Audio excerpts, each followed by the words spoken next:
what you've seen in the General Assembly from the last 3 days, not outside of committee. Secretariat, please suspend note passing, go back to your stations.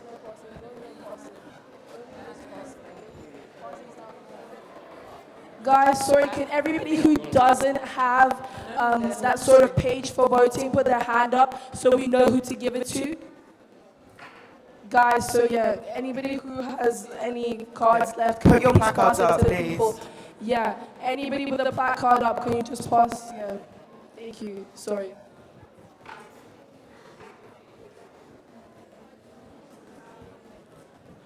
Delegates, this can be done in absolute silence. Shh.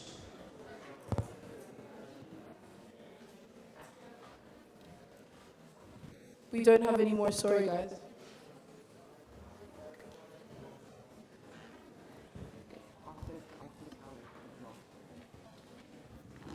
Delegates, we are now going to move into debate on this resolution. We will pass around the remaining voting slips later on. Please lower your placards. Please lower your placards, delegates.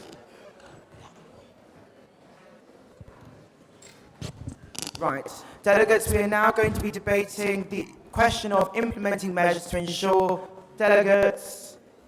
we are now going to be debating the question of implementing measures to ensure elimination of all chemical weapons submitted from the Disarmament and International Security Committee by the Federal Republic of Germany. Can the main submitter please approach the podium?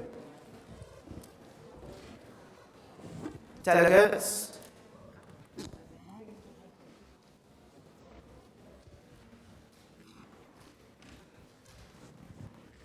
Thank you.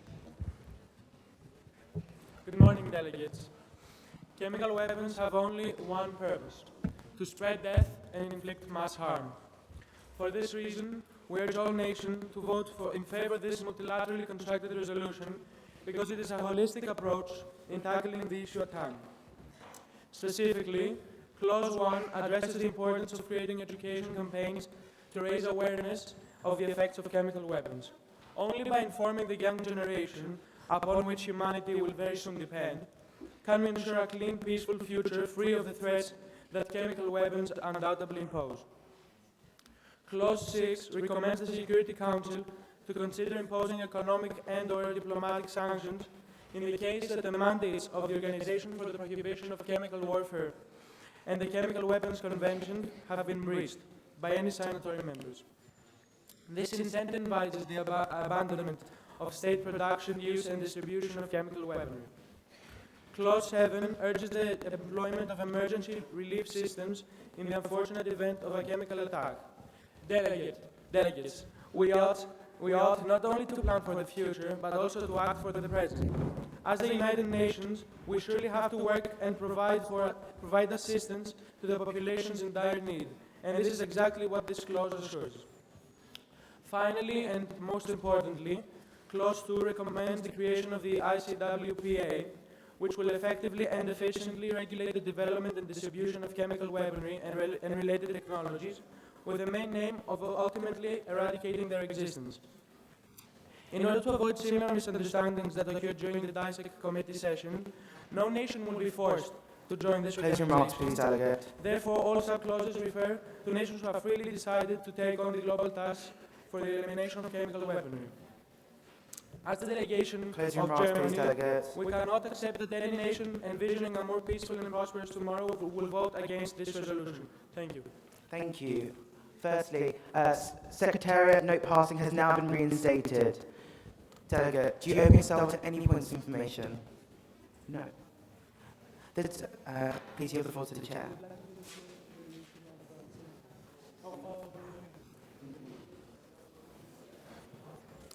Does the delegate of Indonesia accept this yield?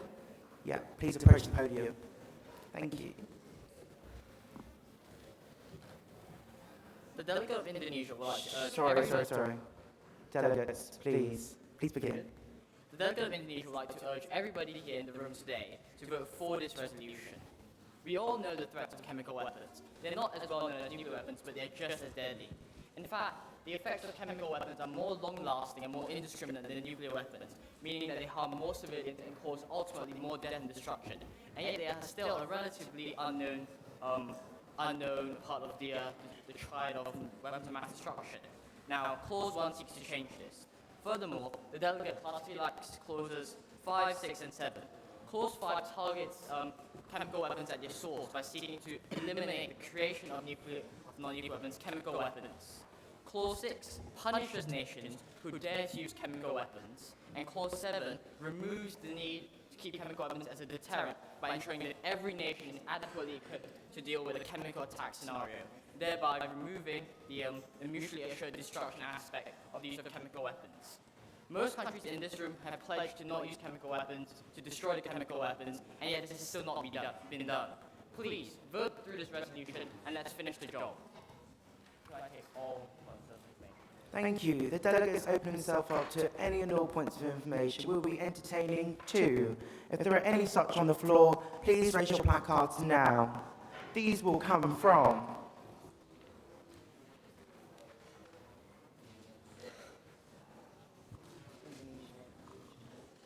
Greece, Pakistan.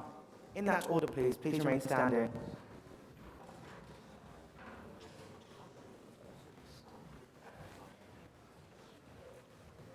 Thank you for your speech, Delegate. However, in Clause 2, it states that you want to create an international body comprised of member states. However, how do you expect countries in favour of chemical weapons to abide by this?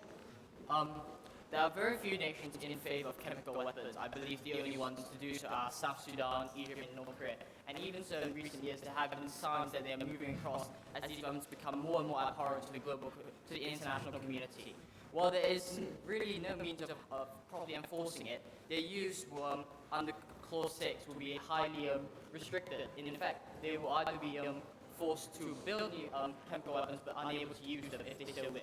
This will be a complete waste of the nation's funds, and we believe that over time they will gradually shift to moving away from chemical weapons in order to present a more humane face to the international community. The delegate of Pakistan thanks the delegate of Indonesia for their speech. In Clause 10 sub A, it says, help incinerate the chemical weapons in an orderly fashion. Could you give us verification on the orderly fashion, please? This will merely mean that the incineration of chemical weapons will be ensured by UN observers, meaning that nations cannot lie about it, and it will not be conducted in a very haphazard manner in which nations are free to do it as and when they will. There will be a proper timetable, there will be a proper structure, it will all be conducted very fairly and very, very orderly, so that everyone can put their trust in the fact that there are no remaining chemical weapons on the planet. Thank you. Thank you. Just a reminder, has there been a motion on the floor? At the Chair's discretion, this will be entertained. Delegates, if there are any more points of information on the floor, please raise your placards now. We will be entertaining these from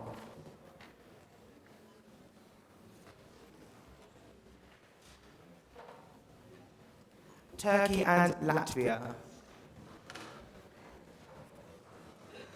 Please remain standing for the Secretariat to be more easily able to identify you. Thank you, Delegate, for your speech. Regarding Clause 4, how will the GSCWO prevent illegal sales and purchases of chemical weapons? Simply put, this body will monitor the internet and try to look for chemical weapons purchases on the dark web, for instance, thereby trying to crack down on the illegal smuggling of chemical weapons between non-state actors or possibly rogue states. Delegate, we would like to thank you for your speech. However, we have concerns with Clause 2, Subclause C, where it says routine inspections of cargoes exiting and entering member states. How can you be sure that these will not be corrupt officials who are inspecting the chemical weapon cargo sales, if you think that they're there? I'm terribly sorry, but could the delegate please repeat his No question? direct dialogue on the floor, Delegate, and please refrain from personal pronouns. Can the delegate please repeat or rephrase their question? Delegation of Latvia would like to thank you for your speech. However, we raise concerns with Clause 2, Subclause C, where it says routine inspections of cargoes exiting and entering member states. Does the delegation of Indonesia have any way of making sure that these will not be corrupt officials who are doing the inspecting of said cargoes? This was an issue that was debated within our committee, and consensus was that generally UN officials are pretty unfair, and as most nations are against chemical weapons, it is highly unlikely that any sort of rogue inspector would seek to lie about chemical weapons. The delegate committee finds this to be a moot point. Thank you, Delegate. Please yield the floor to the Chair. Please rise and state your point. Please wait for a microphone.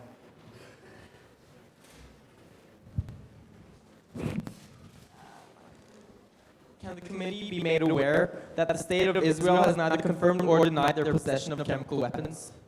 The committee has been made aware. Thank you. Please rise and state your point and wait for a microphone. Can the committee be made aware that yesterday during the Dissect 2 session, the delegation of Israel actually admitted to the usage of chemical warfare and its willingness to maintain chemical weapons in order to prevent threats from terrorist organizations? The committee has been made aware.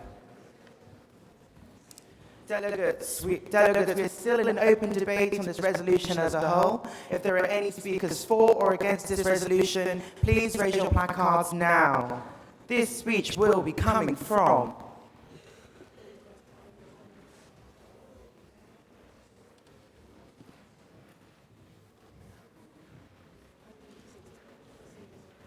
Australia.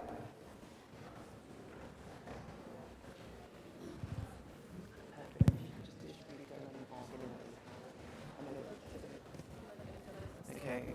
Secretariat, please suspend no passing. Delegates, any delegates that did not receive the voting sheet, this one, please raise your placards now. Secretariat, please suspend no passing and distribute the sheets instead.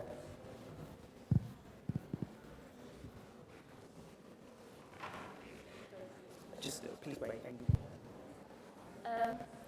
Chairs and Please wait. Sorry, no, I don't want anyone not to be paying attention when speaking. Just, I don't want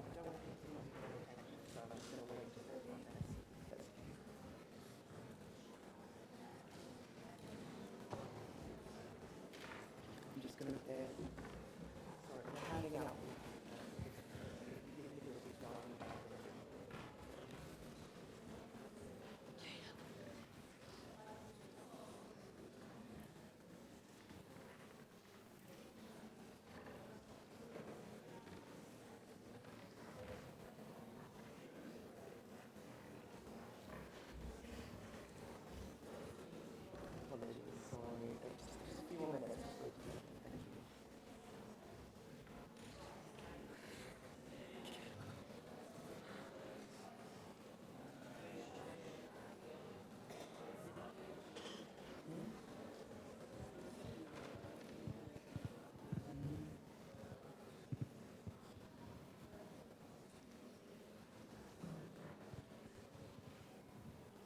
Can I just say, delegates, I appreciate very much your cooperation at this time. Thank you.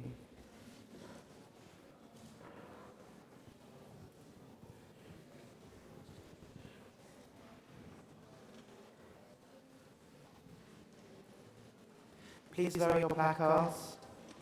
Please lower your placards. Please lower your placards, delegates. Thank you. Secretariat, no passing has been reinstated. The delegate of Australia, please begin with your speech. Apologies for this delay. Thank you. Chairs and fellow delegates, first of all, thank you Germany for submitting this resolution.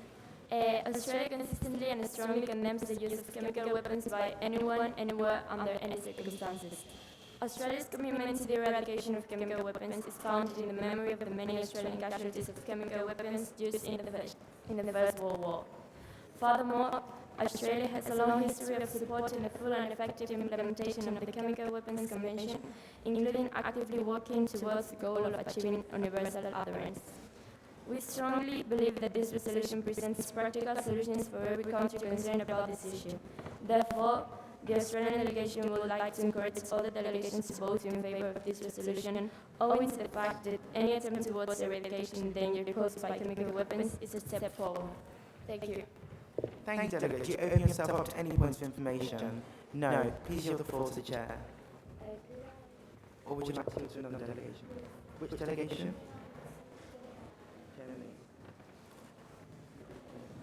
That would not be an order, delegate. Sorry. Delegates, we are still in an open debate on this resolution as a whole. If there are any speakers for or against, please raise your placards now. This speech will be coming from North Korea.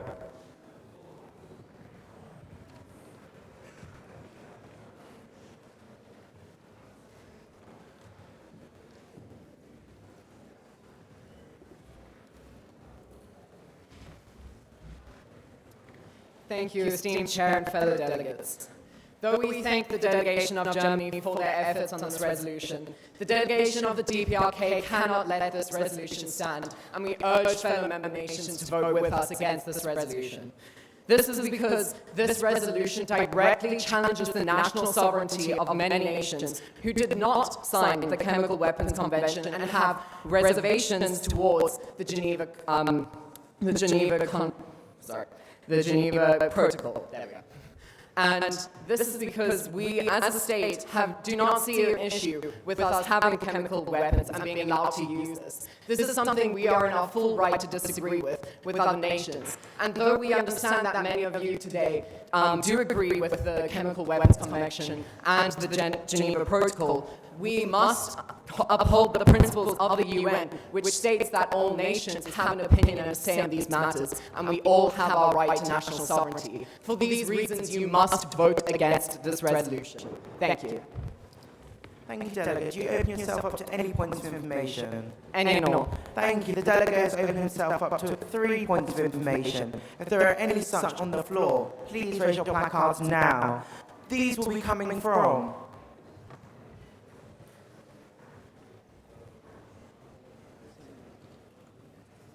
Singapore, Indonesia, Kazakhstan. In that order, please. Please remain standing.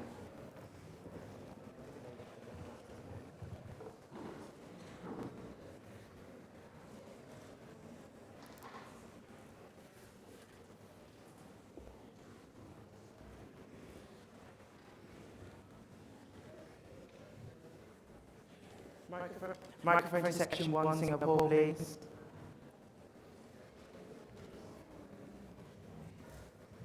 Is the delegate aware that they are a part of only 3 countries that have not signed or ratified the use of the prohibition for chemical weapons?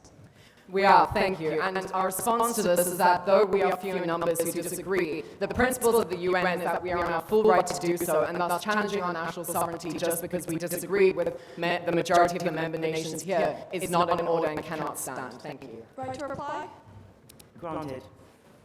Is the delegate aware that this resolution does not challenge national sovereignty, as it has at no point says it forces, it uses urges, recommends, calls for it, at no point forces a country to sign?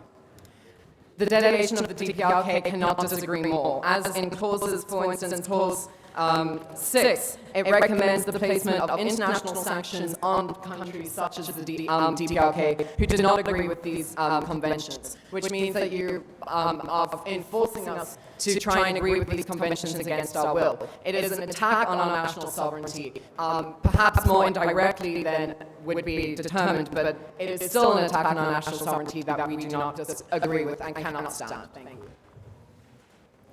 Thank you. The DPRK has national sovereignty to defend his position. However, surely since chemical weapons present an international problem, as they are most likely to be used to attack other nations, surely the job of the UN is to regulate such weapons, and in this case, this trumps the interests of an individual nation. Do you not agree? The delegation of the DPRK recognizes this point. However, we as member nations here all have weapons at our disposal to use against each other, and as the United Nations, we are all in agreement to withhold from attacking each other with these weapons and hold a trust in each other not to use these against each other. However, we, as the delegation of the DPRK, determine that it is necessary for us to have chemical weapons should there arise a point at which we need to use them. And that is something which the United Nations allows for their countries, and therefore we cannot let this stand. Right to reply? Not granted. Apologies, Delegate. Was there another point on the floor? Microphone to section 1, Kazakhstan, please. delegate claimed that Clause 6 was a violation of their sovereignty. However, does the delegate not realise that Clause C specifically states that only those actions which are considered a threat to international security might provoke sanctions, and thus the only actions which might provoke sanctions is those which threaten international security, not those which are subject to the DPRK's sovereignty. Thank you. We cannot disagree more, as the Clause 6 states that the actions which are deemed as threats to the international community are those which go against the Chemical Weapons Convention and the Geneva Protocol. Therefore, it is attacking the national sovereignty and being able to disagree with these conventions, and thus we cannot let it stand. Thank you, delegates. How do you yield? Is it an order to yield to Latvia? No, apologies, delegate. At the chair's discretion, that would not be in order. Please yield the floor to the chair. Thank you. Can the main submitter please approach the chair?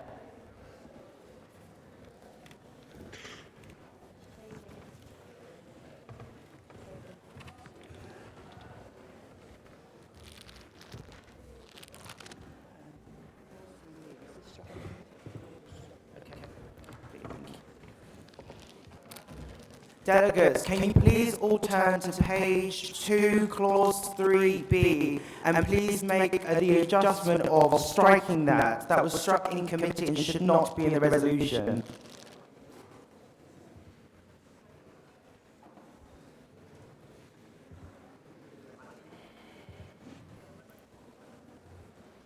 Thank you, delegates.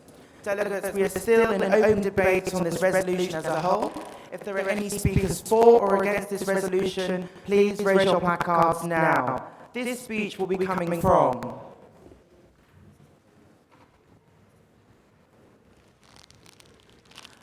Bosnia.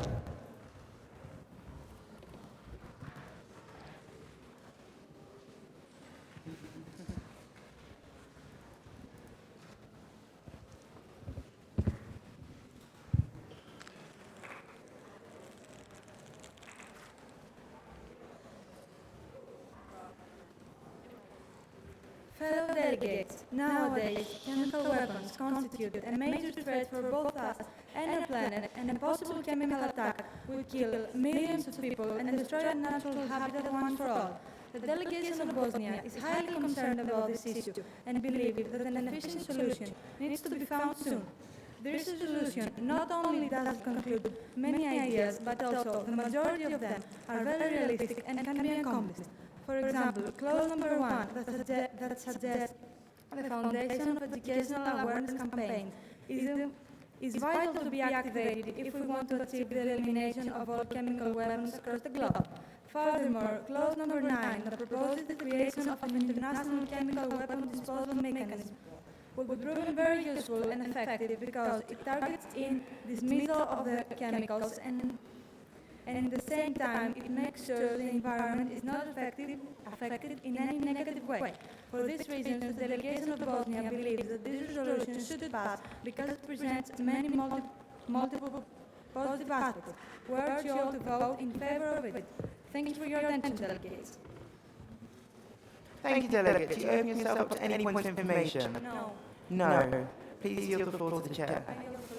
Thank you. Delegates, noise level is creeping up. You've been doing so well. Thank you. Delegates, we are still in open debate on this resolution as a whole. If there are any speakers for or against, please raise your placards now. This speech will be coming from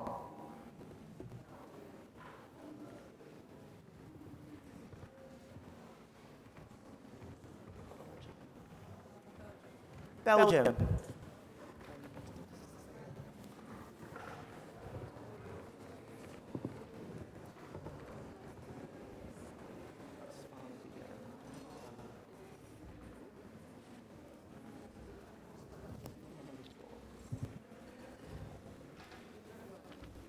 Delegates, this resolution on implementing measures to ensure the elimination of chemical weapons is entirely comprehensive.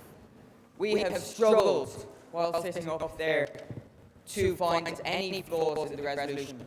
The main flaw that was brought up was national sovereignty, and we in Belgium believe that in Clause 2, because that's the International Chemical Weapon prohibition agency is comprised of member states that does not infringe on national sovereignty. Furthermore, we believe that Clause 4, which will implement the new task force for chemical weapons that are going to be traded online, is an excellent idea, which has never been done before, we believe, which will help to stem the flow of chemical weapons on the black market. And finally, in Clause 11, we believe that trusting scientists is always a good idea. Thank you, delegates. Thank you. Do you open yourself up to any points of information? And you know. The delegate has opened himself up to 3 points of information. The chair stands corrected. The delegate has opened himself up to 2 points of information. If there are any such on the floor, please raise your placards now. These will be coming from Madagascar, Vietnam,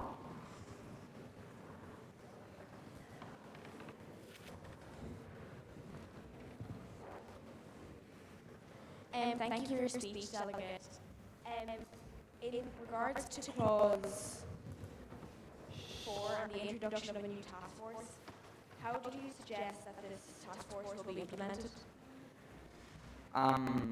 Delegate, we believe that the task force will be implemented as outlined basically in the clause and following convention of the way task forces would have been implemented in the past. Doesn't the delegate further agree that Clause 11 is irrelevant to solve this issue? Delegate, we wholeheartedly agree. Thank you. Thank you, Delegate. How do you wish to yield? Is it in order to yield to the UK?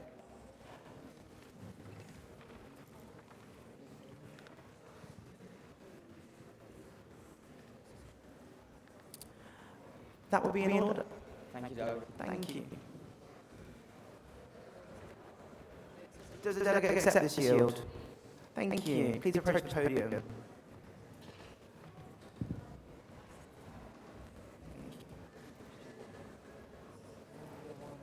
Secretaries General, Madam, Mr. President, fellow delegates and esteemed guests. We, the delegation of the United Kingdom, would urge all delegates present to vote in favour of this incredibly thorough and comprehensive resolution.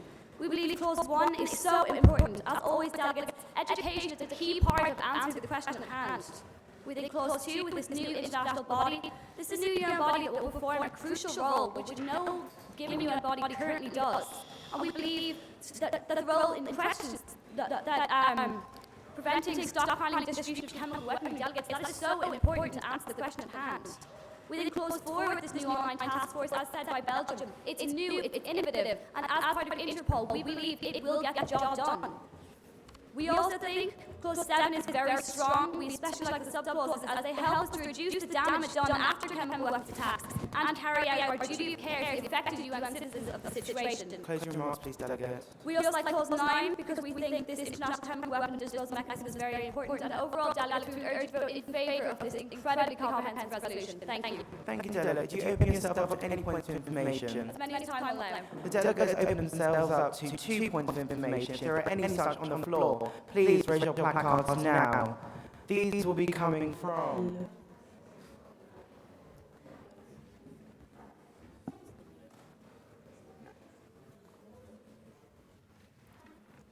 Dominican Republic,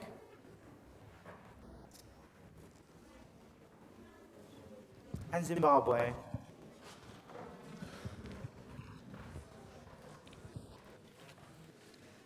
Delegate, drawing your attention to Clause 3, Subclause A, and considering that terrorist groups who often obtain chemical weapons often operate in unstable states, therefore in situations where the state and non-state actors are both suspected of chemical weapons, how will this resolution both maintain sovereignty and implement surveillance, and is this not reflective of the resolution's ineffectiveness as a whole? Thank you, Delegate, for your point. As we are not the main submitter, we cannot fully speak to what was intended in the writing of Clause 3A. However, we would fully disagree that this resolution as a whole is ineffective. We understand where you're coming from, that some situations are very difficult to deal with, but overall we would say the resolution itself is so comprehensive that even that point is not strong enough to take away from the fact that this is such a strong resolution. Thank you. Can delegates please be reminded to keep their points as questions, not speeches? Thank you. Thank you, Delegate, for your eloquent speech. In relation to Clause 2, Subclause C, do you think it is reasonable for the United Nations to check all 10.5 billion tonnes of cargo traded a year, regardless of member nations' willingness, as Clause 2 does not stipulate any distinction between willing and unwilling member nations, and as such may be interpreted as a breach of national sovereignty? Thank you, Delegate, for your point. While we understand where you're coming from, we fully disagree that this is in any way a breach of national sovereignty. We think that these standards in question and these regulatory checks, of course, for nations to ratify this resolution, we would have to ensure that they were willing for that to happen. So while we understand where you're coming from, we would have to disagree. Thank you. Thank you, Delegate. Please yield the floor to the Chair. So yielded. Thank you. Thank you. Delegates, we're now moving to voting procedure on this resolution as a whole. Secretariat, please suspend note passing, secure the doors and move into voting positions. Thank you. Delegates, this can be done in absolute silence.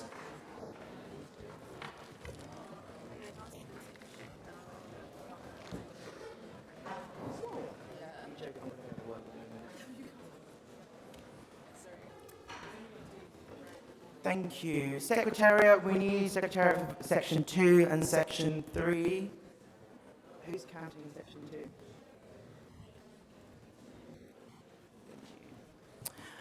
Delegates, all those wishing to vote in favour for this resolution, please raise your placards now. Keep them raised and high.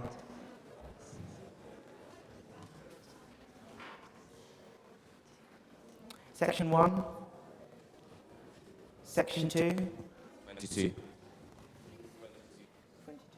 Section 3. Section 4. 20.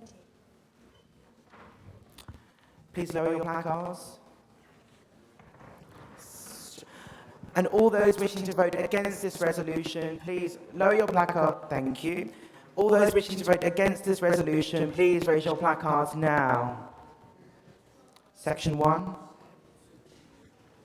Section 2. Section 3. Section 4. Please lower your placards. Please lower your placard, Brazil. Please lower your placards. Thank you. And all those wishing to abstain, please raise your placards now.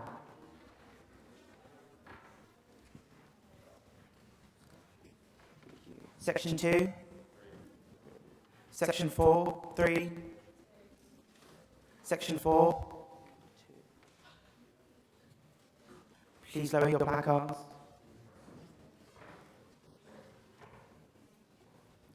Thank you, delegates.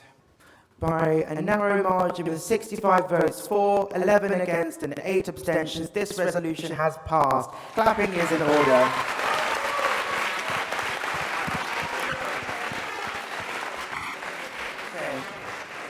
Delegates, I'll be moving straight into the next resolution. My co-president, this is not an opportunity to switch over. Secretariat, secure the doors, please. This is not an opportunity to switch over.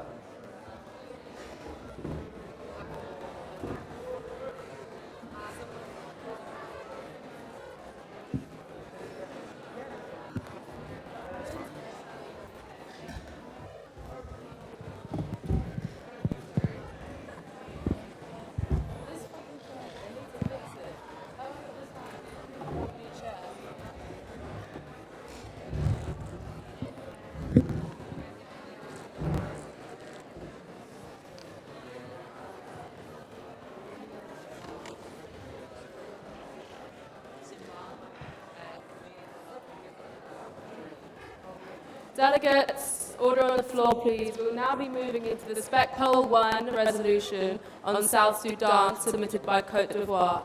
Please may Côte d'Ivoire... Please may the Secretariat not speak into the microphone. Thank you very much. Please may Côte d'Ivoire approach the podium for their opening speech. Thank you. Delegates, clapping is not in order at this time. Thank you.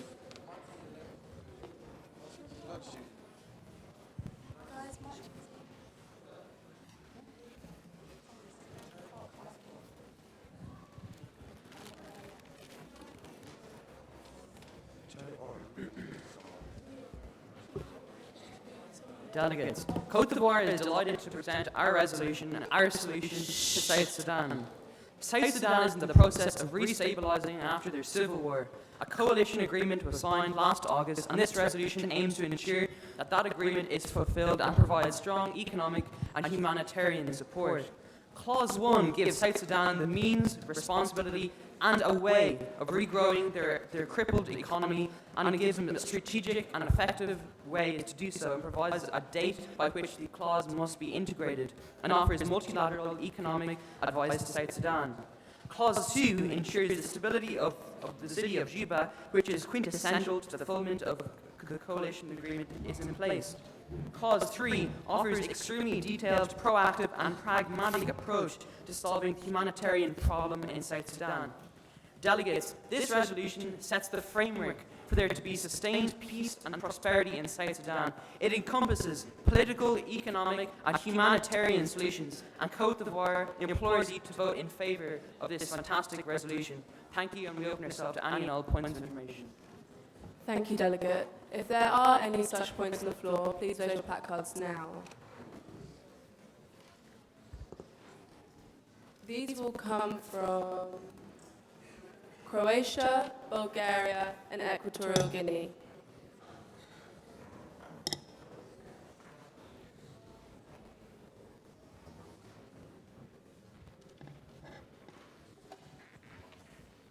Please may the Secretary get the mic. Thank you.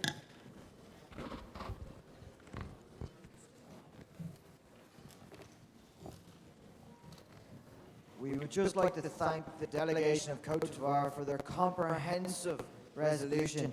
And we were just wondering, could you elaborate on Clause 3, as we believe it is a great way to tackle this resolution? Delegate, we wholeheartedly agree with you. Clause 3 encompasses various solutions to the humanitarian problem in South Sudan. It suggests building more health centres, creating a revised strategy in conjunction with the Ministry of Agriculture and Forestry to improve and to get rid of food insecurity in South Sudan. It offers increased support to those who are returning to the country and offers a societal reintegration programme. Thank you, Delegate. We wholeheartedly agree.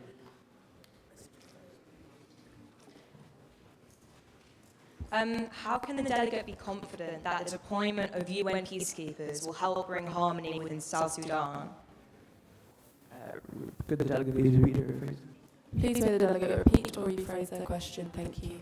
How can the delegate be confident that the deployment of UN peacekeepers will help bring harmony within South Sudan? Delegate, we are confident because currently there are no UN peacekeepers in the city of Juba, the capital city of South Sudan, where the Parliament of South Sudan is placed. As mentioned in the resolution, the coalition agreement which was signed of August 2018 sets the Parliament to be in session in November of this year. Though currently the city of Juba is so unstable, though that might not be feasible, this clause 2 ensures that there will be peace and security in South Sudan and in the city of Juba for that to take place. Thank you, Delegate. Please may the please rise and state your point. Secretary, please get a microphone. Thank you. Could the committee please be made aware that peacekeepers take 3 months to deploy? The committee has been made aware. Thank you. Point of information to the floor. Please make. Oh, right. Thank you. Yes, your point. Chair, please make the committee aware that in some circumstances, the Security Council can deploy some UN peacekeepers immediately, as seen in Syria. Thank you, Delegate. The committee has been made aware. Please, the Secretariat get a microphone to Equatorial Guinea. Section 3. Oh, yes. Please rise and state your point, Delegate.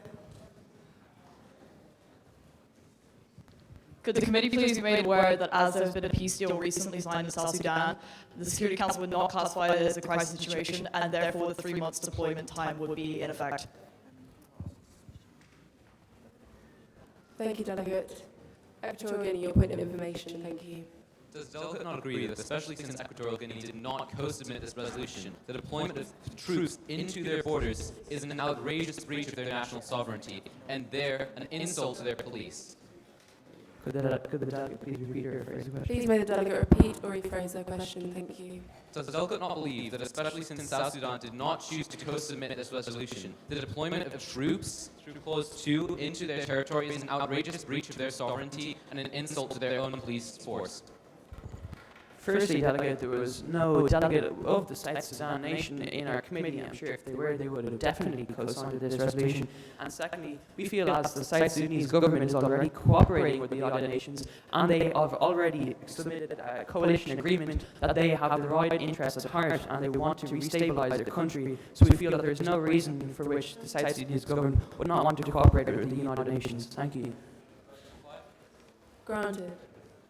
If South Sudan is cooperating, then why are peacekeeping forces needed to be sent to the area? Delegate, we feel because there is great hostility in the city of Juba. There is quite an armed conflict in the city of Juba because under the coalition agreement, the opposition leader, Riek Machar, has to return to the city of Juba. And we feel that UN peacekeepers are essential to have stability in the city of Juba. Thank you. How does the delegate wish to yield the floor? Is in order to yield to the delegate of DR Congo.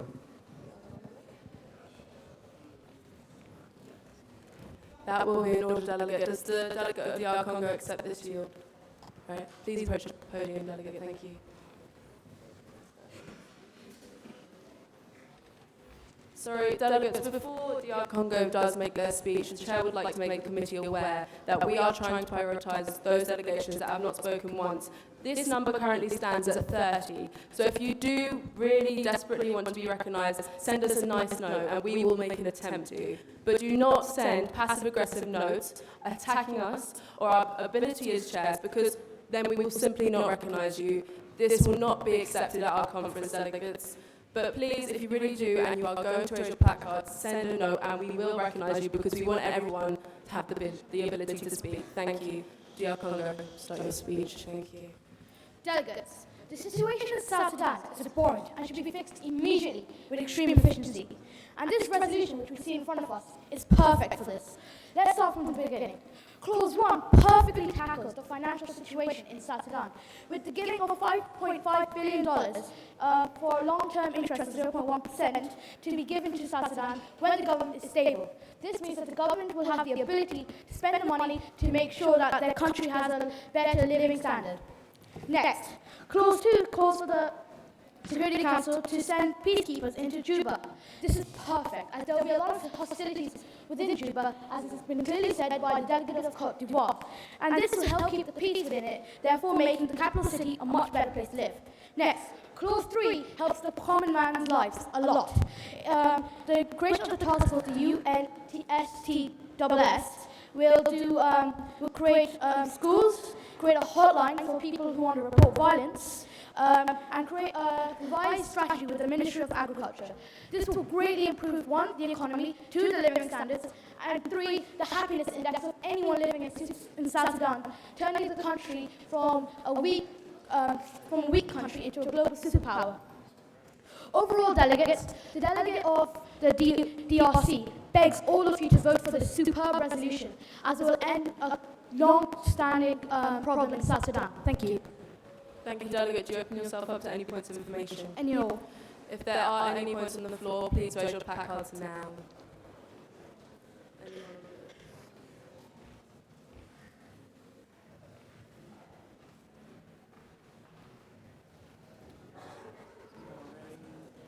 These will come from Bahrain, India, and Costa Rica. Thank you. In that order, please, delegates. Please remain standing so the Secretariat can get the microphones to you. Thank you. Thank you, Delegate, for your most honourable speech. Though the Kingdom of Bahrain simply wonders if the delegate believes that this resolution also will help the millions of refugees currently fleeing the Republic of South Sudan as we speak. Could the delegate please rephrase the Please may the delegate repeat or rephrase the question. Thank you. Thank you, Delegate. The Kingdom of Bahrain wonders if this resolution will also benefit the people fleeing the nation, not simply the people within the nation. Delegate, this resolution will help the nation itself, therefore stopping the need for people to flee the nation. Therefore, people who are refugees will end up coming back to South Sudan. Thank you, Delegate. Delegate. Delegate, thank you for your speech. The delegate of India believes that Clause 3 is an extremely comprehensive clause. However, it's wondering... Sorry, Delegate. Please may the floor come to order and may the delegate be a bit louder with their POI. Thank you. Delegate, the delegate of India believes that Clause 3 is extremely comprehensive. However, it's wondering if the delegate could just clarify or give more information on Clause 3, Subclause E, which describes the creation of a mass media campaign. The creation of the mass media campaign will help African nations become more aware of the situation in South Sudan and will create better ties, and maybe South Sudan will receive aid from those other countries. Thank you, Delegate. Thank you for your speech, Delegate. We agree with most of what you said. However, we simply want clarification on something within Clause 4. It suggests the introduction of a new peace program for South Sudan. We would simply like some clarification on how you believe this new peace program should be implemented. Delegate, since the DRC did not create this resolution, we do not exactly know how this will be implemented, but we are sure that Côte d'Ivoire has a perfectly and extremely good way of implementing this Clause 4. Thank you, Delegate. How do you wish to use the floor? To Chair. Thank you. We are still in open debate on this resolution, and if there are any speakers on the floor, please raise your placards now.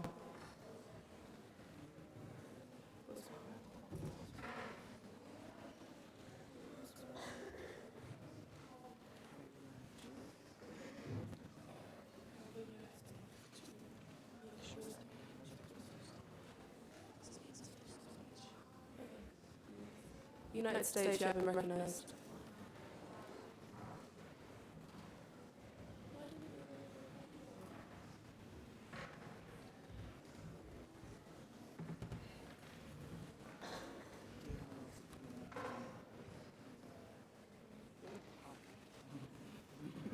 Yes, Delegate, begin when you're ready.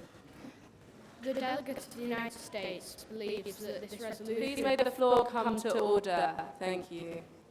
The delegate of the United States believes that this resolution really tackles the issue, as Clause 1 states that the World Bank will provide funding to South Sudan, and this is extremely important as it will help restabilize the region.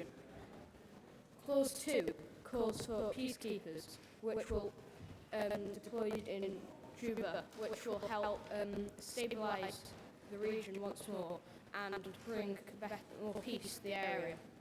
Clause 3 is extremely detailed on what this new UN body, UNSTSS, or the United Nations Special Task Force to South Sudan, and what it will do. It will provide humanitarian aid, it will bring stability to the region, and provide infrastructure. Overall, this resolution really helps South Sudan restabilize, and the delegate of the USA believes that this is the right way forward. Thank you. Thank you, Delegate. Do you open yourself up to any points of information? Yeah. Yes. Thank you. The delegate has opened themselves up to any and all points of information. If there are any on the floor, please raise your placards now.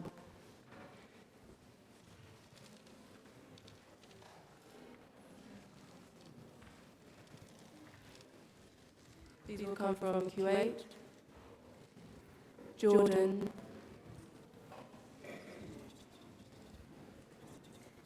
and no one else. Thank you, delegates.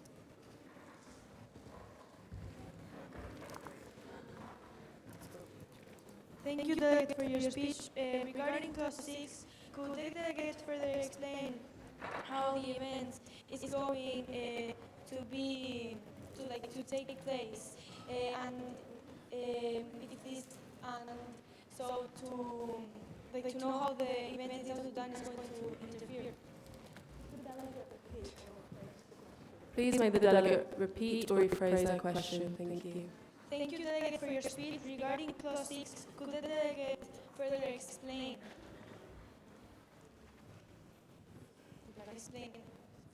Clause 6?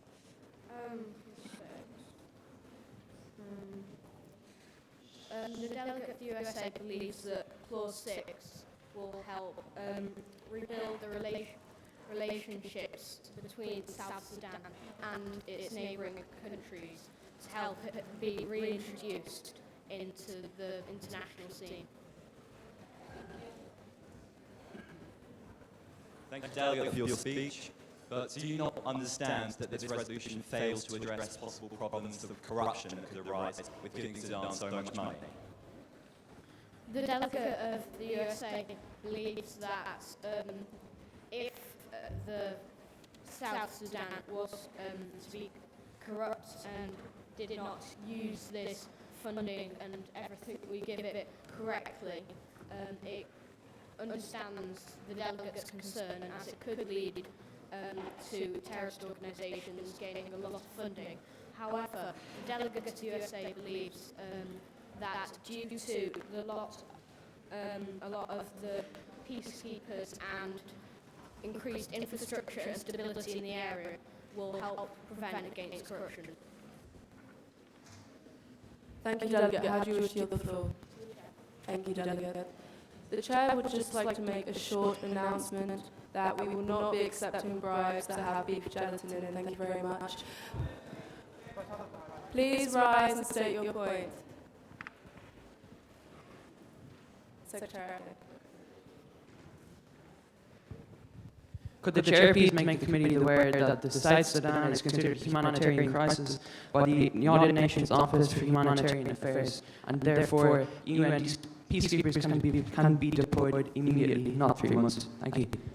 Thank you, Delegate. The committee has been made aware. We are still currently in open debate on this resolution. If there are any speakers on the floor, please raise your placards now.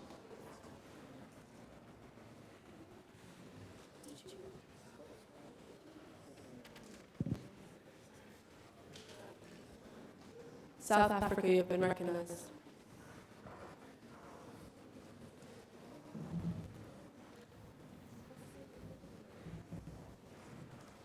Honourable Chairs and fellow delegates, the delegate would urge all delegations to vote in favour of this resolution. The delegate of Cote d'Ivoire has thought of every side of this tragic crisis and has come up with several good causes to help the South Sudan in their time of need. In Clause 3, it states that it calls for the creation of a new UN Special Task Force. It goes into explicit detail about how this will be run, who would be a part of this task force, and what it aims to do. In Clause 6, the inclusion of the African Union is vital due to the Union continuously suspending the nation instead of attempting to hold talks. In Clause 1, the long-term interest loan to South Sudan would be important, and we fully believe that South Sudan will be able to pay these back with the help of all other clauses within this resolution. No resolution is perfect, and this delegate recognized that. However, this resolution overall is very coherent, and we really do believe that this could help the population which lives inside the South Sudanese borders. Thank you. Thank you, Delegate. You open yourself to any of this information. If there are any such points on the floor, please raise your placards now.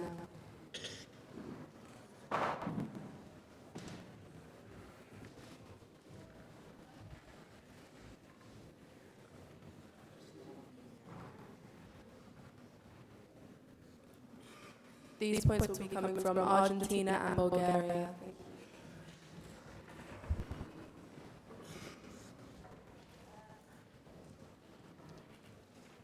Can the South African delegate expand on how Clause 4 would work to create lasting peace in South Sudan? Basically, the peace program, South Sudan is a very intense place right now, and the delegate really does believe the fact that a peace program is vital in order to keep the tensions down between the citizens, the government, and everybody in between. Thank you, Delegate.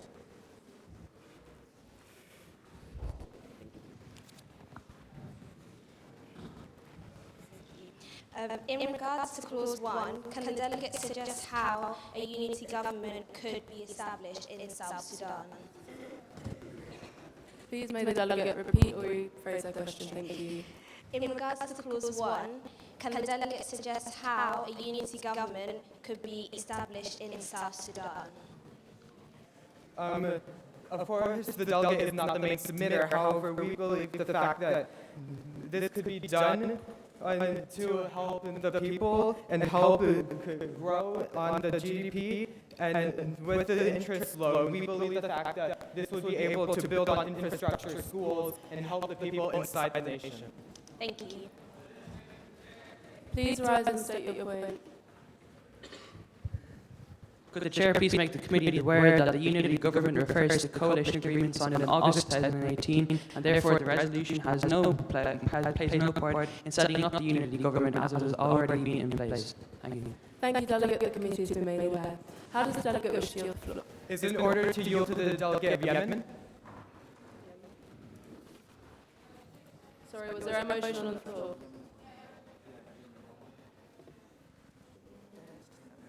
This will not be entertained at the chair's discretion. Yemen, is this yield in order? Would you accept this yield? Yes. This yield is in order, Yemen. Thank you. Secretary Generals, Co-Secretary, Presidents, and esteemed delegates. Before you is an incredible resolution submitted by Côte d'Ivoire. South Sudan is in need of urgent aid. Not only does this resolution deal with the politics of the crisis, but also with providing the aid that is absolutely urgently needed within South Sudan. South Sudan is the second lowest HDI rated country, with unstable politics, famine, unrest, and violence. It is imperative that this crisis is resolved. We disagree with the delegate of South Africa. This resolution is perfect. We urge you to vote in favour for this comprehensive resolution, and we open ourselves up to any and all points of information. Thank you. Thank you. If there are any such points on the floor, please raise your placards now.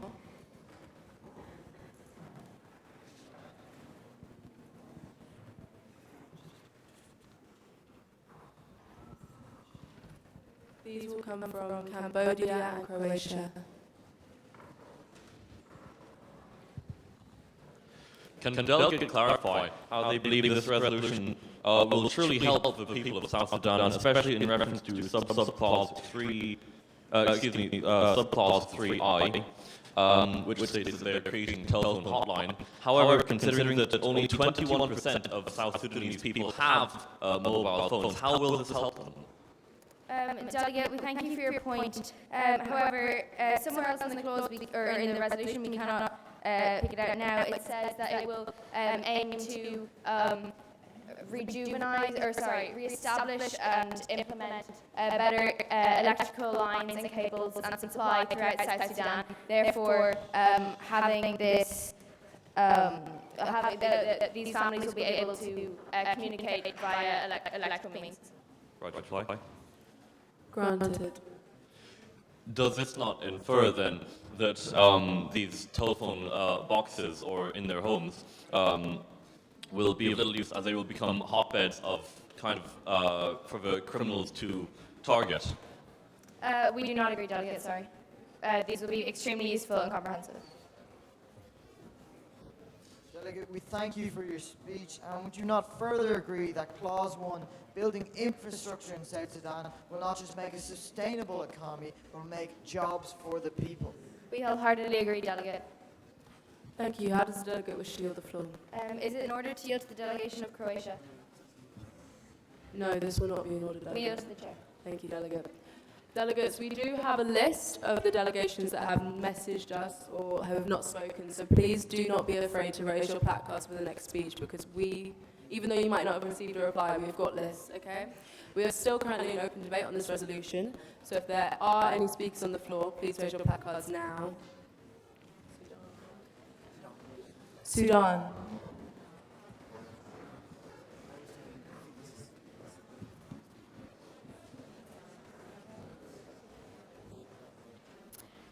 Dear delegates, the delegate of Sudan would like to urge all of you to vote against this resolution, as we believe that this would not provide peace in South Sudan, and it will bring unrest to Sudan's borders.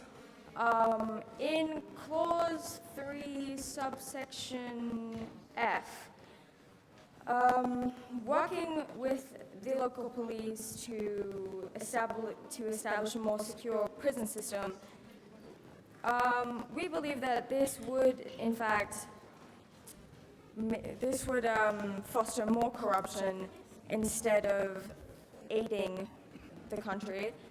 And we are unclear in 3C2. Wait. no, 3C1, sorry. We are unclear upon how this training will be provided and how it will be organized. So this resolution really, we believe, does not and will not provide peace or any real tangible solution. And we believe that it will bring unrest to other countries and will have a more detrimental effect than anything it can improve. The delegate again urges you to vote against this resolution. Thank you. Does the delegate open themselves up to any points of information? The delegate has opened themselves up to 2 points of information. If there are any on the floor, please raise your placards now.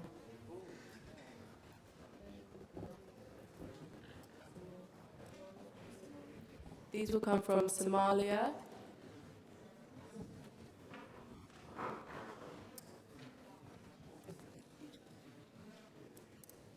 and Estonia.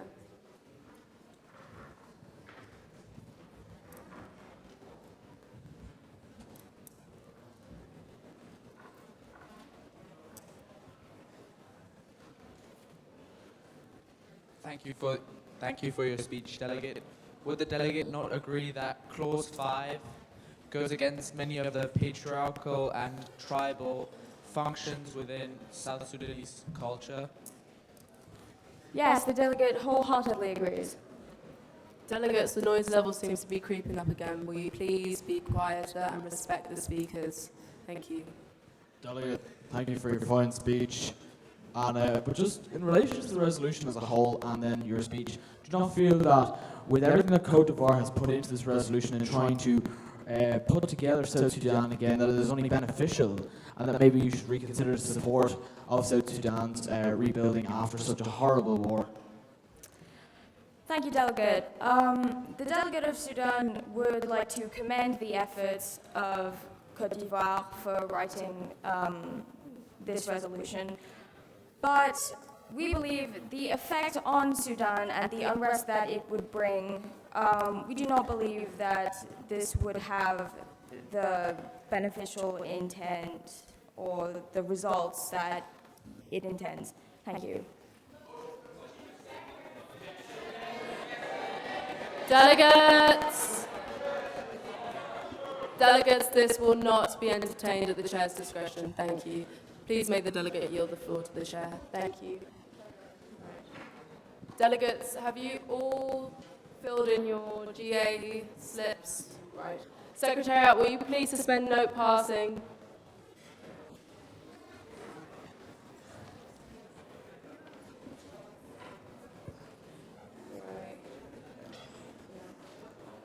So the Secretariat will now...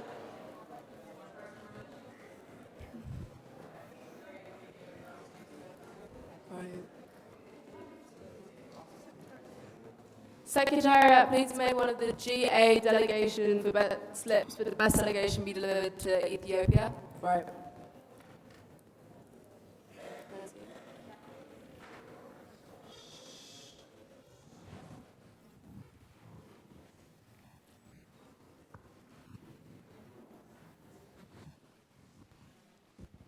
Please may the Secretariat start to collect the GA slips for best delegation. Thank you.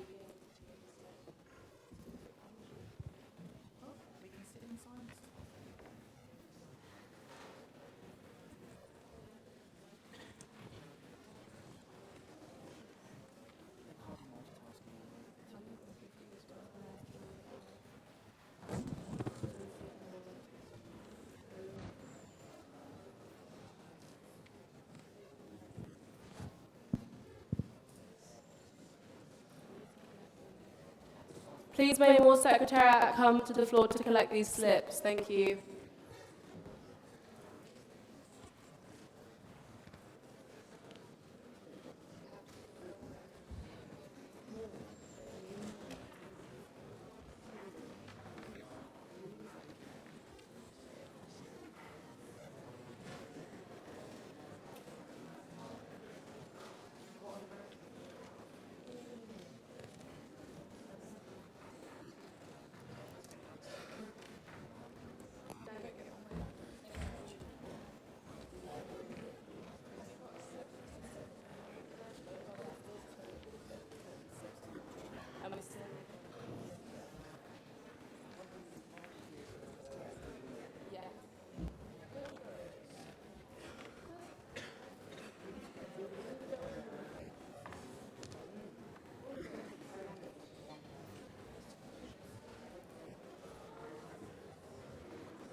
Right, delegates, no passing is still suspended, but we will still be moving into open debate on this resolution as a whole. So if there are any speakers on the floor, please raise your placards now.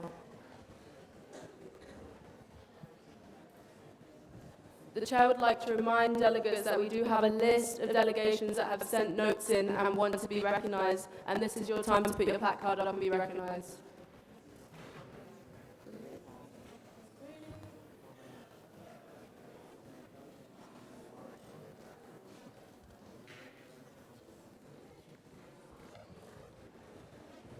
Syria, you have been recognised.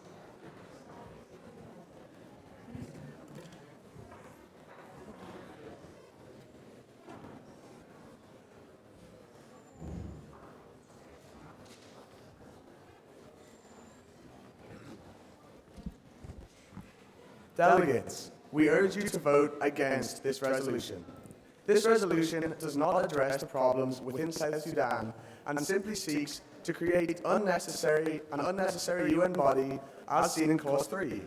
We take issue with Clause 1 as we feel that issuing South Sudan with $5.5 billion will not work, as there is no mention of how the delegate will ensure that the loan stated will go towards the intended uses and the funds won't be exploited by corrupt government officials. In regards to Clause 2, there are already UN peacekeepers in Juba who have failed to bring peace, and we feel that more peacekeepers will not be beneficial to the situation. Clause 3 is the biggest problem in this resolution. It is a constant breach of national sovereignty for South Sudan. By choosing to ignore the United Nations mission in South Sudan and choosing to instead create a new UN body, the delegation of Côte d'Ivoire has shown ignorance in regard to the situation and its complexity. A mass media campaign will not be beneficial, and we feel that the creation of a nationwide medical card system will not work, as there is simply not the infrastructure to support it. In conclusion, we urge you to vote against this resolution, as it does not effectively tackle the issues at hand. Thank you, Delegate. Do you open yourself up to any points of information? Any and all. If there are any points on the floor, please raise your placards now.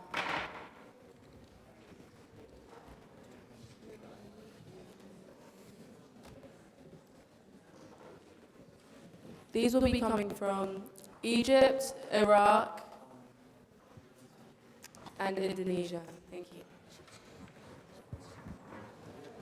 Thank you, Delegate, for your speech. You mentioned that this resolution does not tackle the question of South Sudan, so what do you propose to improve the lives of the people living there? Well, Delegate, we are confused as to why the United Nations mission in South Sudan is mentioned in preamble and then not incorporated or improved upon in the actual resolution. We believe the correct method would be to improve the current United Nations mission that already exists and get that functioning, and that would be the proper way forward in this situation. Right to reply. Granted.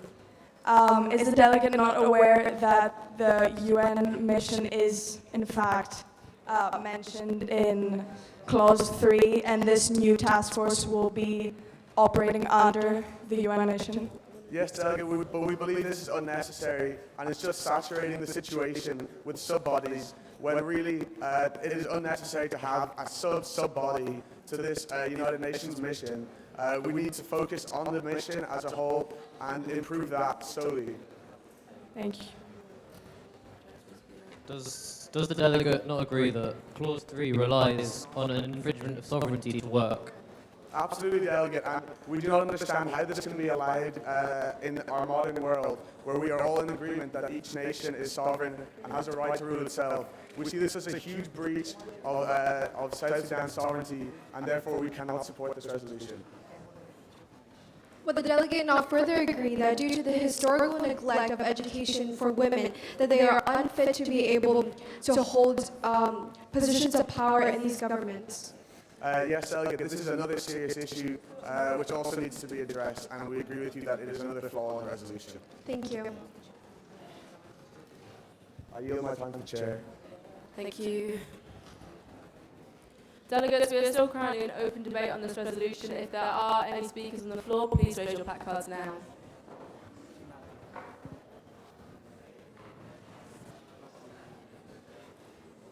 Latchby, you have been recognised.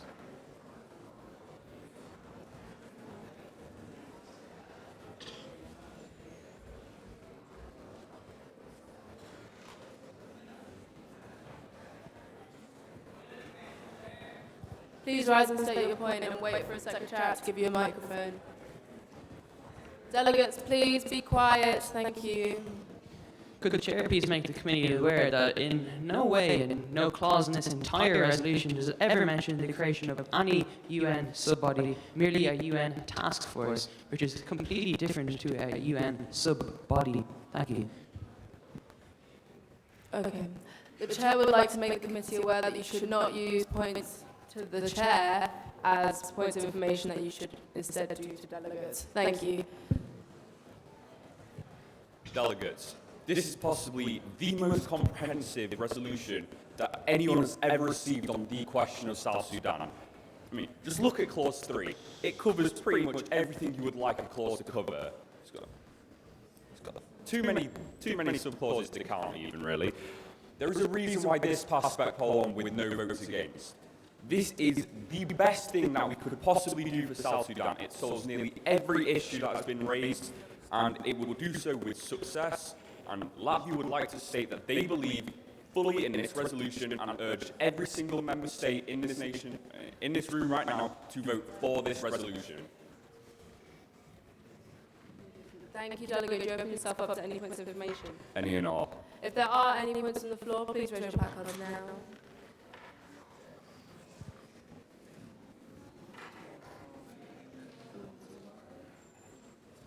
These will be coming from Serbia, Zimbabwe, and Cambodia.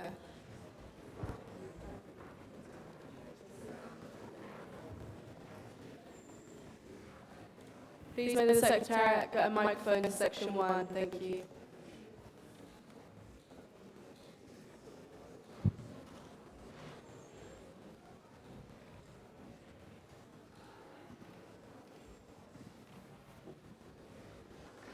Does the delegate not agree that clauses 6 and 7 fail to provide constructive and detailed solutions to address the issue and simply just state a call for action, thus making this resolution ineffective? Absolutely not. Clause 6 asks for the African Union to strengthen its relationship with South Sudan. This is probably one of the most important things we could do right now. We are asking the continent to accept South Sudan and to help them through their times of crisis, and we can maybe, just maybe, prevent South Sudan from ever going into another crisis like this. Right of reply? You mean right to reply? Oh, right to reply. This will not be granted. Sorry, Delegate. Thank you, Delegate, for your speech. Do you not believe that supplying schools with electricity would not be feasible, given that only 4.53% of the population have access to electricity? Yes, this is a slight issue. However, with Clause 1, we are giving them a 5.5 billion long-term loan. We believe that with this money, they could perhaps invest in ways to get electricity to the poorer parts of the country to allow them to become more economically developed and to hopefully, as previously stated, drag them out of this crisis and prevent them from ever going into one again. Thank you. Does the delegate not agree that the vague profile of numerous clauses in this resolution is severely disturbing, especially Clause 4, which calls for the introduction of a new peace program, which simply is not outlined in details to any extent, or Clause 3, 3H, asking for, to increase the number of schools and teachers, but does not clarify where these are going to come from? The delegate of Latvia is unsure about how Clause 3, subclause H is unclear, as it states specifically that they will increase the number of schools, and it is assumed that this will be from the money that is given in the loan in Clause 1. Additionally, with 4, unfortunately Latvia didn't write this resolution, so we are not fully sure on what will happen, but we believe that it will be places for people to come, gather, and to just speak, and they'll be able to properly communicate as everyone in their nation should be able to do, and won't have to act on violence to get their points across. Right to reply? Granted. Does the delegation believe that such a vague resolution is of the standards that we should demand in the United Nations? The delegate doesn't believe that this is a vague resolution. Clause 3 is the most detailed clause this delegate has ever seen, ever. Additionally, the vagueness is suggested at one clause, which is clause 4, and even then it could be, you could infer what that clause is trying to say, so the delegate does not believe at all that this resolution is in any way vague. Thank you. How does the delegate wish to yield the floor? Would it be in order to yield to Croatia? No, this will not be an order, delegate. Thank you. We now have time for one final speaker with no POIs on this resolution. If there are any such speakers on the floor, please raise your placards now.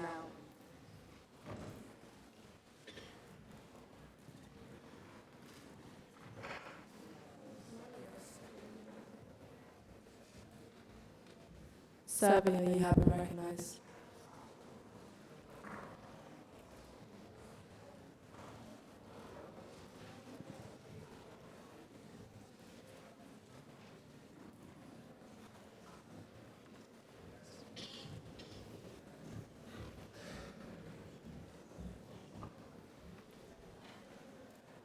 Delegates, this resolution is not a resolution. It is simply words on paper. Delegates, millions of people are dying from this crisis, and it must be addressed with constructive and effective solutions. The delegation of Serbia would like to draw your attention to Clause 2, and it states calls for the Security Council to deploy an increased amount of UN peacekeepers across South Sudan. Peacekeepers in the past have failed time and time again to facilitate peace in war-torn nations. Therefore, Serbia questions the efficiency of this solution. Additionally, in clauses 4 through 7, they lack the specificity needed and don't have the foundation of collective collaboration and partnerships for successful implementation. Clause 4, which suggests the introduction of a new peace program for South Sudan Closing remarks, please, delegate. is simply too vague to be feasible, and therefore, delegates, this is a grave and serious issue. Millions of people are dying because of the war in South Sudan. Therefore, the delegation of Serbia urges you to vote against this resolution as it does not provide the solutions necessary to fix this issue. Thank you. Thank you, delegate. Please yield the floor to the chair. I yield the floor to the chair. Thank you. We will now be moving into voting procedure on this resolution as a whole. Please may the Secretariat suspend note passing, secure the doors, and get into voting positions. Thank you.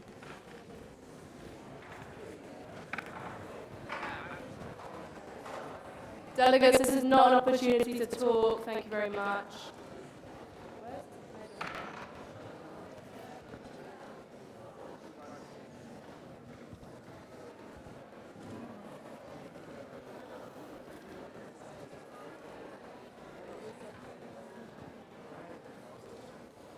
Delegates, thank you. Please, order on the floor.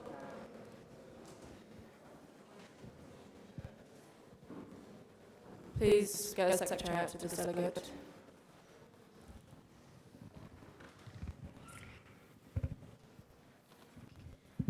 The delegate said millions, it is in fact 400,000. Thank you, delegate. The committee has been made aware, but this point of information is a bit late. Thank you. Right.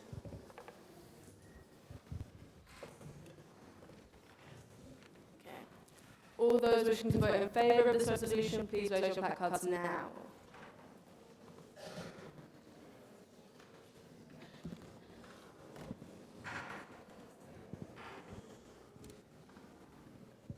Section 1. Section 2.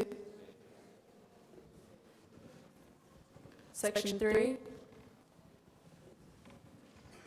Section 4.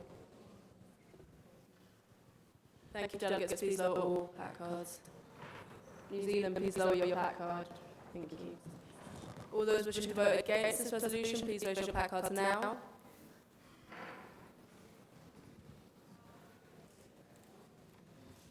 Section 1. Section 2. Section 3.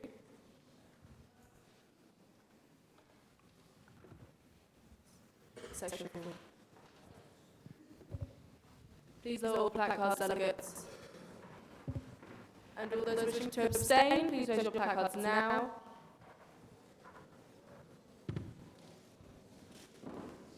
Section 1. Section 2. Section 3. Section 4. Thank you, delegates. Please lower all placards. With 30 delegates, with 33 votes for, 27 against, and 24 abstentions, this resolution has passed. Clapping will be in order.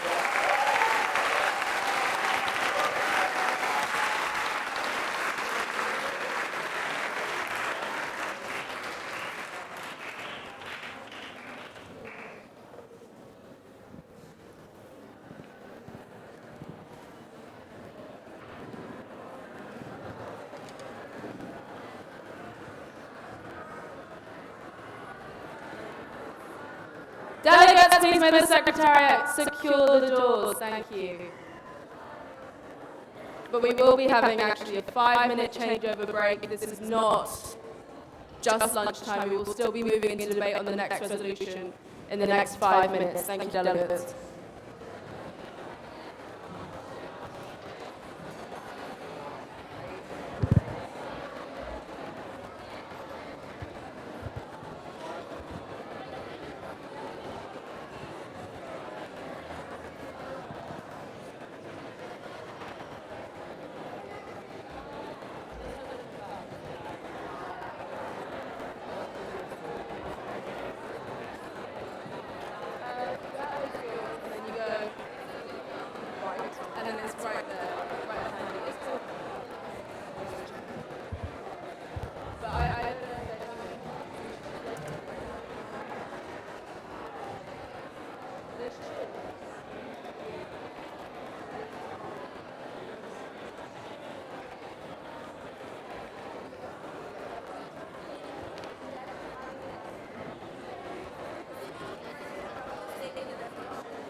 Okay, write this down. Yeah, just take it. Oh, write it on that desk. It'll be easy.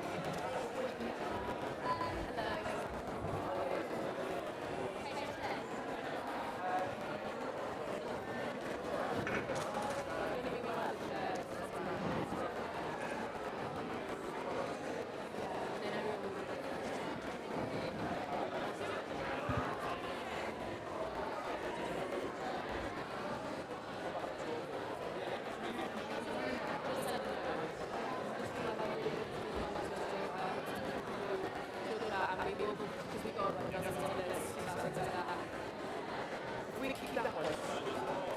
Pardon? Yeah, no, the chair, when the debate starts. Yeah, it's fine.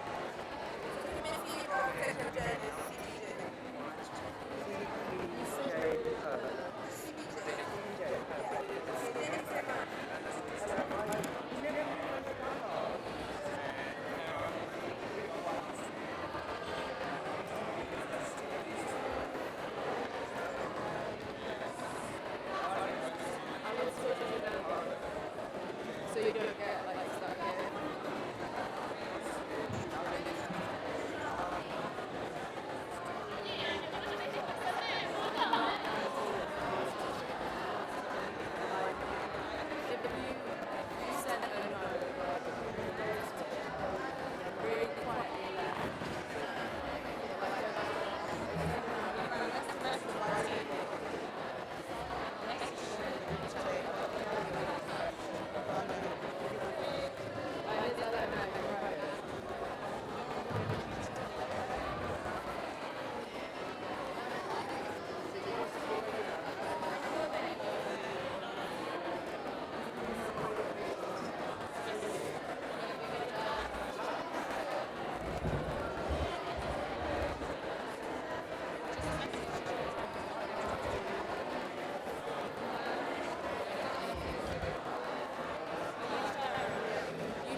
Preciosa. Thank you.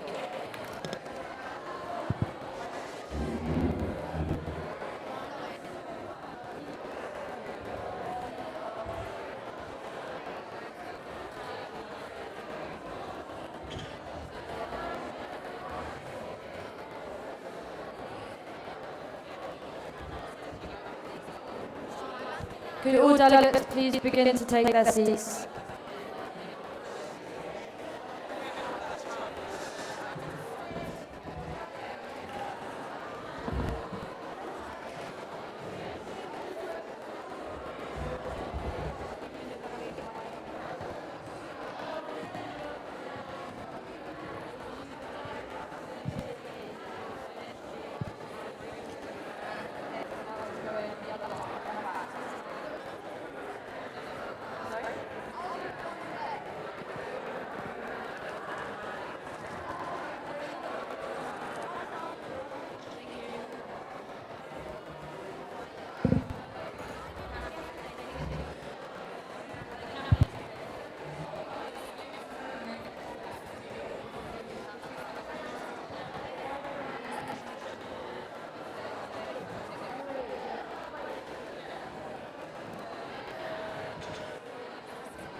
Delegates, please take your seats.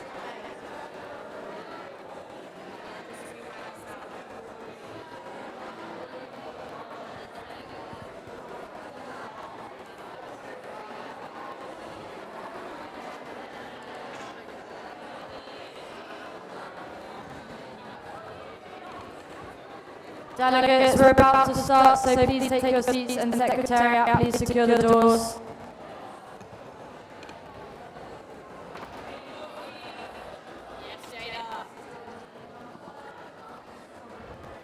Secretariat on the side door, please close the door.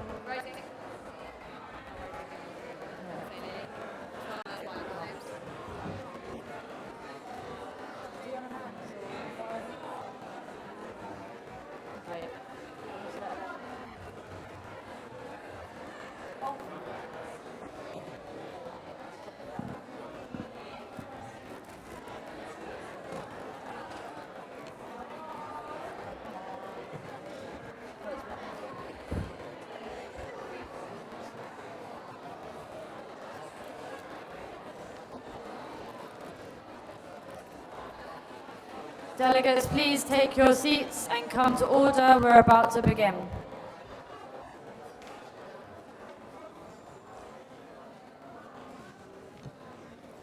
Could the floor please come to order?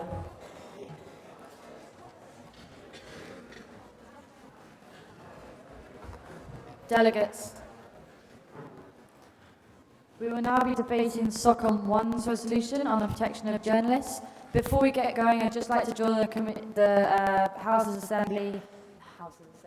House's attention to a slight mistake in clause 2. On the second line, it says CPG. It should read CPJ, the Committee of the Protection of Journalists. So clause 2 would read, urges for the creation of a United Nations organization called the Protection of Endangered News People, PEN, in conjunction with the CPJ.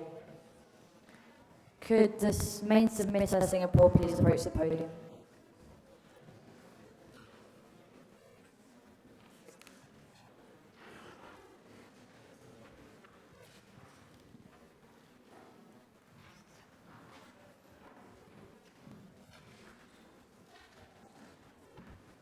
Could the floor please come to order? Esteemed delegates and honorable chairs, it is well known that media today is a powerful force of the modern world. Crushing breaches of national security have been undertaken in many of the member states represented here today. And the protection of a country's people is of the highest regard of any nation. The right of a nation to defend from informational attacks extends to all reaches of the law, whether that be censorship, criminal punishment, or legal prosecution. It really isn't outrageous to suggest that some things such as a bomb or a riot or a tank are just as damaging as information. So when some nations suggest that journalists that breach national sovereignty should be protected from state punishment, this delegate believes those nations are missing the true threat that information holds. However, the journalists themselves often have to face great peril, especially in war zones, to deliver the information that the delegates and many other members of the public so crave. The delegate's own sister is actually a journalist, and she receives death threats every day, despite living in a very safe region. This resolution ensures that not only will all forms of state control be maintained entirely, it will also protect the lives of journalists everywhere. In a world so crammed with and troubled by journalism and information, it is important to act on this issue now. So the delegation of Singapore urges all delegates who treasure their people and their safety, while also maintaining national sovereignty, to vote to push this resolution forward. Thank you. Thank you, Delegate. Do you wish to open yourself up to points of information? Any at all. We'll be entertaining 3 points of information at this time. If there are any delegates wishing to take the floor, please raise your placards now.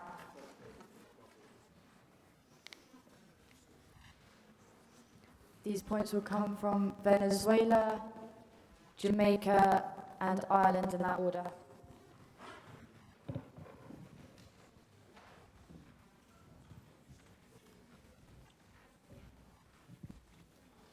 Does the delegate not believe that whilst the killing of these journalists may seem unlawful, it's just simply it's just a condition of having the job? The delegate of Singapore would like to disagree. Journalists who risk their lives to go into areas of extreme danger for the enjoyment and for the education of people everywhere, yes, that is their job. At the same time, it would be irresponsible and immoral of us to say they're going into danger and that's their fault. That is against what the United Nations is meant for. In regards to Clause 4, Subclause A, it says that this fund would support wrongly imprisoned journalists. The delegate of Jamaica is curious what the support might be, considering if they are wrongly imprisoned, any nation may just stop, say, food support going through.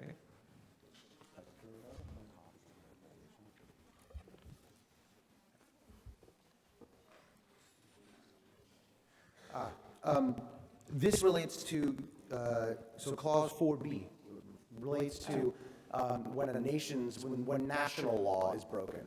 So if a nation has it enshrined in law that, say, publishing private addresses, for example, is punishable by prison, right? This is to ensure that nations won't enact that on journalists that haven't done that. To ensure that state control is maintained so they can make whatever laws they want, but at the same time, no state is punishing journalists outside of laws. In regard to Clause 3, does the delegate not believe that this will only draw more attention to the journalist? While the, so the fact that the delegate's sister is a journalist does help answer this question.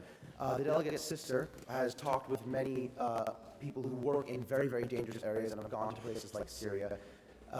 And they've all been told that basically as soon as you land, whatever insurgency group or whatever militia is there, they know that you're a journalist from the moment you land.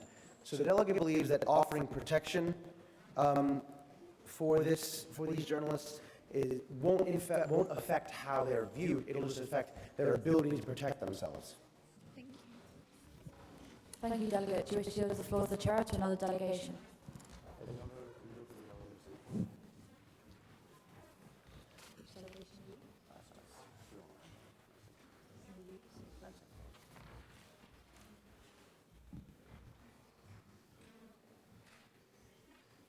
Does the delegate of Sri Lanka accept the yield? This will be in order.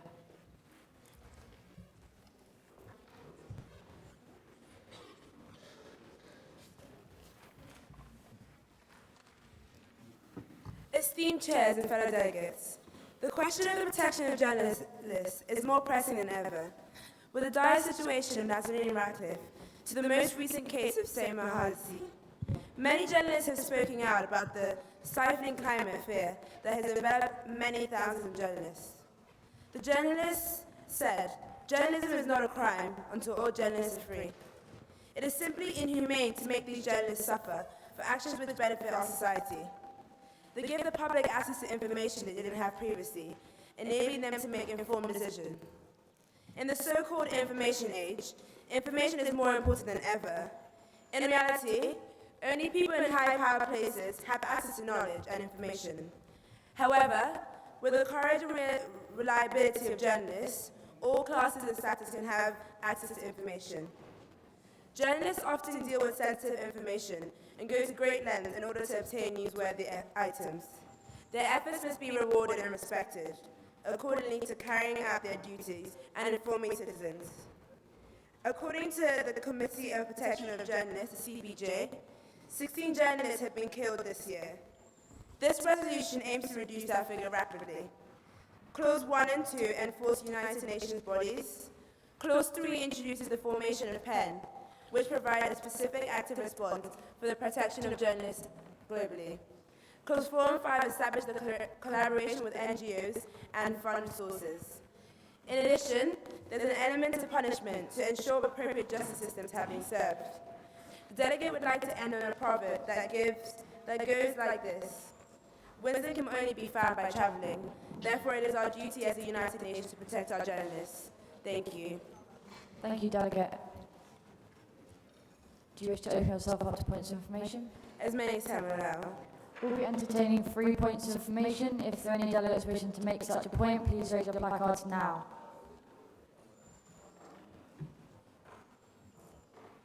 Turkey, Indonesia, and Canada, you have been recognised.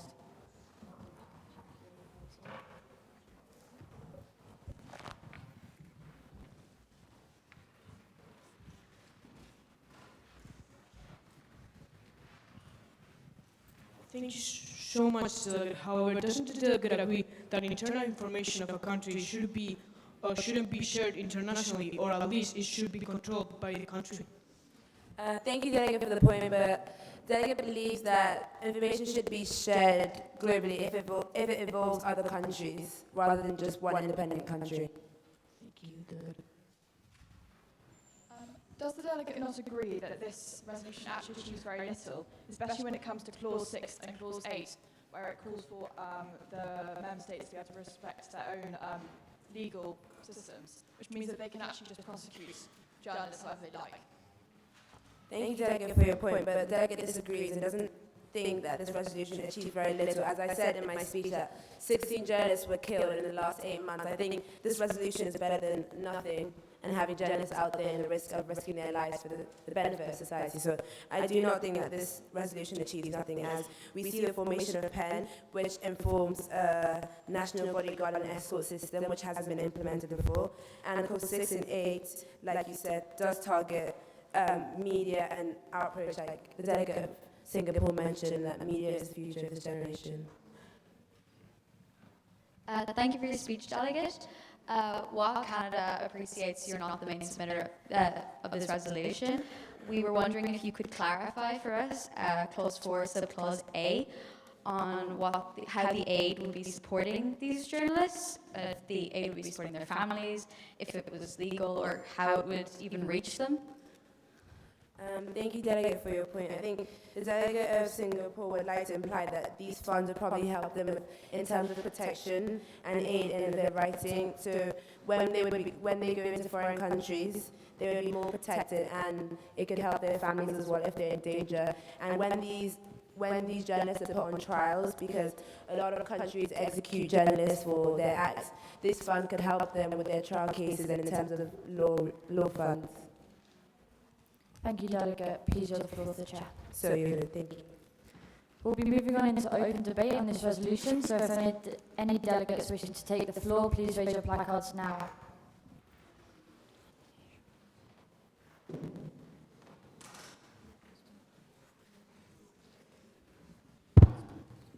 Botswana, you have been recognised.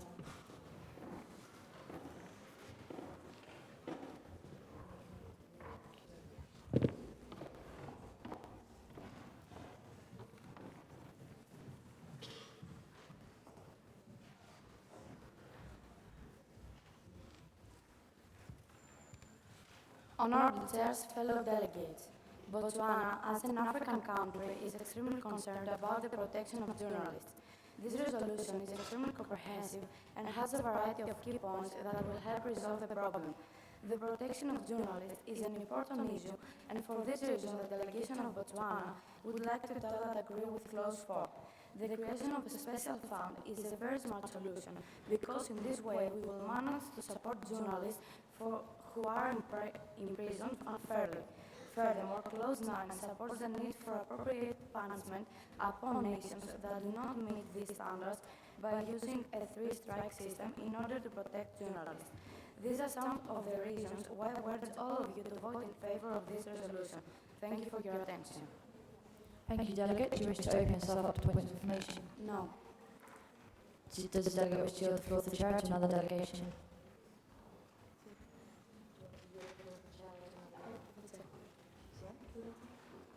Thank you, Delegate. We will now be continuing in open debate. If there are any delegates wishing to take the floor, please raise your placards now.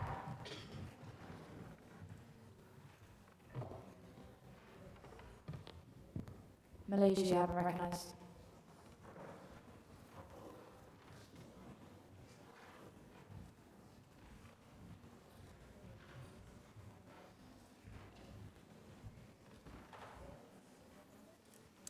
Firstly, we would like to thank the delegation in Singapore for submitting this comprehensive resolution on protection of journalists. A journalist is defined as a person who gathers information and makes it available to part of the public, which reiterates free speech as a human right. These journalists can be targeted for simply speaking the truth and need to be protected.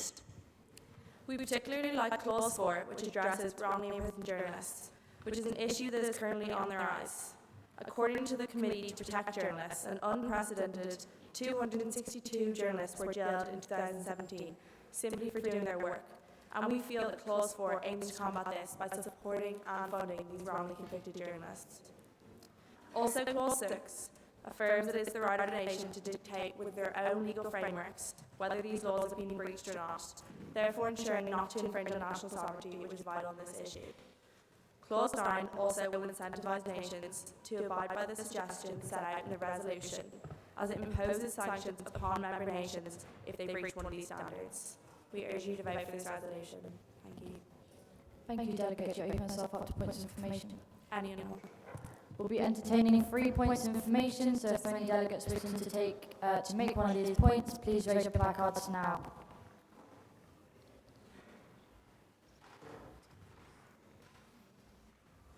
Malta, Belgium,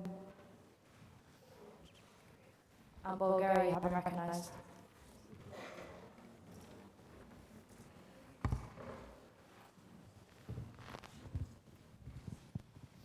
Thank you, Delegate, for your speech.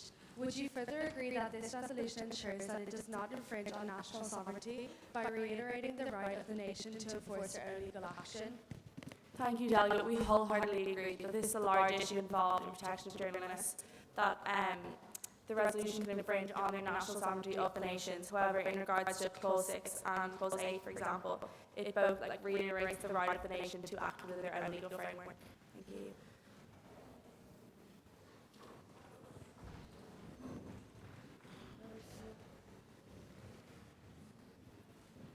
Could we have a mic to Belgium on the balcony, please?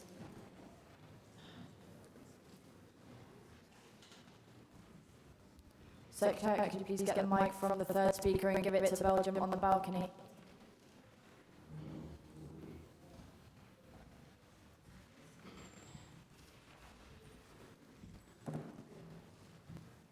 Thank you.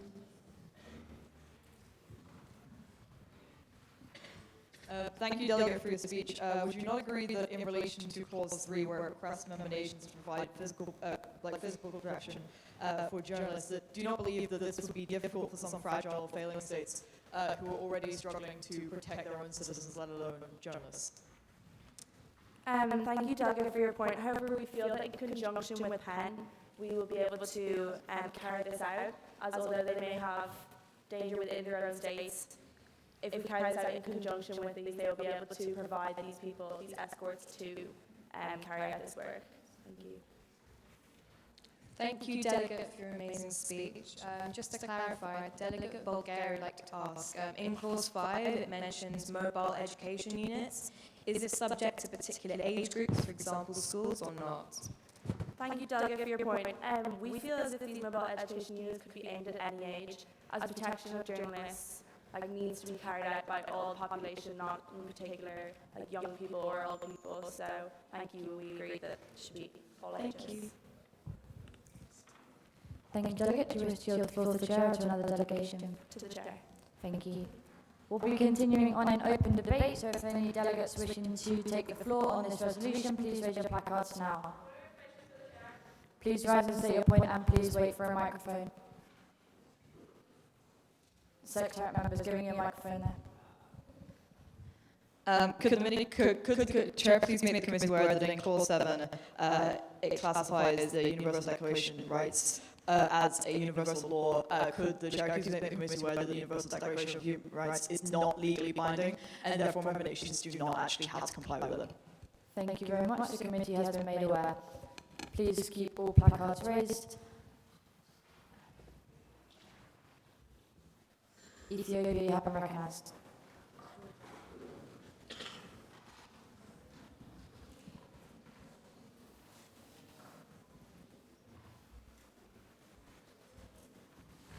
Delegates, we find this resolution to be wholly vital to protecting the rights of journalists.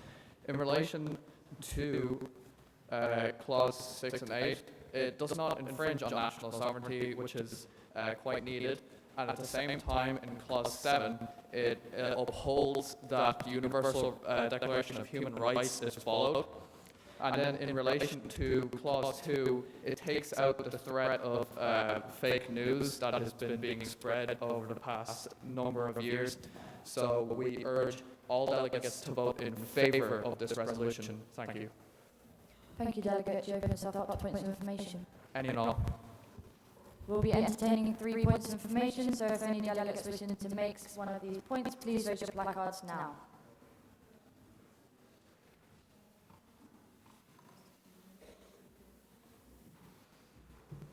Finland, the United Kingdom, and Indonesia have been recognised.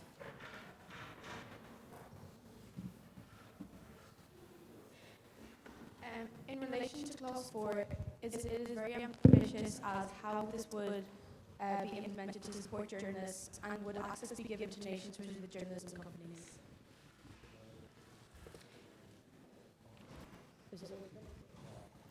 Could the delegate please repeat her question a little bit louder? In relation to Clause 4, it is very ambiguous as to how this would be implemented to support journalists. Would access be given to nations such as the journalism companies? We're not too sure on your point, Delegate.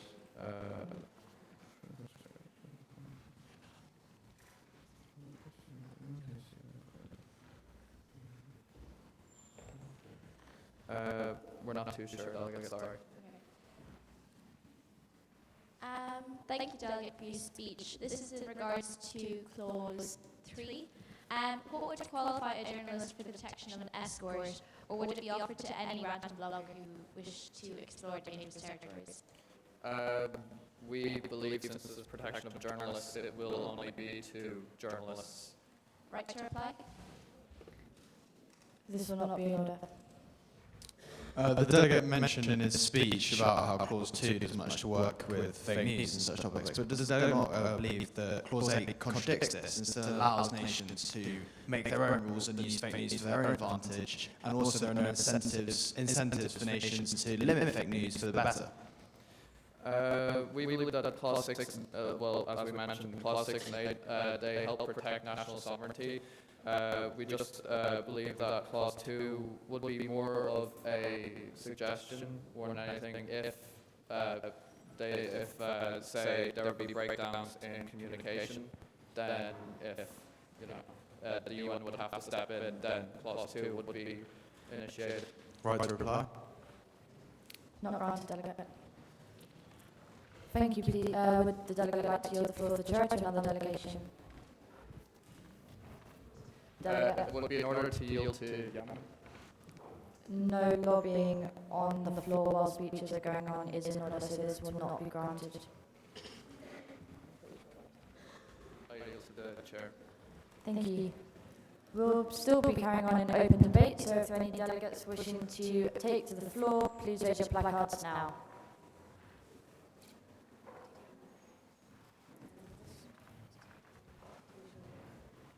DPRK, you have been recognised.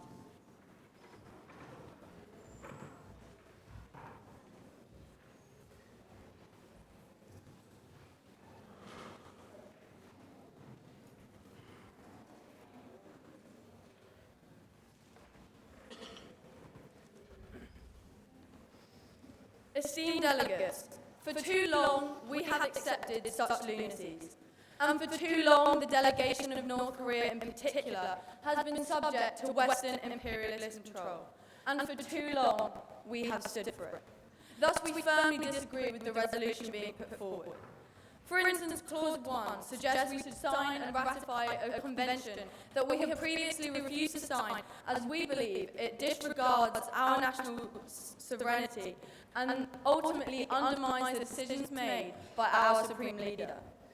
Secondly, Clause 4, Subclause A, suggests the wrongly imprisoned journalists, and we believe that this would be defined by countries whose views do not align with our own.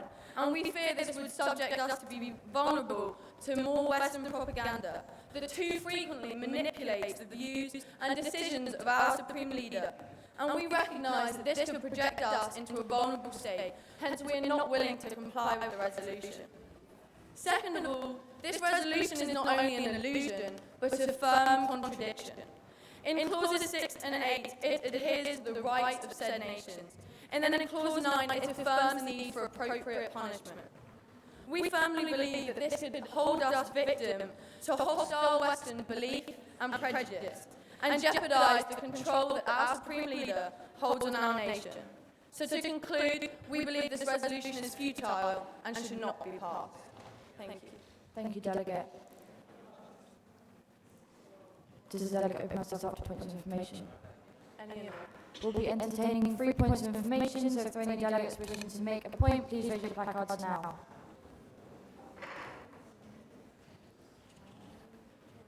Bahrain, China,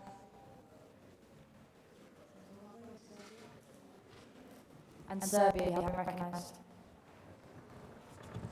Please stand up straight away so the Secretary can get your mics. Thank you, Delegate, for your speech. Does the delegate agree that while protecting journalists are important, we also must protect the state and keep social stability? This delegate wholeheartedly agrees that national sovereignty is our foremost concern. Does the delegate agree that journalists can find out the wrong piece of information and use it against their country instead of for the country? Could the delegate please repeat her question slightly louder? Does the delegate agree that journalists can get pieces of information they should have and use it against their country instead of for? The delegate agrees, and this is exactly why we believe that the rules put in place in this resolution attack our national sovereignty. Thank you. Does the delegation further agree that this resolution fails to address impunity towards journalists, and since 90% of crimes against journalists in the past 22 years have gone unpunished, this resolution does not properly combat a major part in protecting the rights of journalists? The delegate believes that the main problem with the resolution is not protecting the rights of journalists, however protecting the national sovereignty of states that are being called to sign. Thank you. Thank you, Delegate. Does Was there a motion on the floor? No? Am I imagining it? All right. Does the delegate wish to yield the floor to the chair or to another delegation? To the chair, thank you. Thank you. We will be continuing in open debate.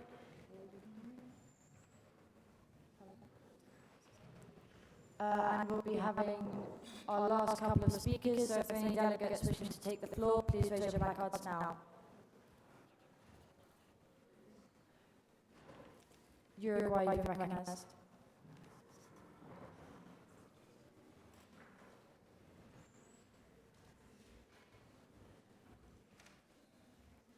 The delegates of Uruguay see two main areas of weakness with this resolution.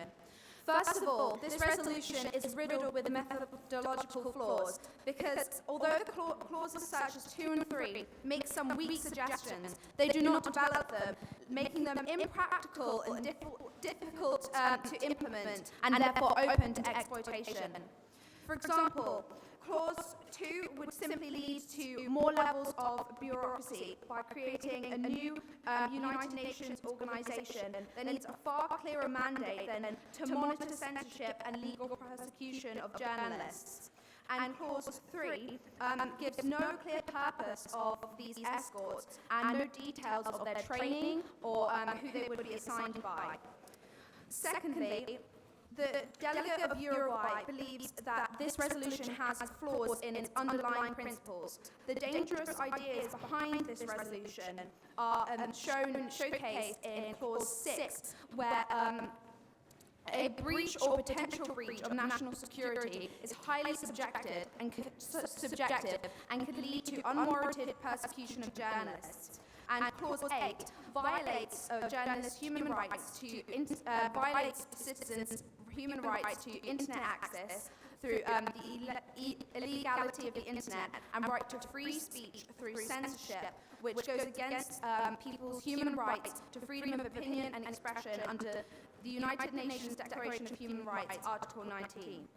The delegate of Uruguay believes that the dangerous ideas behind this resolution will encourage not the protection, but the censorship, persecution, and violation of human rights of journalists in all four corners of the globe. And so we strongly urge you to vote against this resolution. Thank you, Delegate. You open yourself up to points of information. Any and all. We'll be in time for 2 points of information. If there are any delegates wishing to make such a point, please raise your placards now.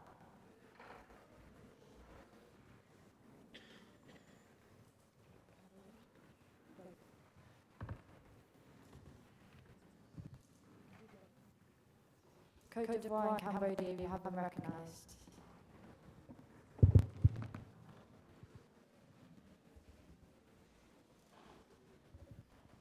We thank you for your speech, Delegate, but we feel this resolution does as much as it can without infringing on sovereignty, and what you're calling for is too much and will definitely infringe. Do you not agree if they did any more to protect journalists, it would infringe on nation sovereignty?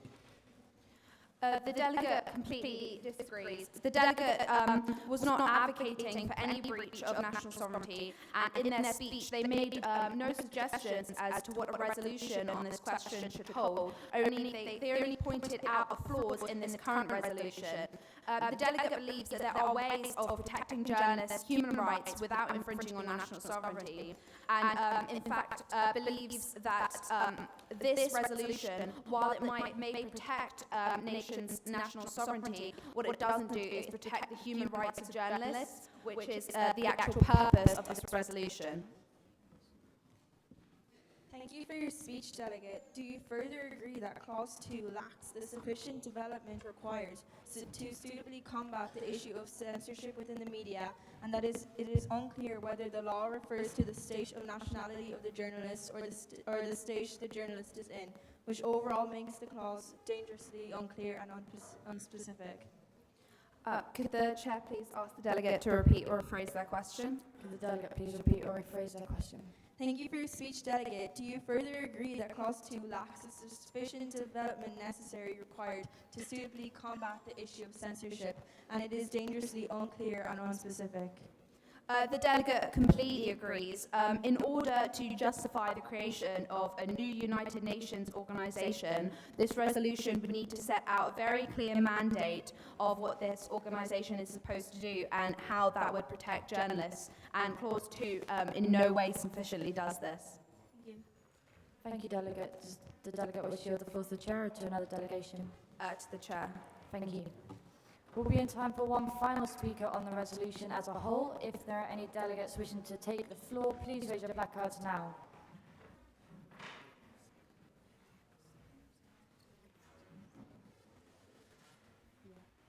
Bolivia, you haven't recognised.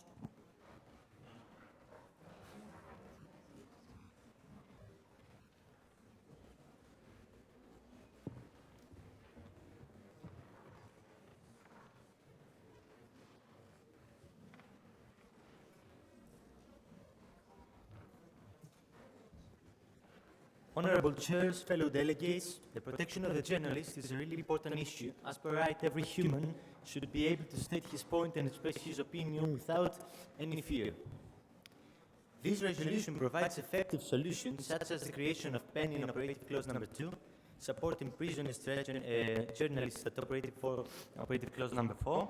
It also makes clear that journalists have to respect laws and state privacy at Operative Clause Number 6 and 7, and eventually suggest an appropriate punishment for those who don't meet these standards at Operative Clause Number 9. Therefore, the delegation to Bolivia recommends to each and every delegate to vote in favour of this resolution because it covers all aspects, analyzes deeply its points, and provides durable and practical solutions. Thank you. Thank you, Delegate. Do you wish to open yourself up to points of information? No. Please yield the floor to the chair. Thank you. In light of that short speech, we'll be in time for one final speaker with no POIs on the resolution. If there are any delegates wishing to take the floor, please raise your placards now. Republic of Congo, you have been recognised.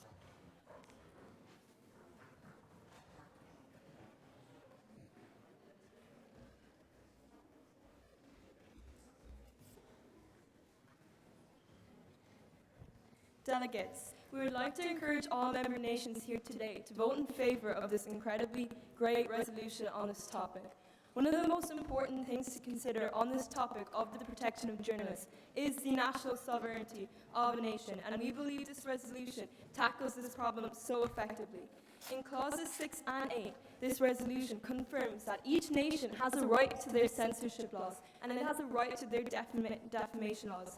And in all other clauses relating to the punishment of countries who do imprison a journalist, these also cater for the laws of a country by stating that the standards in clause 9, it says need for appropriate punishment upon nations that do not meet these standards. These standards include the censorship laws and the defamation laws of the country. So therefore we believe that this resolution caters so effectively for the national sovereignty of a country, and therefore we encourage all member nations to vote in favour of this resolution. Thank you.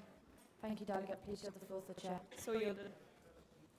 We'll now be moving into voting procedure on the resolution, so our Secretary can please secure the doors, suspend no passing, and take their positions.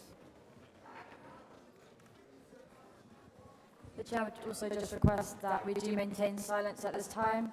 Delegates,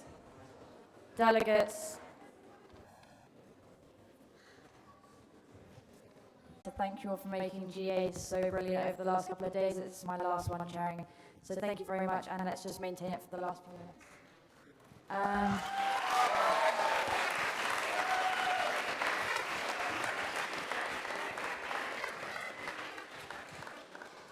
Thanks, guys. All those wishing to vote for, please raise your placards now.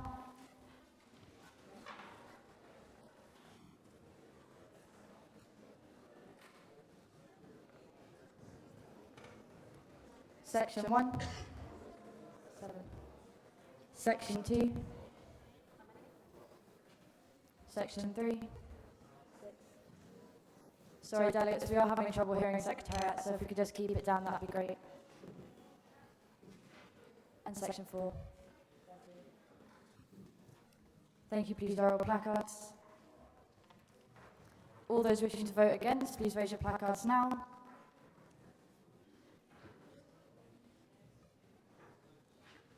Section 1. Delegates, please. Section 2. Section 3. And Section 4. Thank you, please lower your placards. And all those wishing to abstain, please raise your placards now.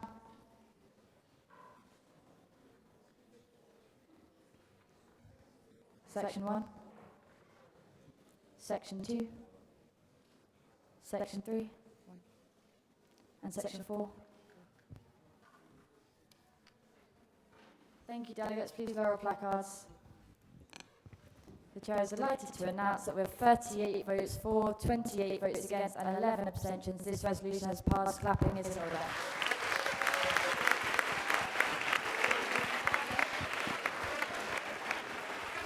Delegates, please remain seated for 2 seconds while we just tell you what the plan is for lunch. There will be about 5 minutes now just to quickly switch over as you guys all need to get to lunch, but please make sure that other people from your delegation come straight back in. And all of you guys should be back here by 1:20.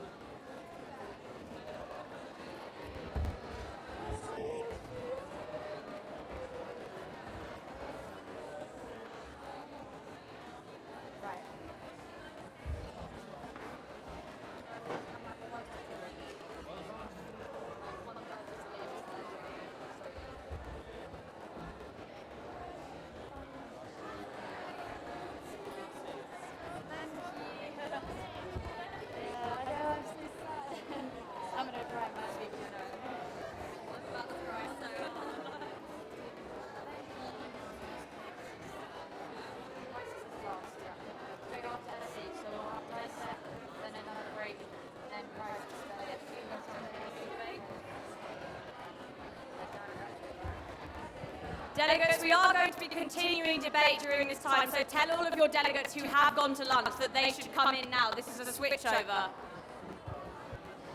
Trouble? You all right?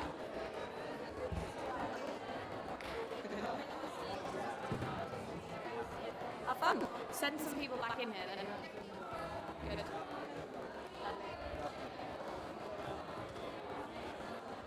Yeah. Hello?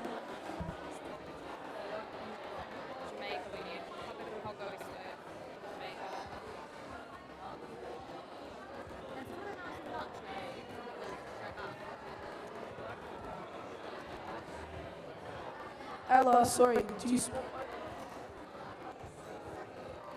Yeah. Is like Aaron coming and Dion and you're swapping over, or are you just staying No, on? Aaron and Dion aren't coming. I'm chairing this one. Lunch, we're debating now, but some people should have gone to lunch already. You're supposed to switch with people, so other people in your delegation should come and you should... Ali Gilmore, where are you? Dissect one.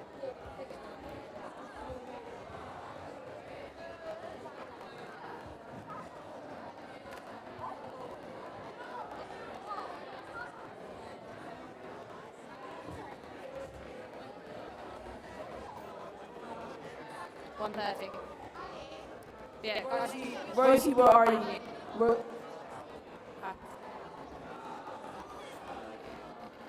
Yeah, essentially, that's kind of what we like. We haven't had lunch yet, but we're just going with it.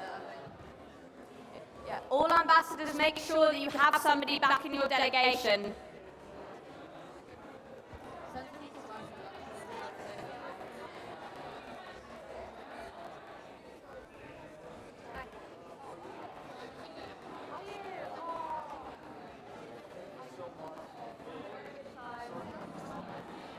It's fine, it's not your fault, you're learning. Oh, see you, thank you. Oh, I'm glad you had a good time. Bye.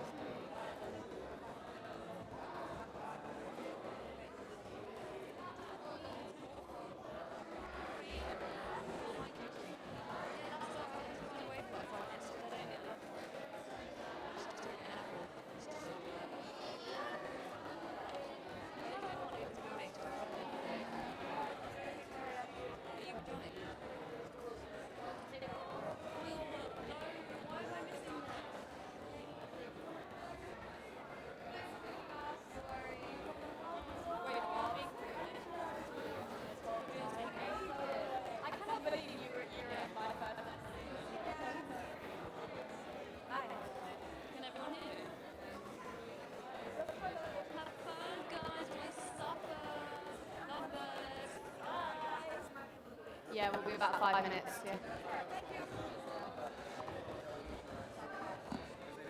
I think she might have just told me that. I think she might have just told me that. I think your friend. I think she just said. So yeah, just chop chop.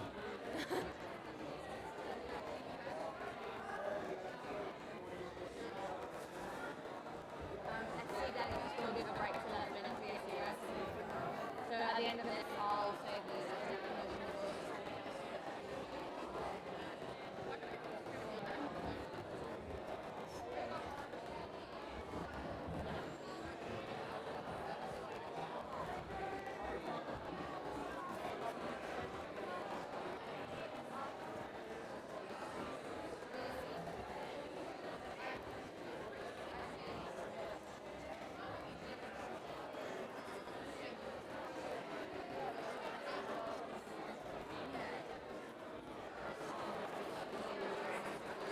like 5-10 minutes, like as soon as everyone's in.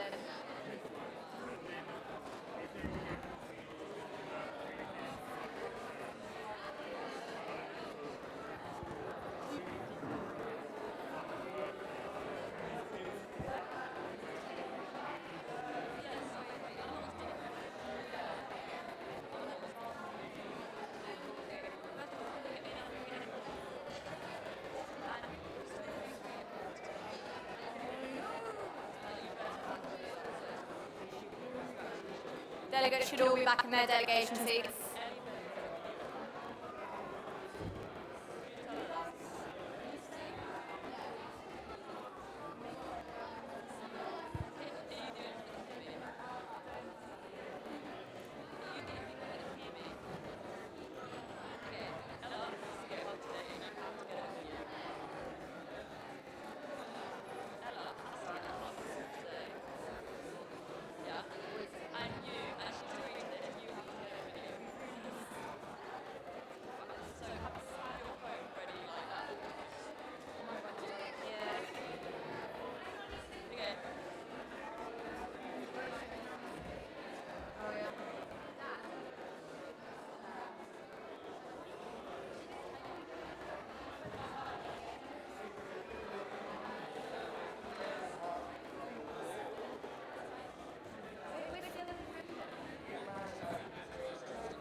We're still in session. This isn't a break, like we need secretariat, we're still in session. Like we're still in session, like this isn't a break, like we still have DA going. And there's like, okay, are you at lunch? Would you mind just nipping into the Great Hall and like making an announcement that GA is still ongoing and we need the editors to come back in here? So if they find out they need to come in. They need to come to the Great Hall. Thanks. Yeah, so please announce it. Yeah, she's already in. No, she's already in.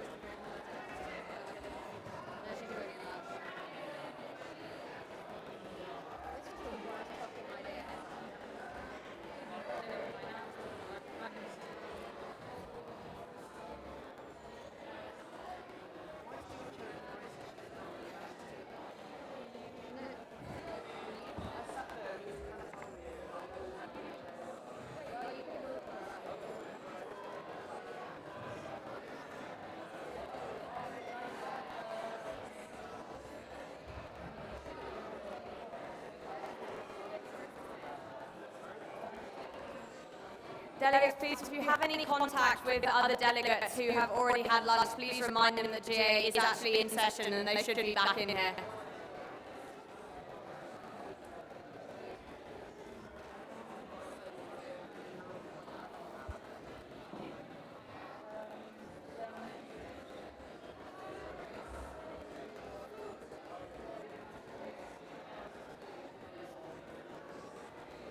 All advisors as well. If there are any advisors in here and you don't have delegates from your school in here, could you please find them and bring them here because we are actually in session.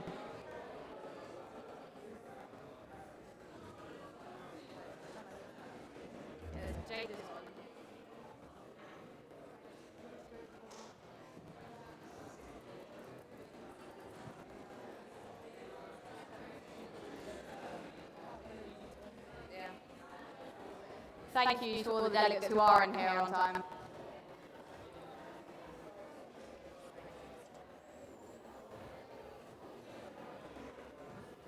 Jane did it, so we should be getting people.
Thank you for your patience, delegates. We will be starting soon.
Okay, delegates, we're going to be starting in about 2 minutes.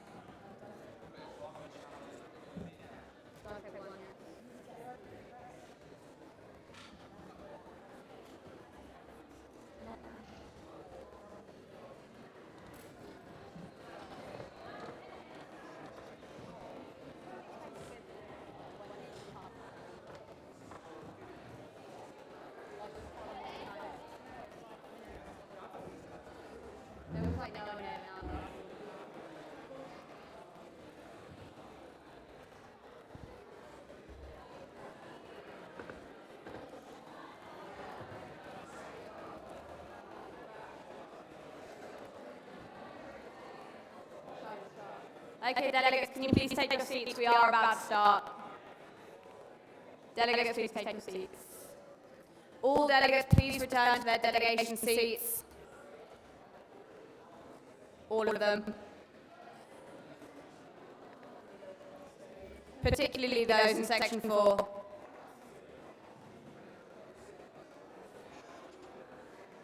Austria. Are you in the same school?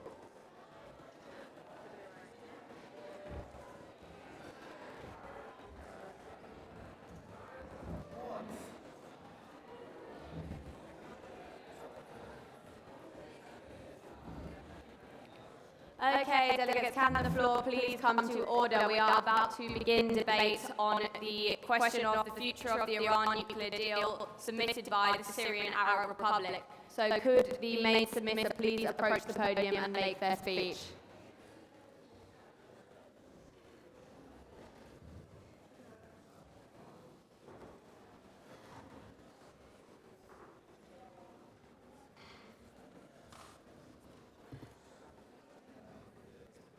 Thank you.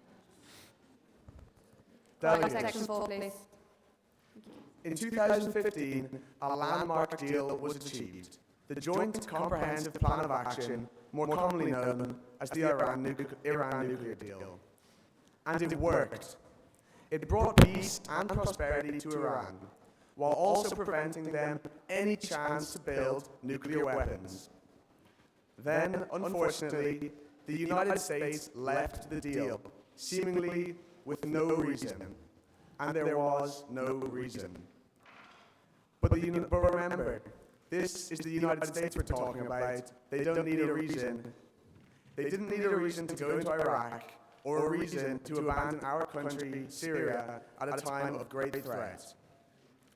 Iran did not violate the deal in any way before the US left. The other signatories to the deal agree on this. The UK, France, Germany, China, and Russia all still agree that Iran was complying fully. And the IAEA, that is the International Atomic Energy Agency, a very reputable commission, who performed no less than 15 checks after 2015 in Iran, also held that there was no evidence of misconduct by Iran before the US left the deal. Therefore, Syria sees the solution to this problem as relatively simple. We will rebuild and reinstate the Iran nuclear deal, with help from all the remaining signatories. We will create a situation with lessened tensions, for instance through Clause 3 in relation to naval relations, so as all parties can approach the negotiating table optimistically and amicably. The truth of the matter is that the US has been allowed to act arbitrarily on a global scale, and this can no longer be allowed. Vote for this resolution and prevent yet another needless tragedy before it occurs. Thank you. Thank you, delegates. Do you wish to entertain points of information? As many as time will allow. The delegates will entertain 3 points of information. If there are any such points on the floor, please raise your placards now. These will come from Angola, Slovakia, and the Dominican Republic in that order. Please stand and wait to receive your microphone.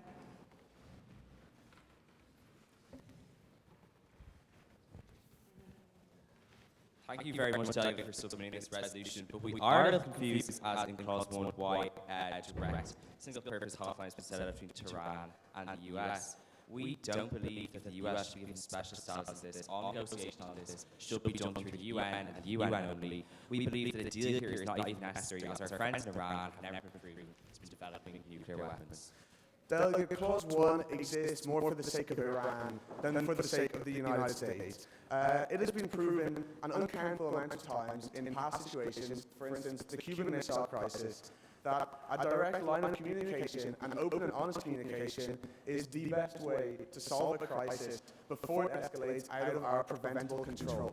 So we think that it is very essential that there should be lines of communication not only between Tehran, Washington, and the IAEA, but also directly between Washington and Tehran. Thank you. We thank the delegate for their speech. In relation to Clause 4, does the delegate not agree that this is vital to the resolution as it holds nations accountable? Absolutely, delegate.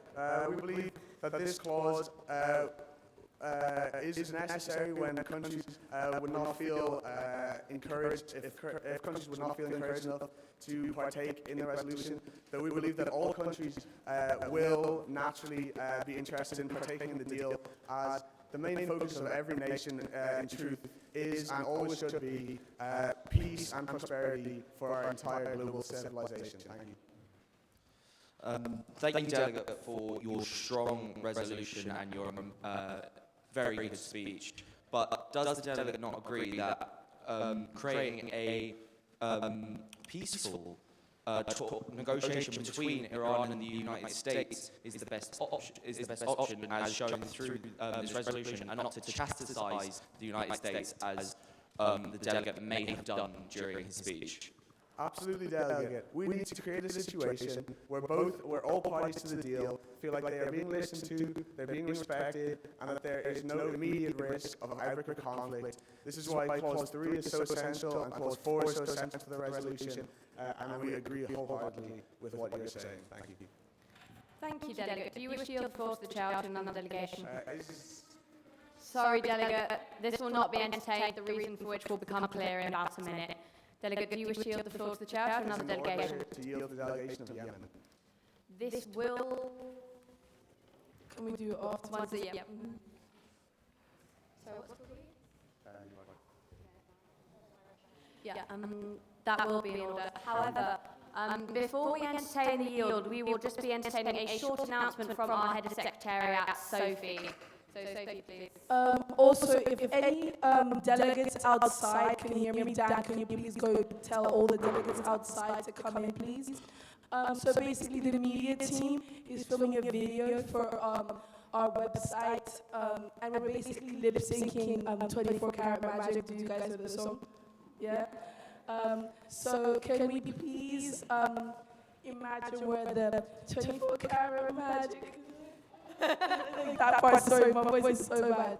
I have tonsillitis, but yeah. Sorry. But yeah, can you imagine where the 24 Karat Magic, like that part, yeah? And can we all lip sync that part? And I want everybody to like stand up and like do a move and like do something, okay? Yeah?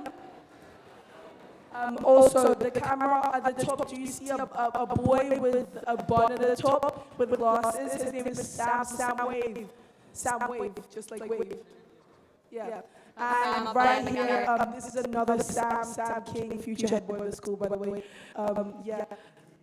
So those are the two cameras. You either look to Sam over there or Sam over there. Is that fine? And on a count of 3, can we just all pretend that there's really, really loud music playing and that we do like the 24 karat magic in the air? Does everybody have a move in their head, like something they're gonna do? Yeah? Can I hear a response back, please? Yes? Yes? Yes? Can we all get up, please, now? Guys, let's go, let's go, let's go. Yeah. Come. Okay. On a count of 3.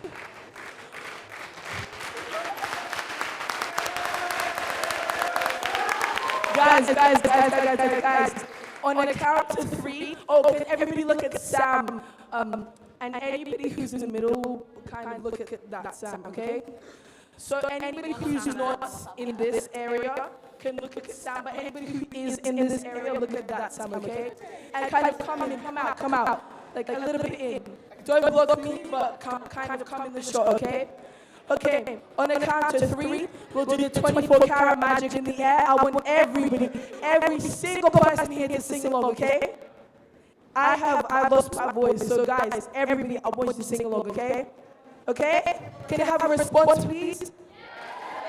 Okay, 1, 2, 3. 24 karat magic in the air. Thank you guys.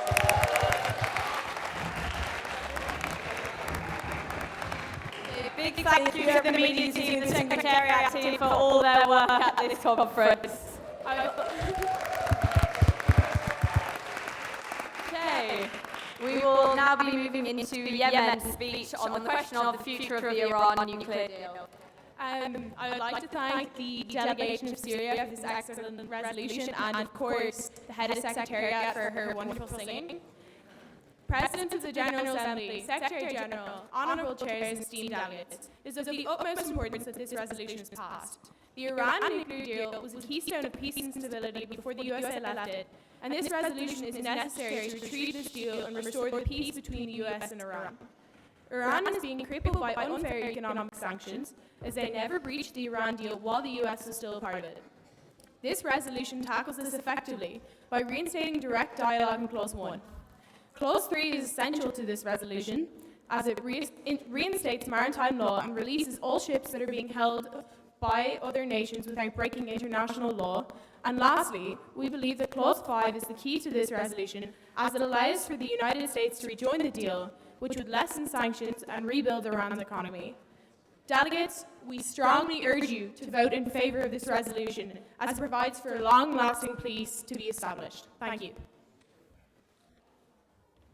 Thank you, Delegate. Do you wish to open yourself up to any points of information? Any and all.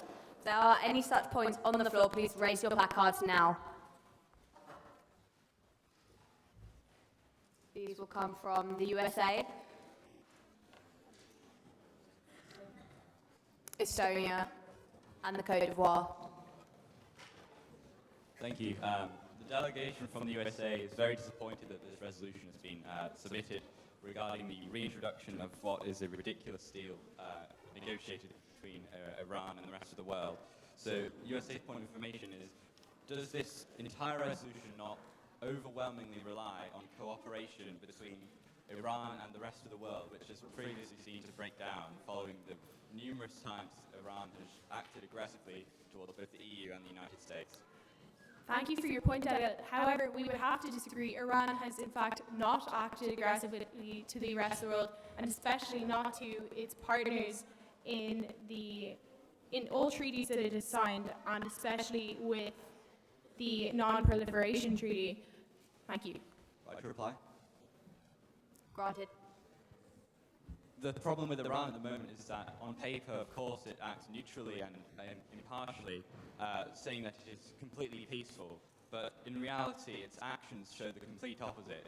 Does the delegate not agree that the actions that it has done with regards to the seizure of oil tankers and attack on natural resources completely contradict any kind of claims that it is impartial and looking for a peaceful environment? Thank you again for your point, Delegate. We wish to emphasise that no nation is entirely without blame or without fault here in this situation. However, this is tackled, your point about maritime issues, in Clause 3 in its entirety. Thank you. Thank you.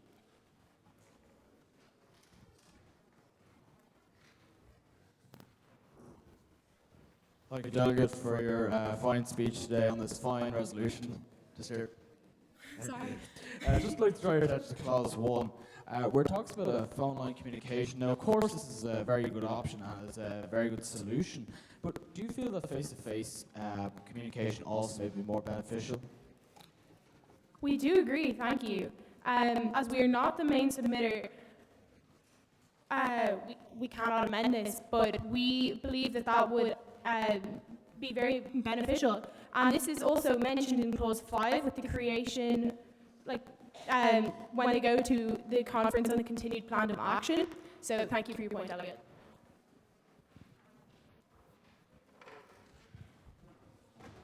Will the delegate not agree, contrary to the opinion of the United States, that in Clause 1 of this resolution, too much influence is given to the United States, and rather the strength of this resolution is within Clause 2, which avoids an imperialist approach and rather suggests something much more multilateral and respects every nation involved? We wholeheartedly agree. Thank you, Delegate. This resolution, its strength is found in its lack of imperialism towards the United States, and that is shown throughout each and every clause. Thank you. Thank you. Thank you, Delegate. Please yield the floor to the Chair. So yielded. Okay, we are in open debate on this resolution. If there are any delegates wishing to speak, please raise your placards now.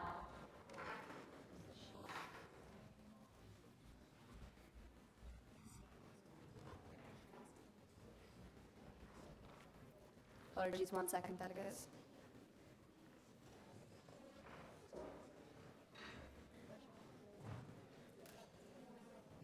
Kuwait, you've been recognised.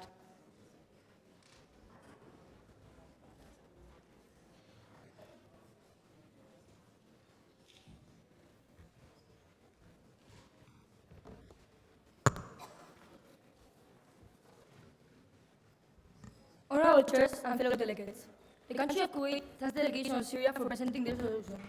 Kuwait has been wishing to solve this issue since the day the United States decided to withdraw from the deal. We, the delegation at Kuwait, understand the decision of the United States, but we don't share opinion neither support it. This decision was a huge error. Many countries around the world, such as Germany and Japan, were given a second opportunity. So why does Iran not deserve one? In the country of Kuwait, we believe in second chances, and for that reason, we believe that Iran deserves having one. We urge to solve this issue as fast as we can and the best way we can. And for this reason, we encourage all member nations to vote in favor of the resolution. Thank you. Thank you, Delegate. Do you wish to open yourself up to any points of information? Yes, one. The delegate has opened herself up to 1 point of information. If there are any such points on the floor, please raise your placards now.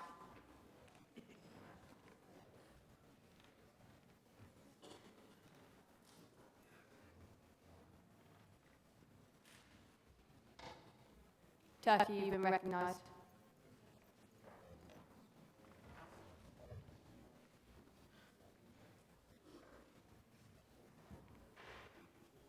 Thank you for your speech, Delegate. However, is the Delegate aware that neither Germany neither Japan has the power to have in the possession nuclear weapons, and Iran yes? Yes, thank you, Delegate, for your point of information. Kuwait is aware of this, but our speech was not about that. But we also believe that Iran did something that was not as impactful as what Japan and Germany did, since Iran was following the white lines that they needed to follow, and they just got punished because of USA's ideologies. Thank you so much, Delegate. Thank you, Delegate. Do you wish to yield the floor to the Chair or to another delegation? To a chair. Okay, the floor has been yielded to the Chair. We are in open debate on this resolution. If there are any delegates wishing to speak, please raise your placards now.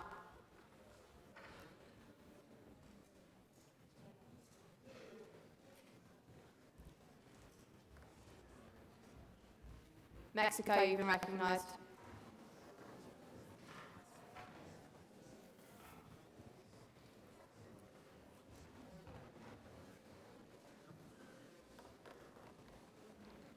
Thank you, delegates. We would like to thank the delegation of the Syrian Arab Republic for submitting a very comprehensive and effective resolution on the issue of the future of the Iran nuclear deal. Delegates, there is a fine line between equality, and we believe that for far too long the US has benefited from this, and we believe this resolution helps to reduce the power the US has in overseas affairs. We believe this resolution will rejuvenate the already crippled economy of Iran by assuring the US that they have no intention of creating new weapons of mass destruction in Clause 5A. We also believe that Clause 5B tackles the issue of sustainable development whilst also furthering the safety of plants by an increased presence of the IAEA. Clause 2 is also vital to devise the best methods of achieving total disarmament worldwide. So delegates, this resolution is vital to the nation of Iran and the US. This resolution will greatly reassure the US, and therefore the US can abolish their sanctions on Iran. We cannot allow the US to continue to bully nations such as Iran, and we believe this resolution will stabilize the deteriorating relationship between the US and Iran. So we urge you all to vote in favor of this resolution. Thank you. Thank you, Delegate. Do you wish to open yourself up to any points of information? 2, please. The delegate has opened himself up to 2 points of information. If there are any such on the floor, please raise your placards now. Zimbabwe and Iran, you've been recognised.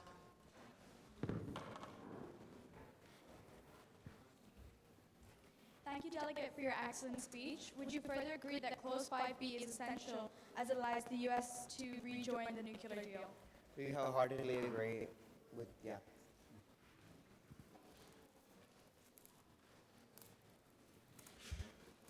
Iran?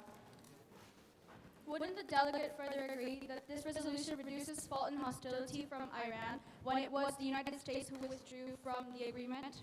We wholeheartedly agree. We do not think that it is fair that the US could withdraw and get what they want from Iran. Thank you.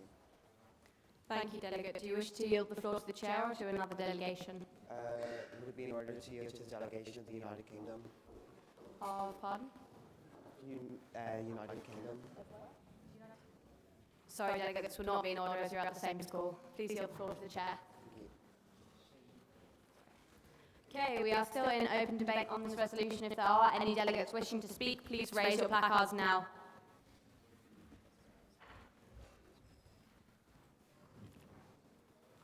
Israel, you've been recognised.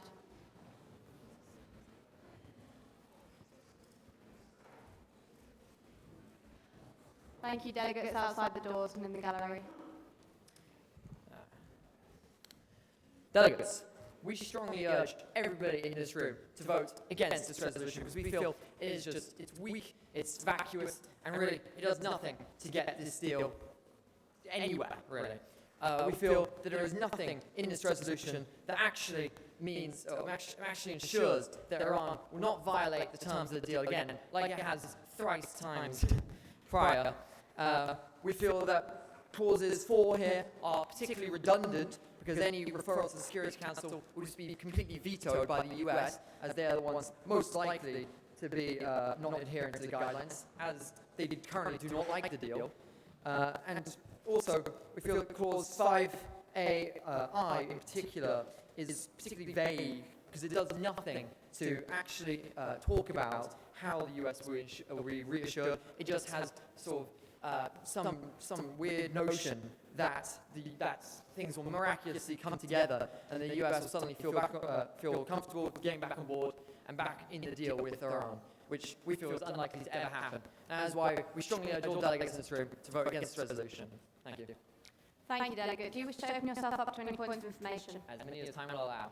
The delegate has opened himself up to 3 points of information. If there are any such on the floor, please raise your placards now.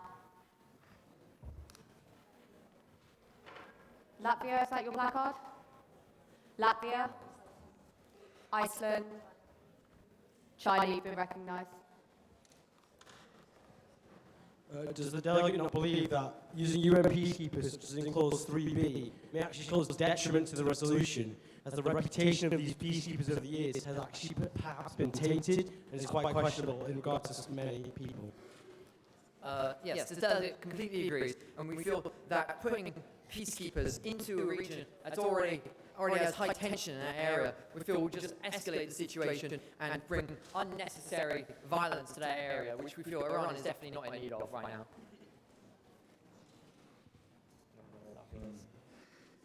Thank you, Delegate. Doesn't the delegate further agree that the fear of Iran breaching the new deal that would be reached is real, as Iran has opened 40 centrifuges that weren't allowed in the deal previously? Yes, thank you, Delegate. We are particularly concerned that Iran is being allowed to continue with this deal when in the past it has violated and has violated the UN's trust, and we feel concerned that they could be developing nuclear capabilities so close to us, even though we know right now it may be unlikely, but who knows in the future. Thank you. Is the delegate not aware that Iran has been in an economic crisis, and so they broke the rules because they're in desperation, and it's not because of belligerence? Well, one of the rules that Iran broke was enriching uranium past the grade of 3.67%, which was deemed the necessary amount for civilian usage. Sorry, delegate, these kind of points may not interrupt the speaker. Please continue. Well, there was a limit set for civilian usage, which they then broke by a sizable amount, we believe up to 20%, which is completely unnecessary, even in an economic crisis, to generate energy. It's just showing that they did not respect the trust of the UN in this sense. Please rise and state your points. Could we get a microphone to Yemen? Thank you.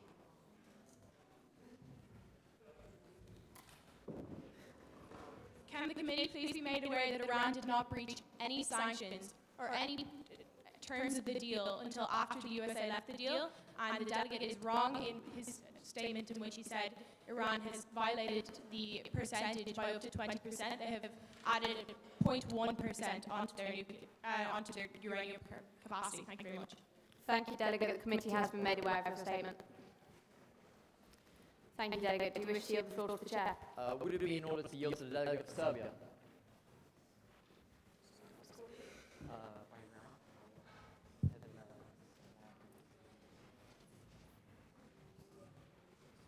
Yes, delegate, this will be in order. Serbia, do you accept?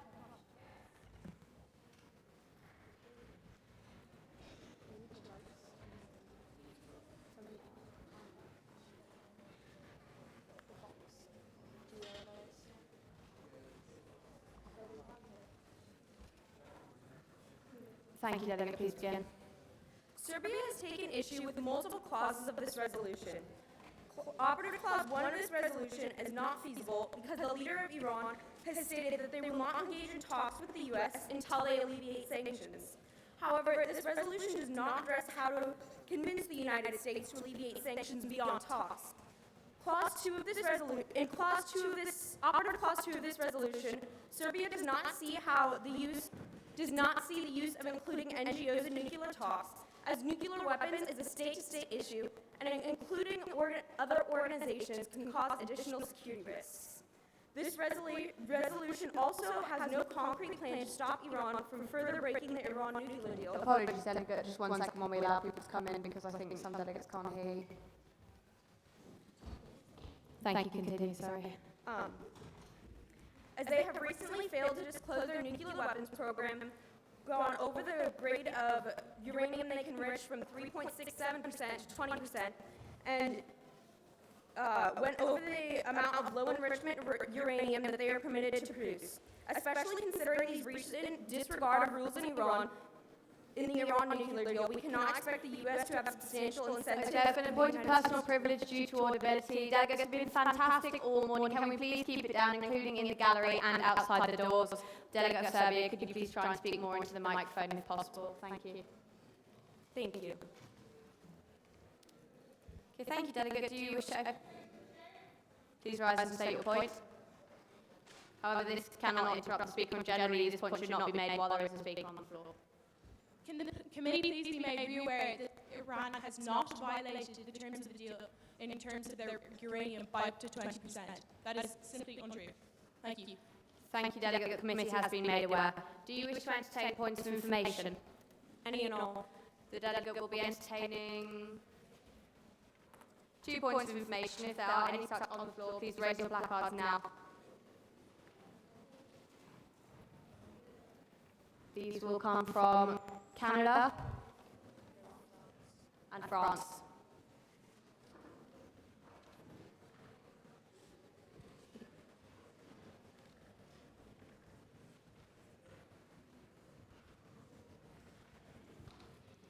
Thank you for your speech, Delegate. In relation to Clause 5, Subclause A, Subclause I, would you not further agree that the ambiguous wording of the United States feeling sufficiently reassured suggests simply appeasing the United States and therefore dangerously allows for the mismanagement of the renegotiated plan to the benefit of the U.S.?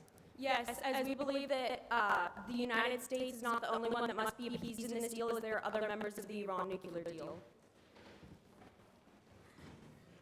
Is the delegate aware that in Clause 2, it emphasizes that NGOs would only be present at preparatory conferences, which therefore ensures that they would not be involved in state affairs? Yes, however, the resolution that we have mentioned is Operative Clause 1. Thank you, Delegate. Please yield the floor to the Chair.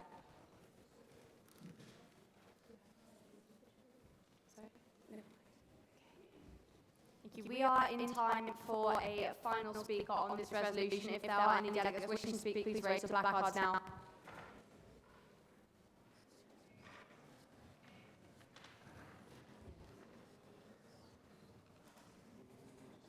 Switzerland, you've been recognised.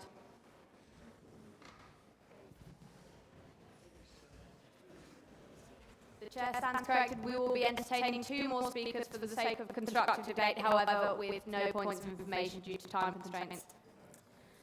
Honourable Chairs, fellow delegates, this is a really comprehensive resolution and completely tackles the issue of the future of the Iran nuclear deal. We can observe this in other resolutions and particularly in Clause 2, which encourages all UN member states and relevant NGOs to partake in the 2020 NPT Review Conference in New York, as well as any preparatory conference to held beforehand. Switzerland has been taking steps in order to end with this problem. For this to happen, we need to, you, all members here present, take the same step in the right direction. Delegates, the noise levels are climbing, please. That's why we encourage you all to vote in favor of this resolution. Thank you. Thank you, Delegate. Please yield the floor to the Chair. We are in time for 1 more speaker on this resolution as a whole. If there are any such, please raise your placards now.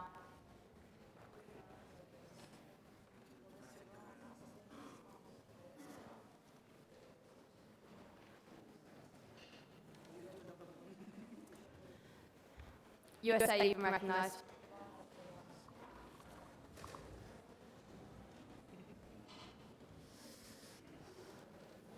Delegates, can the floor please come to order? The delegate of the USA believes that this resolution does not solve the issue of Iran's nuclear deal, as it relies heavily on the cooperation of other countries who won't cooperate. The USA is very happy to cooperate on a deal to help find a solution to this problem. However, a lot of other countries mentioned in this resolution may not be so happy to cooperate. As well as this, the rest of the resolution contains a lot of vague areas. As previously mentioned, Clause 5AI is extremely vague and does not give any good information. Overall, the delegates of the USA believe that this is an incredibly flawed resolution that does not solve the issue. Thank you. Thank you, Delegate. Please yield the floor to the Chair. We will now be moving into voting procedure on this resolution as a whole. Secretariat, could you please secure the doors, suspend note passing, and take up your voting positions? We'll come in a minute. Secretariat, could you please take up your voting positions? Delegates, could the floor please be silent during this process as we need to count the votes? Delegates, we do actually need silence during this process so that we can hear the Secretariat when they count the votes. Thank you. All those wishing to vote in favour of this resolution, please raise your placards now.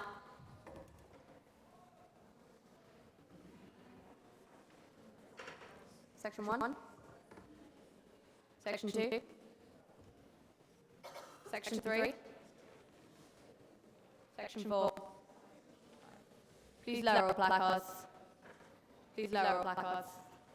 All those delegates in Section 4. All those wishing to vote against, please raise your placards now. Section 1. Section 2. Section 3. Section 4. Thank you, please lower your placards. And all those wishing to abstain, please raise your placards.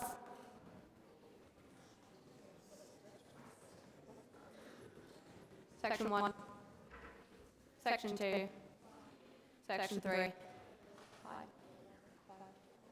Section 4.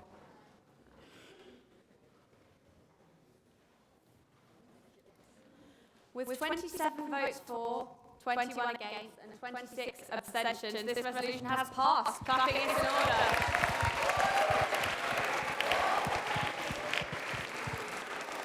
I would just like to say thank you all for being so good during this. This is the last EA resolution I will ever chair, so thank you all for being fantastic.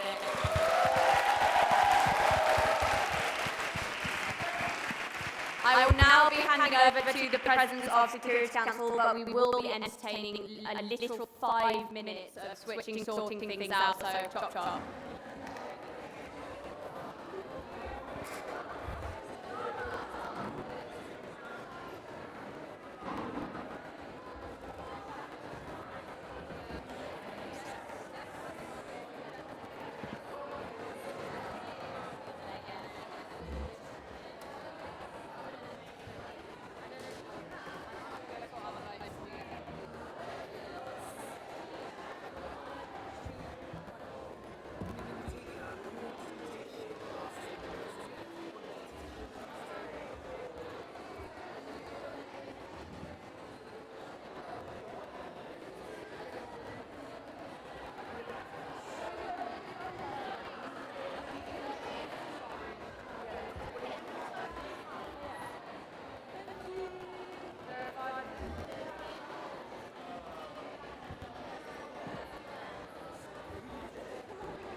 Okay, guys, can you hear me? Do you realize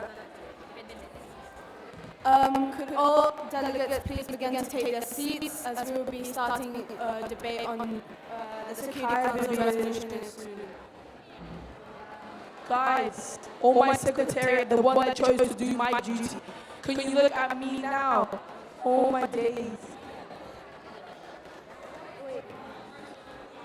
Lily Ray, Caitlin Barron, and can you come here, all three of you now? Caitlin, come here. Are you deaf?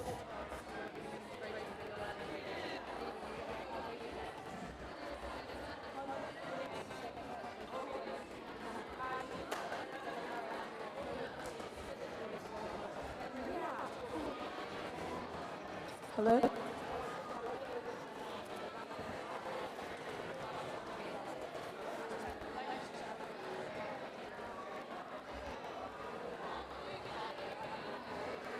Could delegates please begin to take their seats? We will be starting soon.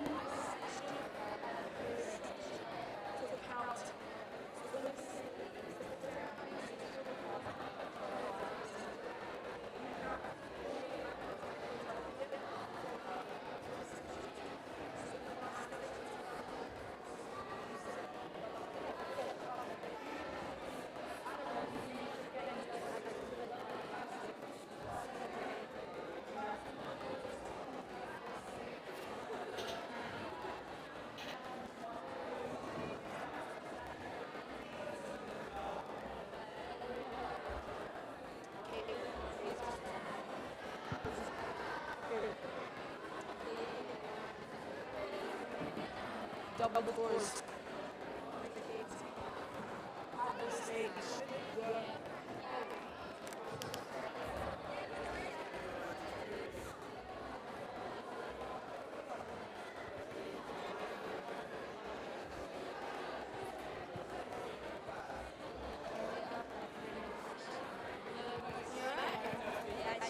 Dude.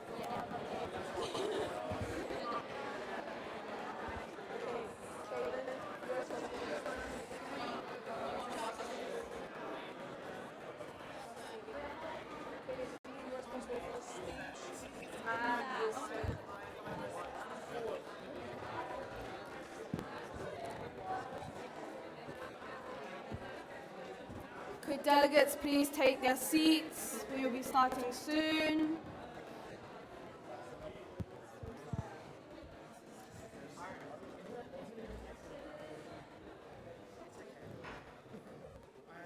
Could secretariats please secure the doors?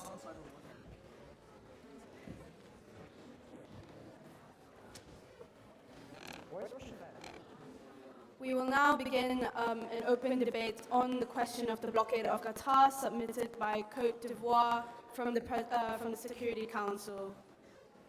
Could the main submitter please take the floor and begin his speech? Delegates, one word could be used to describe this resolution and the work of the Security Council, and that word is pragmatic. We have been faced with an extremely difficult problem to solve, and we now have three mechanisms that solve that problem effectively. The first mechanism is the long-term solutions proposed within this resolution. If we looked at Clause 1, Subclause A, B, and C determines how we are going to justify or how we are going to allow Saudi Arabia and Qatar to be able to cooperate with one another, and proposes a pragmatic approach that allows that to happen. Furthermore, Subclause E is also important in preventing future conflict from occurring because it allows not only education to occur, but in a non-imperialistic fashion. Also, in terms of long-term solutions, we would like delegates to look at Subclause 2, which we believe functions as well with Subclause 7 and prevents Saudi Arabia and Qatar from coming into conflict with one another in the future. But we also have proposed immediate social aid solutions that actually bring assistance to the people within Qatar suffering from this blockade. We would like to draw your attention to Clause 6, which allows multinational families to see one another. This is a human right, and the Security Council wanted to respect this. Furthermore, religious freedom is assured within Clause 8, and we assure that there is no infringement upon national sovereignty in Clause 9. However, the most important mechanism within this resolution is the word that we mentioned at the beginning, and that word is pragmatism. Clause 4 and 5 ensure that all clauses within this resolution are implemented properly, and that is why we urge you to vote in favour. Thank you, Delegate. Does the delegate open himself up to any points of information? As many as time will allow. The delegate has opened himself up to any points of information. As such, are there any at the floor at this time? Please raise your placard now. This will come from Bulgaria, Costa Rica, Indonesia, and France in that order.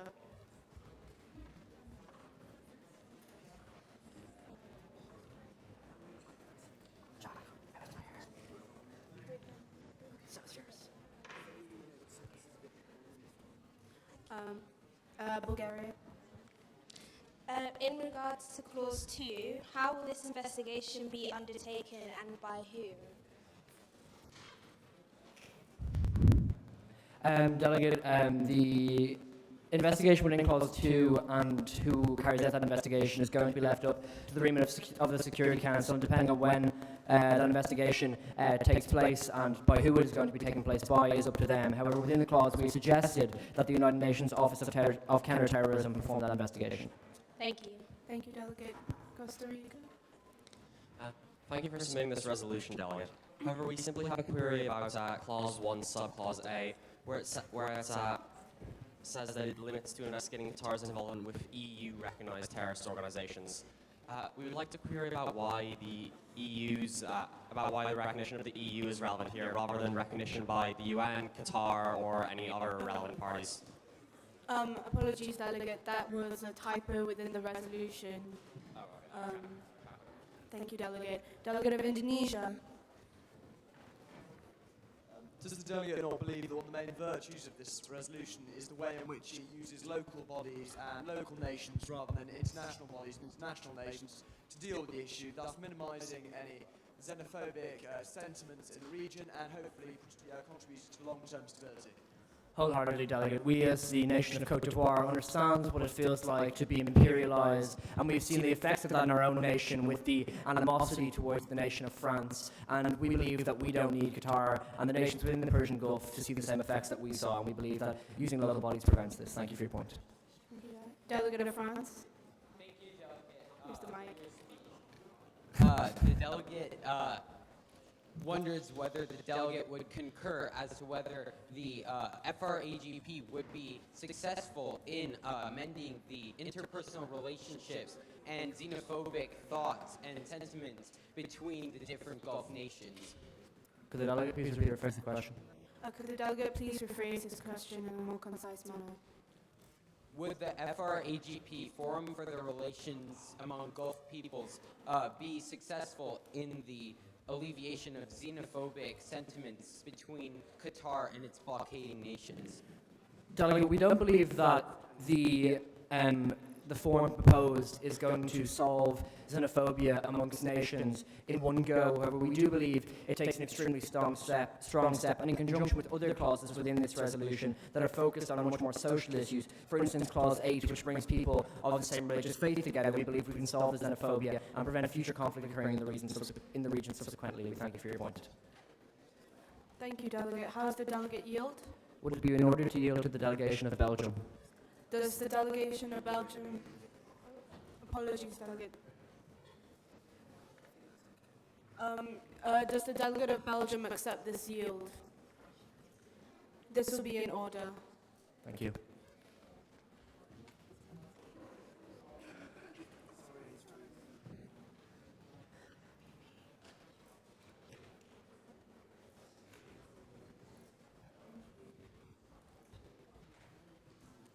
You may begin. Delegates, there is currently a very heated situation ensuing in the Gulf, as I'm sure we're all aware. And the worst case scenario that we're facing, in regards to the situation, includes the deterioration into physical violence between the Gulf countries involved. And with today's political climate, this is not something that we can risk. Many member states have a due interest in Qatar and should seek to alleviate the problems there. The United States, for example, has to look after the Al Udeid Air Base situated in Qatar, which is the largest US military facility in the Middle East. Kuwait, one of the countries that makes up the Gulf region, has been acting as a mediator in this dispute since its origin. Overall, this issue has international importance and is worthy of our consideration as the General Assembly. This resolution, submitted by Cote d'Ivoire, is exemplary in terms of pragmatism and forward planning. It covers all areas that are necessary to resolving the dispute, from the diplomacy related to the humanitarian related. Clause 1 outlines in detail what a new specialist sub-body, ONAGA, will do to alleviate tensions between Qatar and Saudi Arabia or the UAE. Could the delegate please come to a closing remarks? Yeah. It aims to reinstate diplomatic relations between the respective governments and orchestrate an educational program to assure the sentiment between the civilians of each Gulf nation grows to be respectful and collaborative, which will decrease the risk of any similar events occurring in the future. Thank you, Delegate. Is the delegate open to any points of information? Any and all. Those wishing to ask a point of information, please raise your placards now.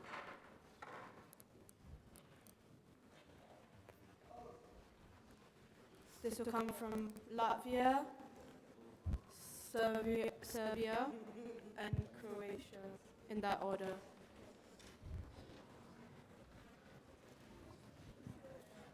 Does the delegate not agree that education schemes similar to the one mentioned in Clause 1A are largely dependent, the success of which are largely dependent on the willingness of the population to be educated? Sorry, could the delegate please repeat or rephrase the question? Could the delegate please repeat or rephrase his question? Does the delegate not agree that education schemes similar to the one in Clause 1A, the success of them are largely dependent on the willingness of the population to be educated? We do agree with this statement. However, we believe that there is good reason to assume that the population of the countries involved will be willing to partake in such educational programs, as well as a sentiment of distaste for each other in the Gulf region. There is also a growing weariness with the state of affairs, and younger upcoming generations, which would be more likely to want to have a reform and progress in terms of relations with each other, which will be the generation that such educational programs will mainly target, will be in favour of embarking on such educational programs. Delegate Eusebio? I'd like to direct the attention of the delegate to Clause 3.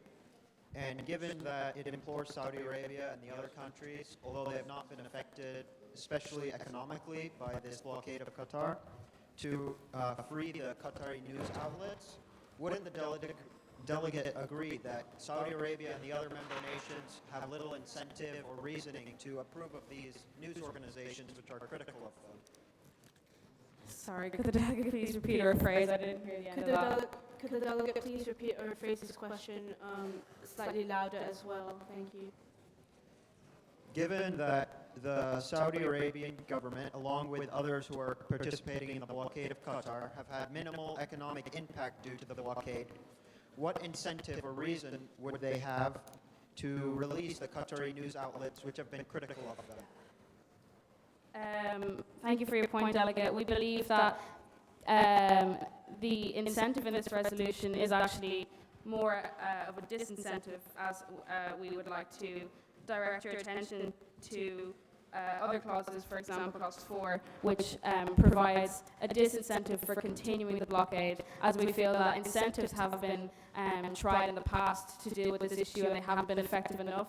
And given the sense of urgency in this matter, Security Council decided that a disincentive in the form of sanctions was the best way forward, and we have this outlined in other clauses. Right of reply.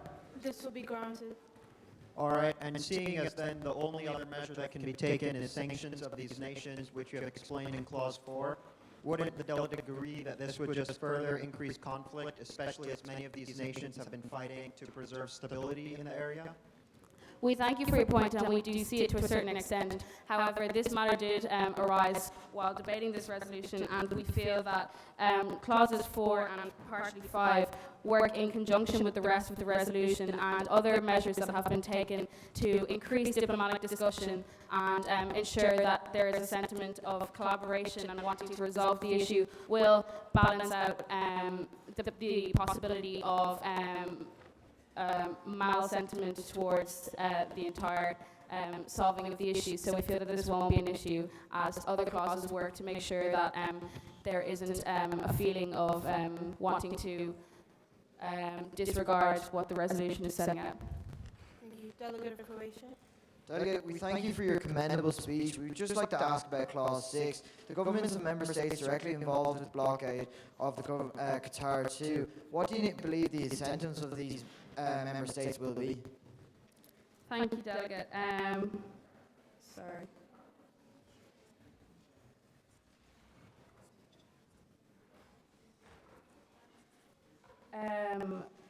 We believe that the incentives of this would be, well, mainly, obviously, at the heart of this resolution is the desire to solve the issue, and we feel that this is, as we have stated in our speech, an issue that has international importance. So we feel that this is incentive enough in wanting to, all member nations wanting to engage in what is being asked of them. Right to reply? This would be granted. And then would you just further agree that the incentive that all these member nations should come together to solve this question, shown in Clause 6, is the best way forward? We would wholeheartedly agree, and we thank you. Thank you, Delegate. How does the Delegate yield? To the Chair. Thank you, Delegate. The floor is now open for any speakers wishing to take it. As such, are there any speakers who wish to take the floor? Please raise your placards now. This will come from the Delegate of UK.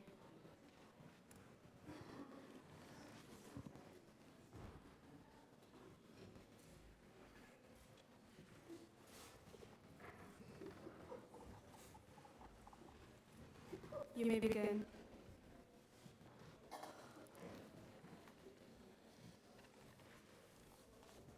Distinguished delegates, esteemed President of the General Assembly, the delegation of the UK are proud to pledge their support to this resolution, submitted by our close friend Côte d'Ivoire. It works effectively to protect both the political and humanitarian issues within the complex crisis going on within Qatar. Clause 4, delegates, is a clause that the UK believes is essential to the prevention of the escalation of this dispute. Through the prevention of access to military technology, we ensure Saudi Arabia, along with other member nations, are encouraged to not take military action, delegates. Furthermore, through the sanctions of the luxury goods, the life of the ruling elite within Saudi Arabia and other nations will be affected, hopefully leading to political change as pressures exerted upon their governments. The Sawa Canal mentioned in Clause 9, delegates, not only presents an abhorrent threat to national sovereignty, but also a threat to core Al-Udeid, the UNESCO Nature Reserve. Could the delegate please come to his closing remarks? Important historic, ecological and tourism site within Qatar. Delegates, we thank the Assembly for their time and we urge you to vote in favour of this resolution. Thank you. Thank you, Delegate. Is the Delegate open to any points of information? As many as time will allow. The Delegate has opened himself up to any points of information. As such, are there any on the floor at this time? Please raise your placards now.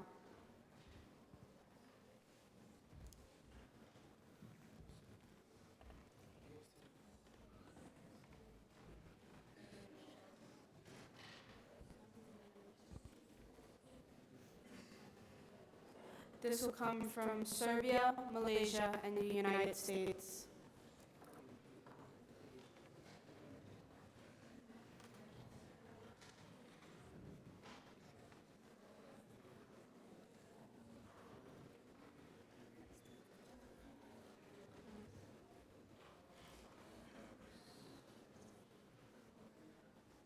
Serbia. Where's the mic? Could the Secretariat please pass the mic to the Delegate of Serbia?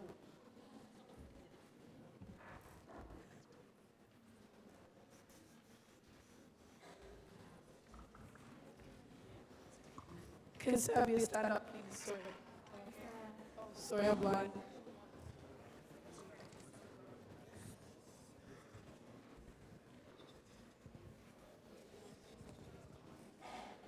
Hello, Delegate, and thank you for your speech. Would the Delegate not agree that directing their attention to Clause 8, referring to calling upon the nations to respect the freedom of practice of religion, and especially with the initial proposal by the first delegate that it would assure the rights of freedom to delegates in freedom of religion, would this not constitute a violation of a nation's sovereignty to determine their own expression on religious freedom? Thank you for your point, Delegate. We wholeheartedly disagree with you. The right to religious freedom is enshrined in the Universal Declaration of Human Rights under Article 19. We believe that this will not infringe on the national sovereignty of any member nation, as it is not forcing them to allow military forces or forces of another nation within their country. It is merely asking them to allow pilgrims completing a sacred pilgrimage under the same religion of the member nations into the country. Right of reply. This would be granted. So ultimately, the delegate agrees with the fact that this is in contrast to the first statement by the first delegate that this would assure rights to the individuals of religious freedom.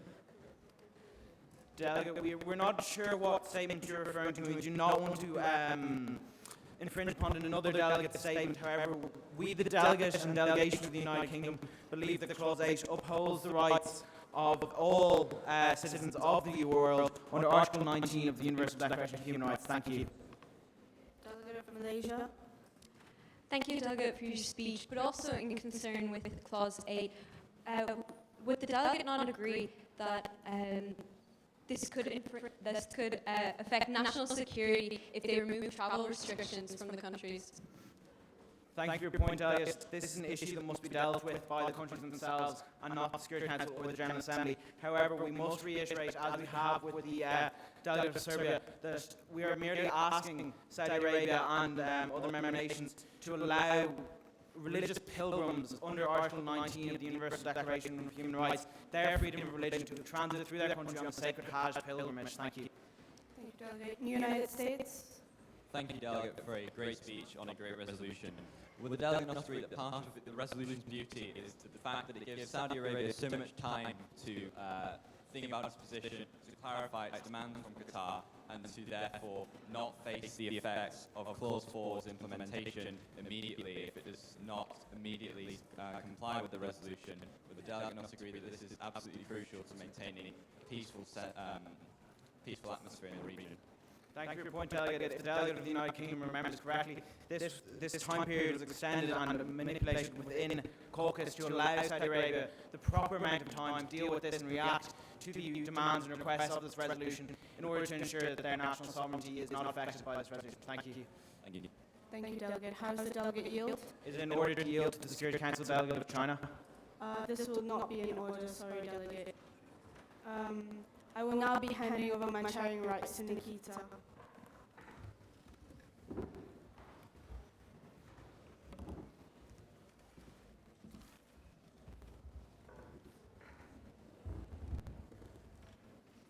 Delegates, we are still in open debate on this resolution. If there are any delegates wishing to make a speech, please raise your placards now.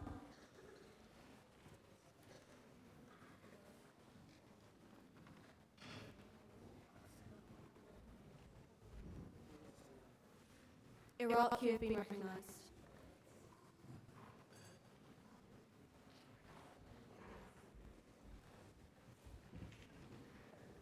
Honourable Chairs, fellow delegates, this resolution is one which not only upholds the principles of the United Nations through creating a dialogue and so tolerance and respect in the region, it will also work to ease the diplomatic tensions in the Gulf region, and so undoubtedly this region will be able to further in prosperity. As the Iraqi Foreign Minister Ibrahim al-Jafari recognized, Qatar has made significant progress, ending its ties with terrorist organizations.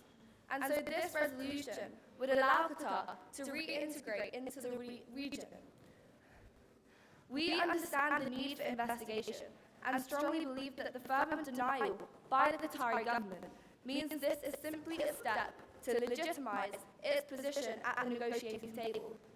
We believe that determining whether or not the Qatari government has acted illegally will end ongoing speculation, which has so negatively impacted the social and economic circumstances of the Qatari people. We, the Iraqi delegation, have spoken out against blockade since its very beginning, and so welcome the measures taken to alleviate its impacts, such as through Delegate, seizing... please come to your closing remarks. This resolution, if fully supported and well implemented, would effectively bring an end to this diplomatic crisis, which has been affecting the region, the economic and social position of the people, and so this delegate urges all delegates to vote in favour of this resolution. Thank you, Delegate. Do you open yourself up to points of information? Any and all. If there are any such points on the floor, please raise your placards now.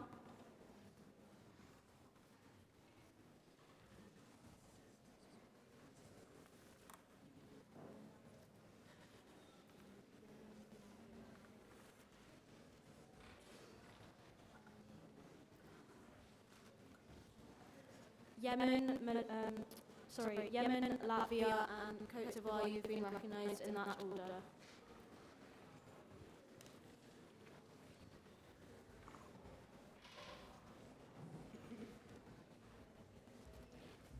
Thank you, Delegate, for your speech. However, in relation to Clause 1, Subclause C, how do you suppose that conditions be measured in order to deem them equivalent to their pre-blockade state?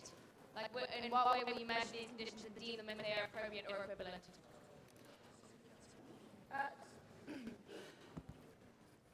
This delegate believes that such decisions will be best taken on a local basis, and that the relevant personnel and people in that region will be able to make those decisions. However, this delegate could not comment. Thank you. Could the delegate please suggest how the unbiased guidelines in Clause 4D will meet the needs of both LEDCs and MEDCs?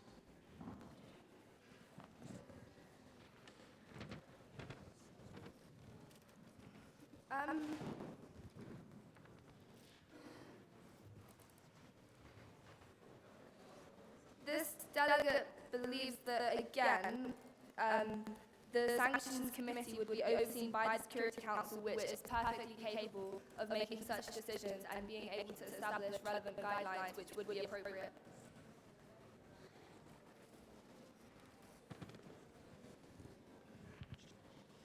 We thank the delegate for their extremely supportive speech. Furthermore, would they not agree that any delegate's concerns about the removal of travel restrictions in Clause A and the effect of that on national security is completely irrelevant and irrational, because removing travel restrictions does not imply that Saudi Arabia and Qatar are going to just automatically let people through the border. Rather, it implies that the travel ban will be ended, but still visas and airport security will exist. So any concern about that is completely irrational.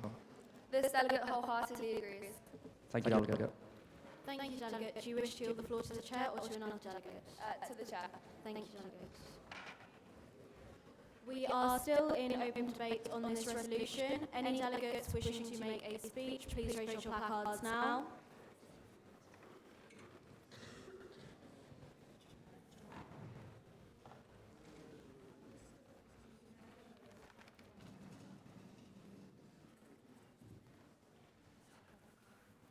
South Africa, you've been recognised.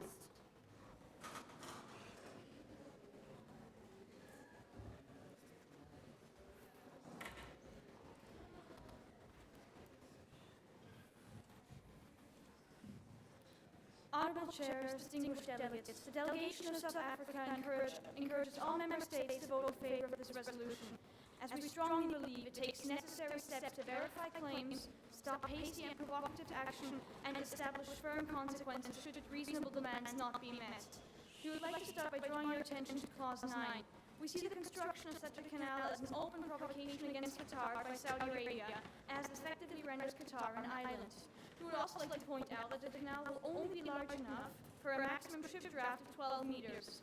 The new Panamax, along with many other container ships, has a draft of about 15 feet, which can be converted to 15 meters. This shows how the shipping is not a well-thought-out excuse for the building of the canal, and further demonstrates that the construction should be halted until further information or justification has been obtained. The prospect of a nuclear dumping ground just makes this decision even more understandable. Furthermore, we would like to draw your attention to Clause 3, specifically Subclause C.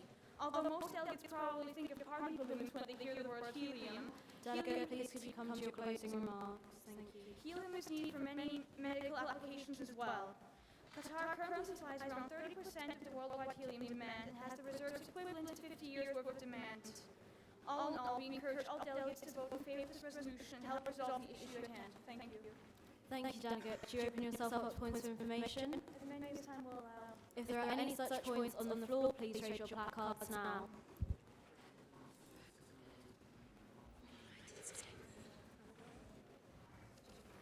We will be entertaining 1 point of information, and this will be from Canada.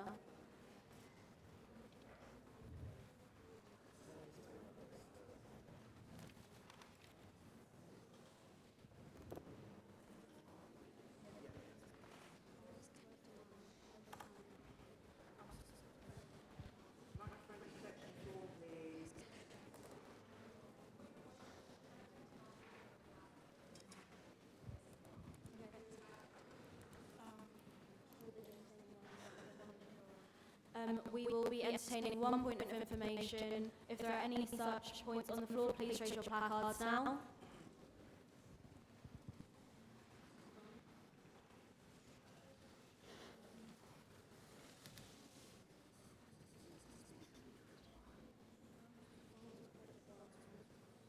This will be from France.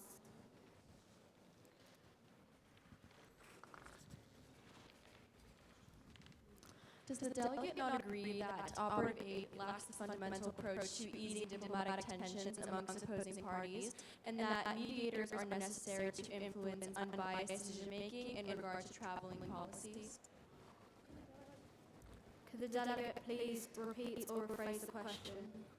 Does the delegate not agree that Operative 8 lacks the fundamental approach to easing diplomatic tensions amongst opposing parties, and that mediators are necessary to influence unbiased decision-making in regard to traveling policies? Although the delegate has only addressed clauses 9 and 3 in their speech, we see the point of the delegate of France.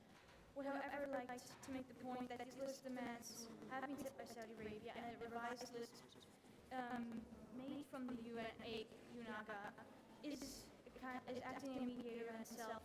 However, I would like to ask the delegate of France to direct their question to the main submitter of the resolution if they have further questions. Thank you, Delegate. Could you please yield the floor to the Chair? This will not be in order due to time constraints.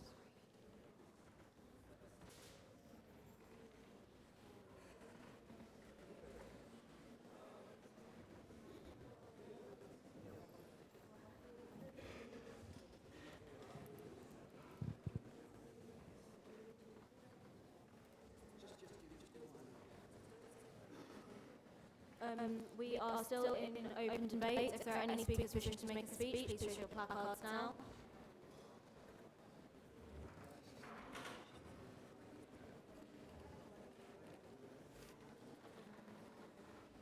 Kuwait, you have been recognised.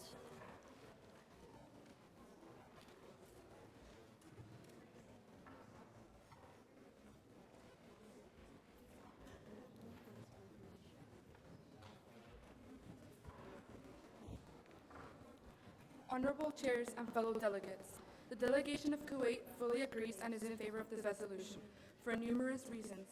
One being the involvement of UNAGA in regards to giving full reports of progress and methods.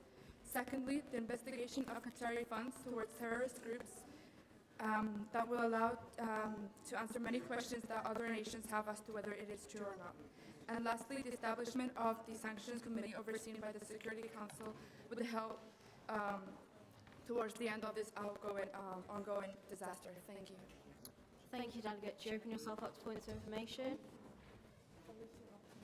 The delegate has opened themselves up to 1 point of information. If there are any such points on the floor, please raise your placards now.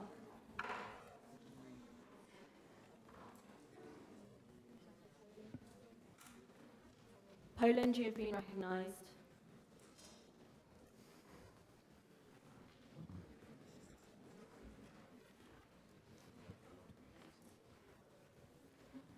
Does the delegate not further agree that the Sanction Committee will most definitely come in handy in the future? Yes, the delegate of Kuwait fully agrees. Thank you. Thank you, Delegate. Do you wish to yield the floor to the Chair? Thank you. We will be entertaining one more speaker on this resolution.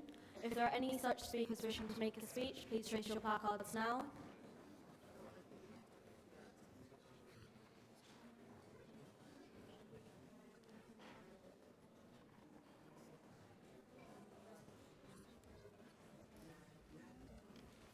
Dominican Republic, you've been recognised.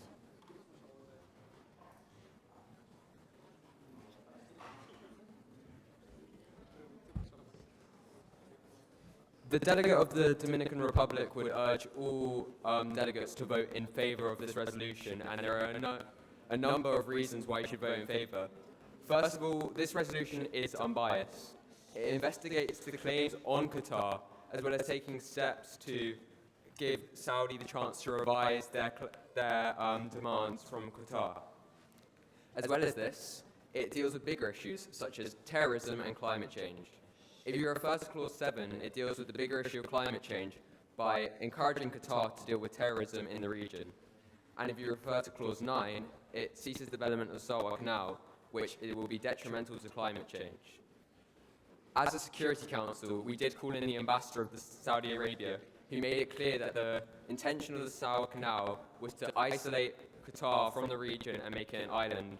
And as the United Nations, the delegate of the Dominican Republic believes this is something we cannot stand for. Thank you. Thank you, Delegate. Do you open yourself up to points of information? If there are any such points on the floor, please raise your placards now.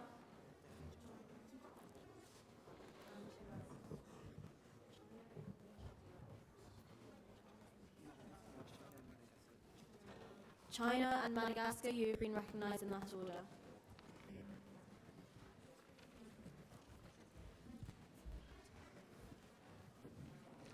Thank you, Dominican Republic, for such an amazing speech. Do you not further agree that part of what this resolution draws attention to, such as the issue of a lack of helium and the fact that we need to impose sanctions if they do not follow this resolution, these are so adequately addressed as to not harm these member nations' economy in a detrimental way to the citizens, but also adequate enough that they realise the UN will not stand for this anymore? The delegate would wholeheartedly agree and would like to add to the point about helium, and helium is a green energy source, so its increase in use would be favourable for the planet. Thank you for your speech, Delegate. Do you agree, Delegate, that this resolution comprehensively tackles the matter at hand effectively? Can the delegate please repeat or rephrase their question? Do you not agree, Delegate, that this resolution comprehensively tackles the matter at hand effectively? The delegate wholeheartedly agrees. The reasons the delegate stated prove that this resolution is foolproof. Thank you, Delegate. Please yield the floor to the Chair. We will now be moving into voting procedure on this resolution.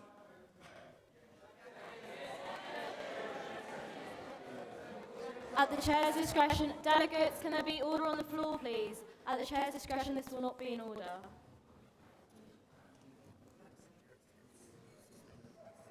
Can Secretariat secure the doors and suspend note passing, please? Can they also take voting positions?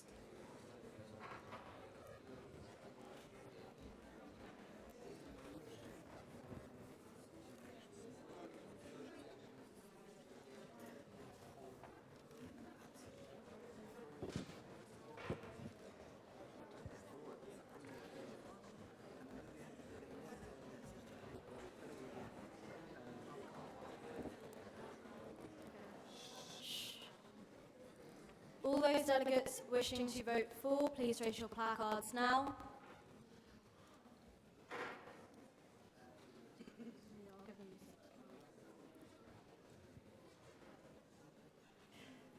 Section 1.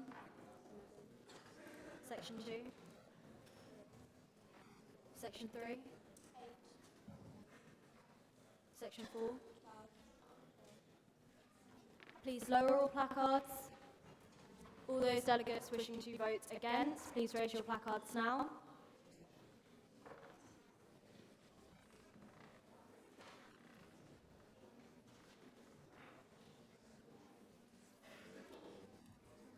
Section 1.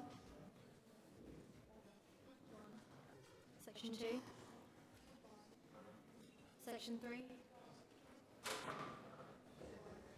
And Section 4. Please lower all placards. All delegates wishing to abstain, please raise your placards now.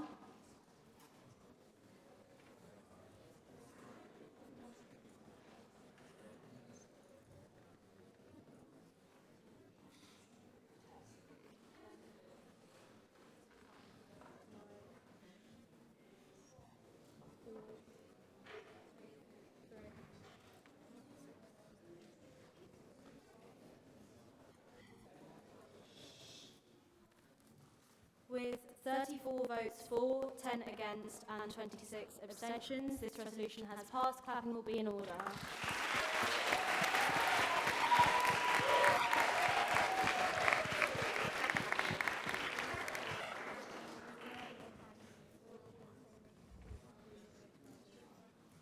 We will now be moving into crisis, and I will be handing over to Dion.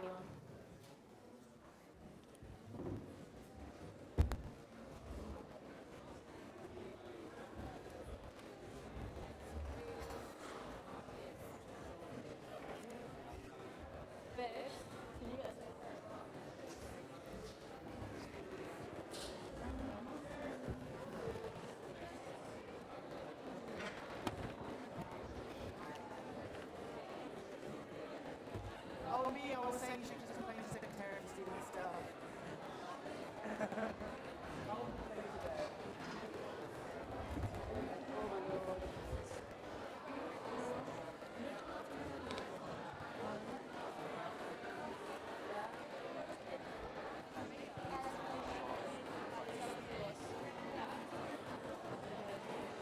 Thank you, delegates. This is not a transitional time. Please may the Secretariat secure the doors. Thank you very much.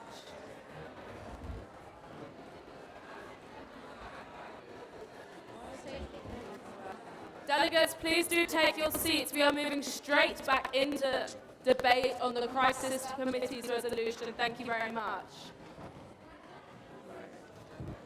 Secretariat, please secure the doors. Thank you.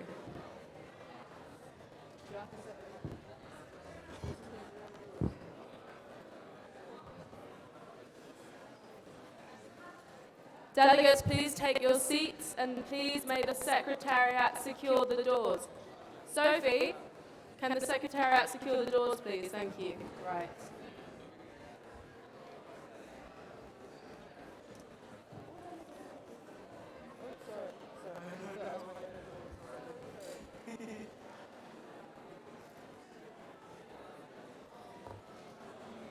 Delegates, I am now asking for order on the floor. Please may one of the chairs of Crisis Committee come and begin their opening speech. Thank you.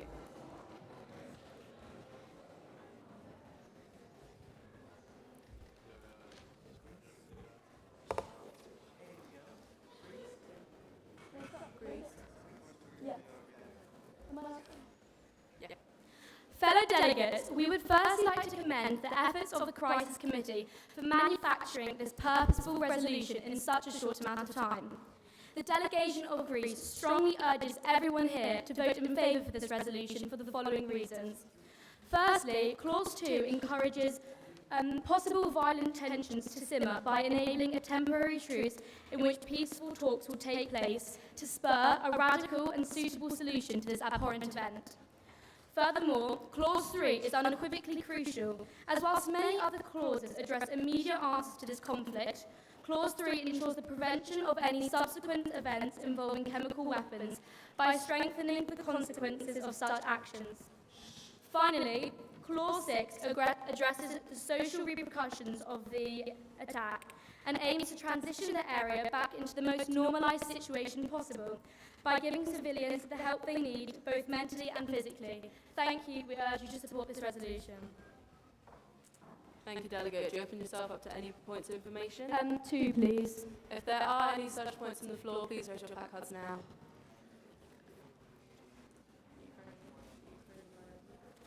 These will be coming from Ukraine, Myanmar,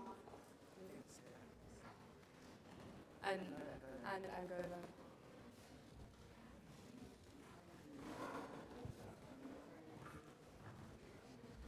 Does the delegate not see that in Clause 2, when it talks about a ceasefire, this ceasefire, when it says in Subclause A, cutting off their funding, this will stop programs which are also providing humanitarian aid to civilians. So the funding that is cut will be stopping UN programs that help the disadvantaged civilians within the countries. Do you not agree? Please may the delegate repeat or rephrase the question. In clause 2, when it talks about a ceasefire, does the delegate not see that in subclause A, the cut of funding will stop UN funded programs that help disadvantaged civilians, so overall makes an overall disadvantage to civilians rather than the government? Thank you for the point, Delegate. However, Clause 2 only believes that fundings will be cut from the UN only if the countries do not abide by the ceasefire, because we believe that if they don't abide by the ceasefire, tensions will just become a lot more aggressive, and that it would be way more violent. Thank you. Regarding clause 4 of the resolution, doesn't the delegate believe that it would take longer than 30 days, and we already have UN peacekeepers, so therefore would be unnecessary and not effective? We believe that the Special UN Task Force, in this 30 days, we will be able to collect the best task force possible. And although, because this is quite an urgent situation, we believe that this can be done in 30 days. However, if it's not, there is a possibility to extend the ceasefire. Please may Secretariat get a microphone to Angola, section 1. Thank you. Thank you very much, Delegate. We are appalled by the situation currently taking place in Syria. And in Clause 2, we wholeheartedly agree with the fact of calling for a 30-day ceasefire. However, we do not agree that with the leadership of individual member states for this armed force, and we think that many, such as Turkey and the US, have vested interest in the region, and calling for the Security Council to send a UN peacekeeping force, we believe will be more effective and prevent further bloodshed. Do you not agree? Please may the delegate repeat or rephrase their question. Delegate, in Clause 2, a 30-day ceasefire is called for, and this will be led by individual member states' armies. In no part of this clause does it call for the Security Council to mobilise impartial UN peacekeeping force. We believe that the vested interests of certain member states, such as Turkey and the US, could lead to further bloodshed in the region. Thank you for the point, Delegate. However, we will have to disagree, as the UN will be supervising over this ceasefire, so we don't believe that any nations could act impartially. Thank you. How does the delegate wish to yield? Would it be in order to yield to the delegation of DPRK? Does the DPRK accept this yield? Then this will be in order. Thank you, delegate.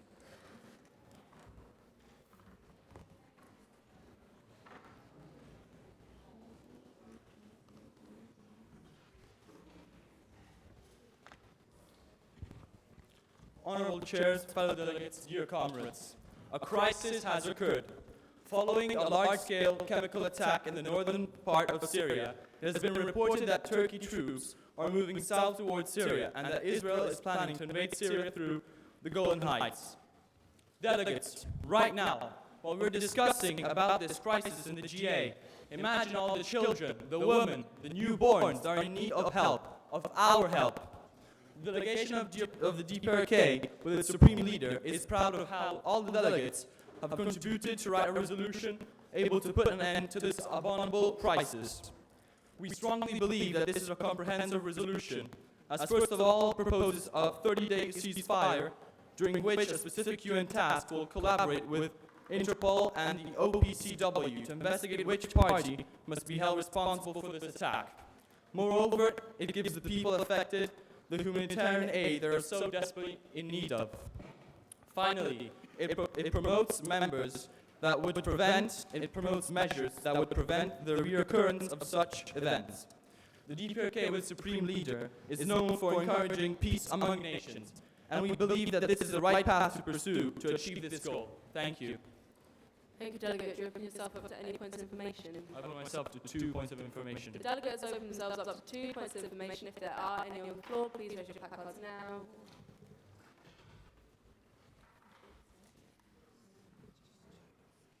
Serbia and Bosnia, you have been recognised.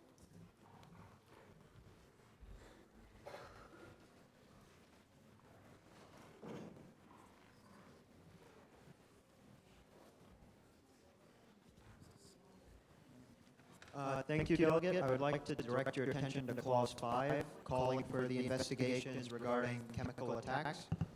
Now, given that in 2014, the Duma chemical weapon attacks, once the organization tried to conduct the chemical weapon investigation, Russian and Syrian forces deterred them and restricted their access to the site over security concerns. Would the delegate not agree that any further investigations could likely be hampered and ineffective? The delegate of DPRK believes that by creating this new task force, which will collaborate with Interpol and OPCW, actually it will be more effective than the previous run, and it is the most effective measure to actually understand which party must be held responsible for this abominable crisis. Right of reply. Do you mean right to reply? That was a yes. This will not be in order. Thank you, Delegate, for your speech. The delegation of Bosnia would like to ask what clause does the delegate believe is more essential and why? Can the chair please ask the delegate to rephrase her question? Please may the delegate repeat or rephrase their question. Thank you for your speech. The delegation of Bosnia would like to ask what clause does the delegate believe that is more important and why? So we believe that one of the most important clauses is OC6, because it actually will give humanitarian aid to all these people that are terribly in need of. Thank you. How does the At the chair's discretion, this will not be in order. How does the delegate wish to yield? I would like to yield the floor to UK. This will not be in order, delegate. Please yield the floor to the chair. Thank you. Thank you. We are still in an open debate on this resolution. If there are any speakers on the floor, please raise your placards now. Bahrain, you have been recognised.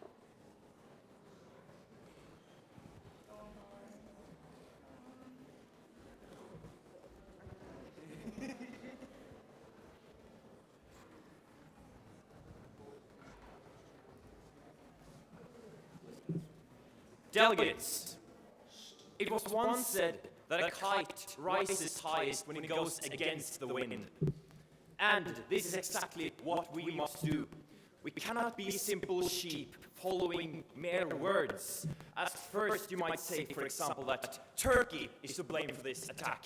You might say that Russia is to blame for this attack. You might even say that Israel is to blame for this attack. Though the delegate would simply advise you, remain calm. This is not as serious as it looks, perhaps. Indeed, we must not be too quick to award failure or to award bad behavior, as we do not yet know who is to blame for this decision. We do not know who is the bad people in this situation. But what we do know is that the situation in Syria is unacceptable, as a multitude of resolutions have been made throughout this year, throughout the last years, and throughout this decade. Enough is enough. The Kingdom of Bahrain would like this resolution to pass, as it makes sure that no drums of war will be sounded, and it utilizes peace and it promotes peace, temporarily and in the future. Indeed, the Kingdom of Bahrain urges all delegates to vote for this resolution, as this is the only way to ensure peace in the region. Thank you.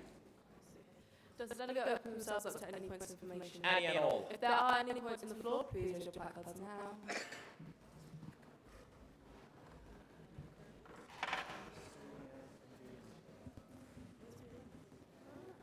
These will be coming from Estonia, Vietnam, and Latvia.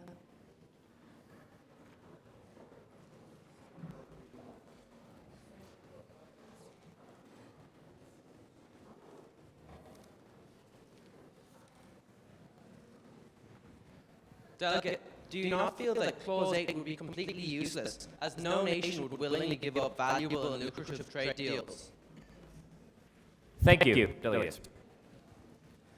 The Kingdom of Bahrain firmly believes in collaboration between nations, though as it stands, it might not be the best solution to implement this clause. Though the Kingdom of Bahrain can also see that nations would simply be able and willing to give up arms trade if not only compensated, but also if the nations can ensure peace in such a unstable region of the world, considering as instability usually leads to escalation of conflicts, which is, in fact, not in the interests of the UN or the United Nations as a whole. Thank you. Thank you, Delegate, for your speech. Regarding Clause 3, it recommends the OPCW to take steps to eradicate chemical weapons and to prevent a repeat of this event. What kind of steps is this clause talking about? Thank you, Delegate. This resolution is primarily made not only to make sure that the people in the areas will be treated, but also to ensure that we can actually identify where the chemical weapons have been used, what kind of chemical weapons have been used, and how to deal with them. Therefore, by implementing the OPCW, we will make sure to find out, firstly, what we are dealing with and how to deal further with it. Thank you. The delegation of Latvia would like to thank the delegate of Bahrain for his exceptional and passionate speech. However, must ask about the wiseness of using Interpol in Clause 5, as only this year it was discovered that one of the chiefs had taken $2 million in bribes. So would there be any way to make sure this corruption would not happen again? Thank you, delegates. This resolution has been crafted for a purpose, and the Kingdom of Bahrain believes that the Interpol is still needed, though perhaps weaknesses in the organization have been found. Necessary steps will perhaps be to do a further research of the group within the period of ceasefire, though the delegate is not sure as if this would be an effective implication. Thank you. Thank you. How does the delegate wish to yield the floor? The delegate would like to yield the floor to Croatia.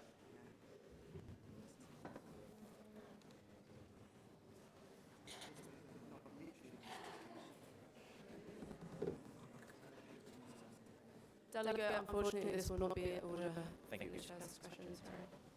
We are still currently in open debate on this resolution. If there are any speakers on the floor, please raise your placards now. Delegates, there is a distinct murmur on the floor. Will you please be quieter? Thank you.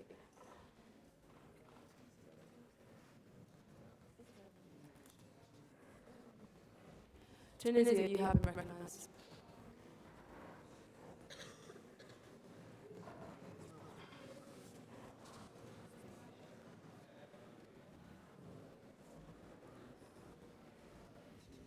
The delegates in the balcony, we can hear you. Thank you very much. Please keep it down up there. Thank you.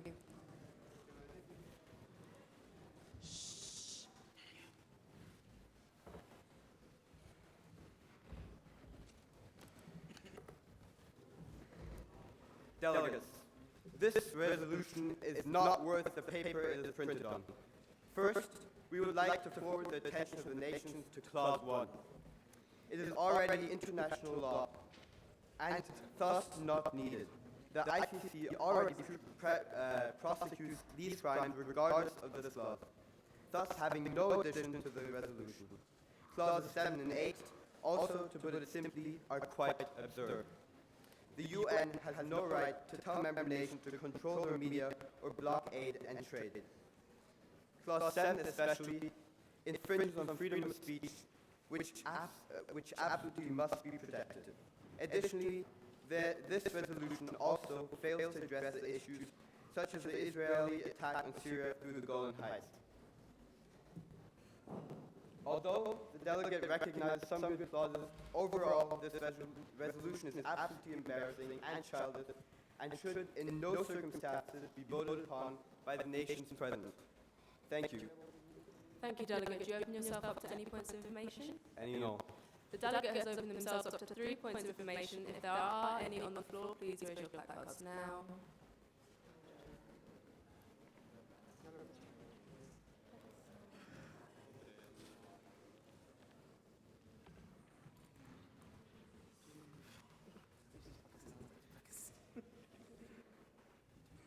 These will be coming from Pakistan, Russian Federation, and Greece.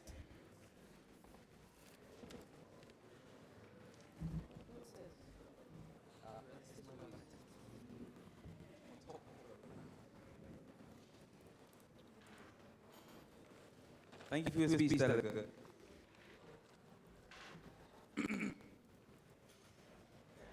you not agree in clause 1 that this is a waste of a clause as it would be suited to be as a preamble? Thank you, Doug. The delegate of Tunisia wholeheartedly agrees. And yes.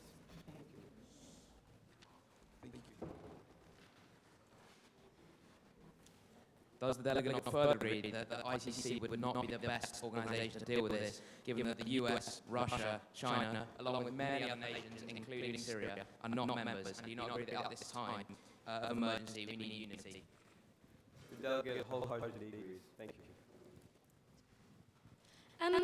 Does the delegate not agree that clause 1 is not redundant, as although it is already law, clearly countries are not abiding by this and therefore needs to be reiterated? Thank you, delegate. However, if it has to be reiterated, it could be reiterated in the preambulatory clauses. However, restating an international law is simply unnecessary and a waste of the clause.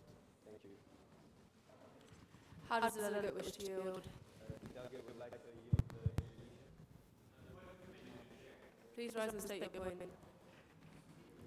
Secretariat, please get a microphone to Bahrain. Thank you. Could the floor be made aware that clause 8 uses the word requests, therefore will not enforce anything, and therefore will not go on to defy or violate any sovereignty of any nation? Thank you for your point, delegate. Please sit down. No, this will not be an order, delegate.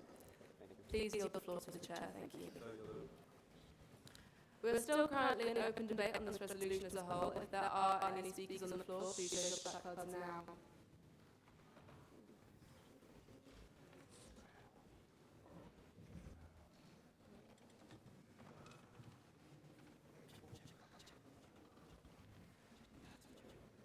Czech Republic, you have been recognised.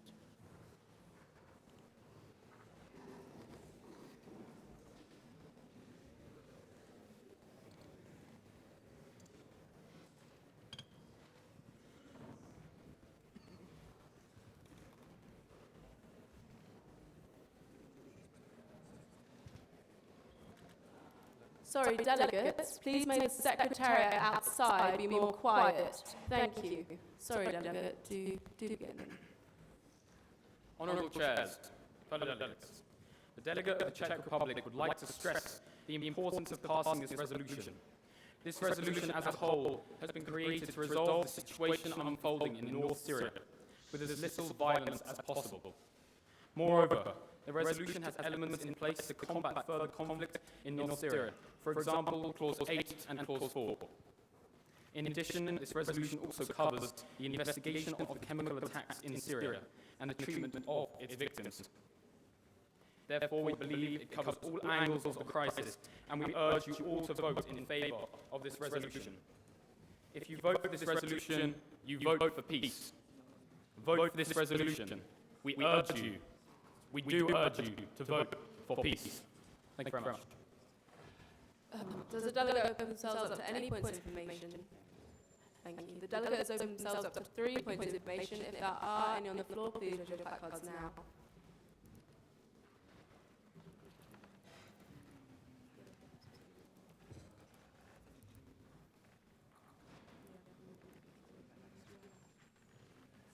These will be coming from Madagascar, United States, and Democratic Congo. Thank you.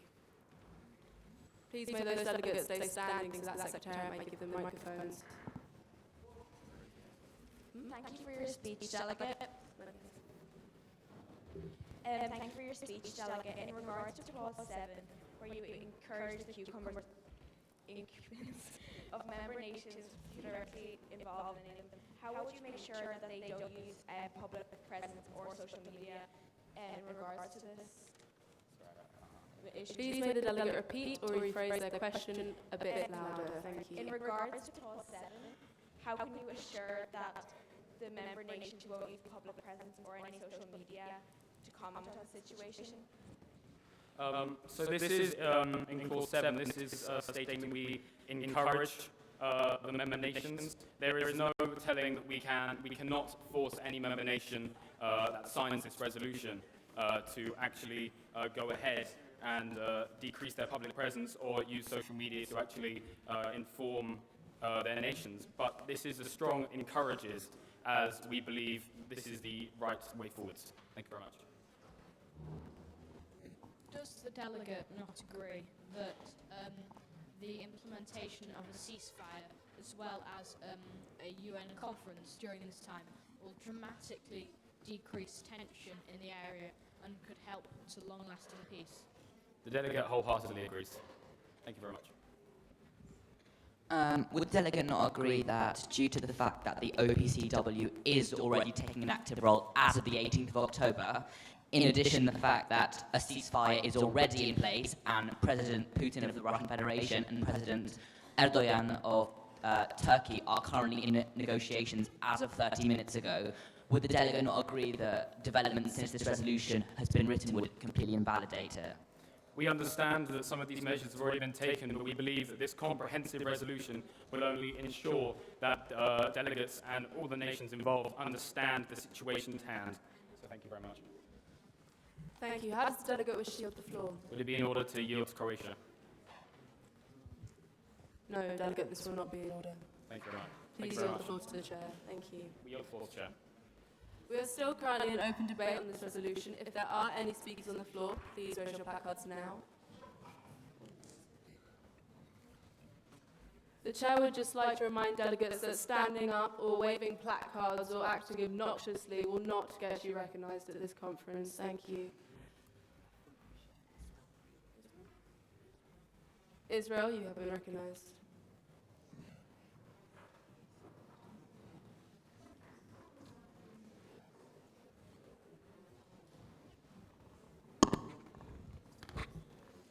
Honourable Chair, fellow delegates, yesterday when Israel took this podium, we faced applause and cheers from all sides of this assembly, and yet despite all odds, we got 34 delegates in this room to vote against or abstain on the resolution. Through the arguments that Israel had with our sovereignty. So why is it that we are here yet again today to face another resolution that attempts to infringe upon Israel's right to sovereignty? And to make matters worse, this resolution further decides to go against Israel's right to defend itself, as seen in Clause 4 and 2c. Furthermore, we strongly feel that Clause 7 is attempting to stop the Israeli government from providing safe advice to our citizens in the possible conflict that could occur from the devastating chemical attack that occurred in Syria yesterday. This resolution also suggests that leading countries in the Middle East are not to be trusted. And Clause 4 goes so far to create a new task force rather than request help from trustworthy countries such as Israel, who have given blood and sweat for the United Nations. Before we conclude, delegates, we cannot truly verbalize our disgust in the fact that Israel was not summoned from our committees for this resolution, given our intimate involvement, which is why Israel urges all delegates in this room to vote against this resolution. The delegate opens himself up to any and all points of information. Thank you. There have been multiple points of information to the chair. Please may Dem Rep Congo rise and state their point. Secretariat, please get a microphone to this delegate. Thank you. Please could the chair be made aware, contrary to what the delegate of Israel was implying, the committee, the General Assembly did indeed reject Israel's plea for sovereignty in the resolution that was debated yesterday, contrary to what the delegate was implying. Point of information to the chair. What is your point, delegate? The delegate of Israel would like to make the chair and floor aware we were not suggesting that we won the debate yesterday, but we were suggesting that we encouraged loads of delegates in the room to vote against the resolution, though not successful. Please rise and state your point, delegate. Can the floor be made aware that nowhere in the resolution does it mention anything about Israel's involvement in it, therefore making Israel's claims invalid? Thank you. Thank you, delegates. Delegates, you cannot use points of information to the chair as if they are points of information to delegates or things that you would say in speeches. So before you rise and state your point of information, could Would you like to rethink it? No more points of information? Right.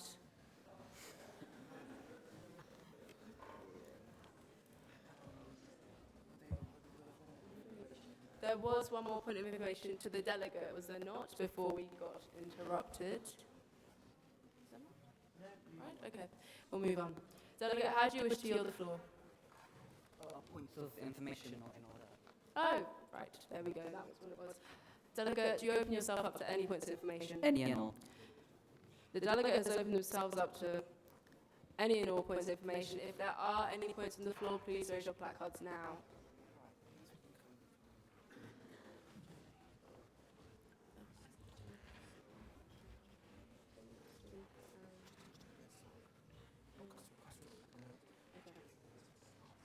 These will be coming from Somalia and Costa Rica and Germany.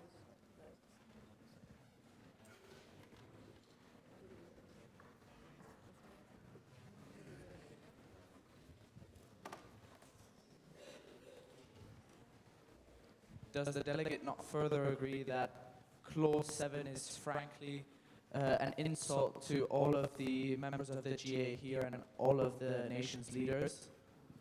Delegate, we completely agree with you. Clause 7 is attempting to stop countries in the Middle East from providing the citizens of our countries safe advice. How can this organization say it represents the people when we will not provide them the safe advice they need in a potential conflict? Thank you for your speech, Delegate. However, you mentioned both that this resolution deprives Israel of its right to defend itself and its sovereignty. However, we fail to see this. How do you consider this as depriving Israel of its right to defend itself when Syria has made no encroachments into Israeli territory? Delegate, you claim that is... Delegate, would you please stop touching the microphone because it does mess with the audio system? Thank you. Continue. Delegate, you do claim that Syria has not shown any signs of aggression to us.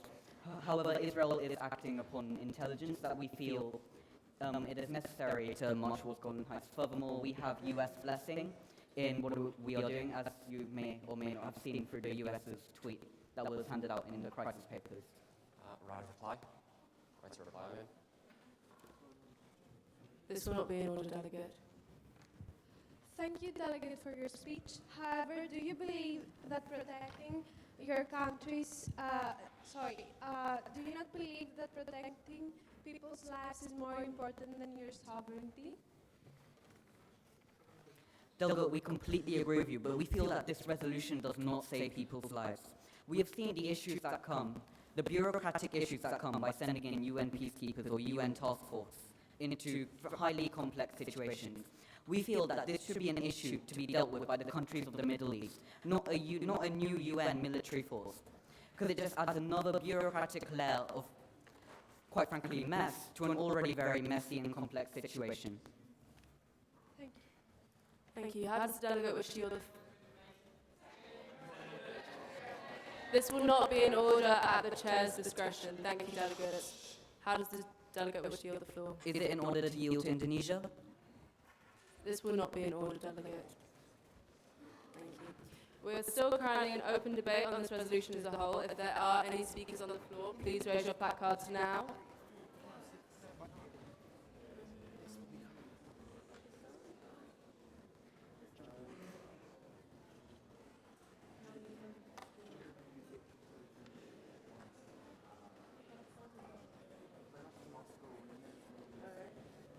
This will be coming from Jordan.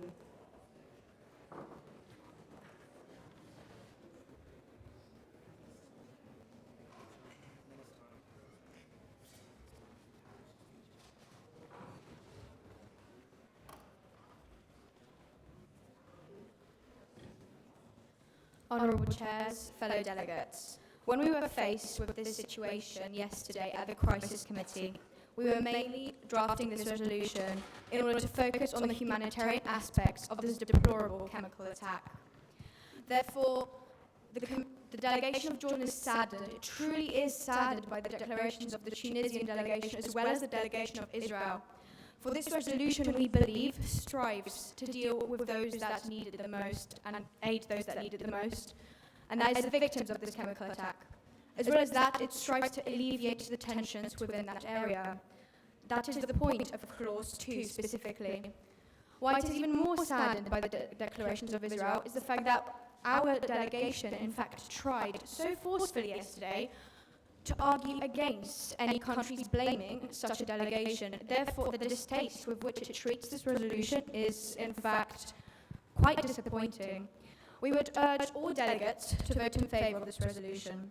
As our delegate of Bahrain has stated, no blame was to be imparted. All that was known yesterday was that a chemical attack has occurred, and it simply strives to minimise any tension within the area in order to allow humanitarian aid workers to give help to the delegate.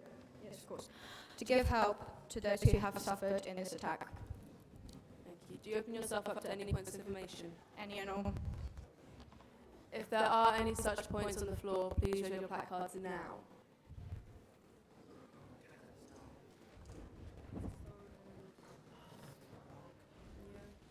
These will be coming from Kazakhstan and Iraq.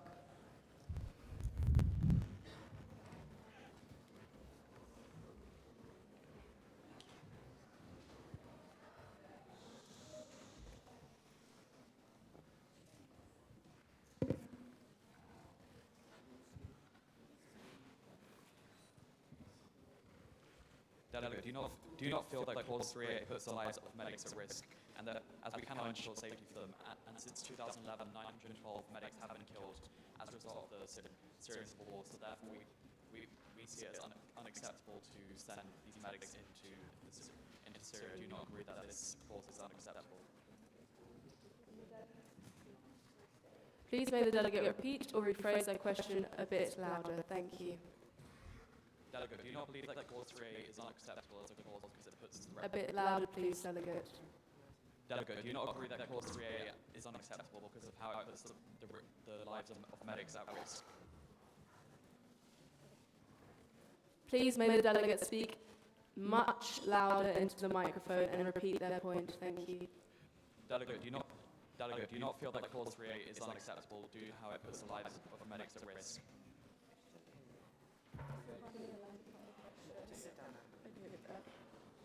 Delegate, please may you hold the microphone closer to your mouth and maybe speak much, much louder into it, please, and then repeat the point. Thank you.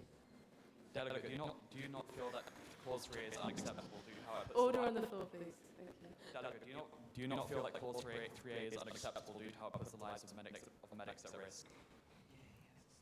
Thank you, Delegate. We apologise for you needing to repeat that question so many times. Even though your point is valid in the fact that it may endanger the lives of the medical professionals, that is why Clause 2 is in place in order to declare a ceasefire, so that no troops and no military action will encumber the work of these medical professionals, and so that these medical professionals can be kept as safe as possible. Also within committee, we acknowledged that whilst it is a dangerous situation, these medical professionals will not, of course, be forced to do this, but they will voluntarily want to aid the victims of this chemical attack. But thank you so much for making your point. As the delegate just referred, Clause 2 suggests a ceasefire. However, it's backed up by 2A, which recommends sanctions being used as a way to force it. However, we all know how the USA loves to meddle in the Middle East and will most likely straight get vetoed. Does the delegate not agree?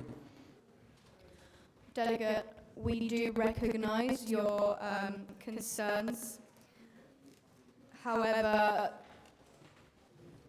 some kind of repellent is necessary and some kind of punishment is necessary for not abiding by the ceasefire. The delegation of the USA was in fact extremely supportive and helpful at committee, which in fact quenched the concerns that even the delegation of Jordan had in terms of USA's involvement in the Middle East. Therefore, we would have to disagree, but we thank you so much for stating your point. Thank you, Delegate. How do you wish to yield the floor? Due to time constraints, this would not be possible, Delegate. Thank you. Please yield to the chair. So yielded. Thank you. Delegates, order on the floor, please. We will now be moving into voting procedure. Please may the Secretariat suspend note passing secure the doors and take voting positions. Delegates, this is not an opportunity to speak. Thank you very much. So order on the floor, please. Thank you. Delegates, order on the floor, please. Thank you. Secretariat, are you in position?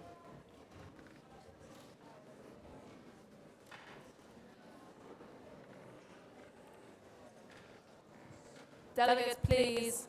I need silence. Thank you very much. Right. All those wishing to vote in favour of this resolution, please raise your placards now.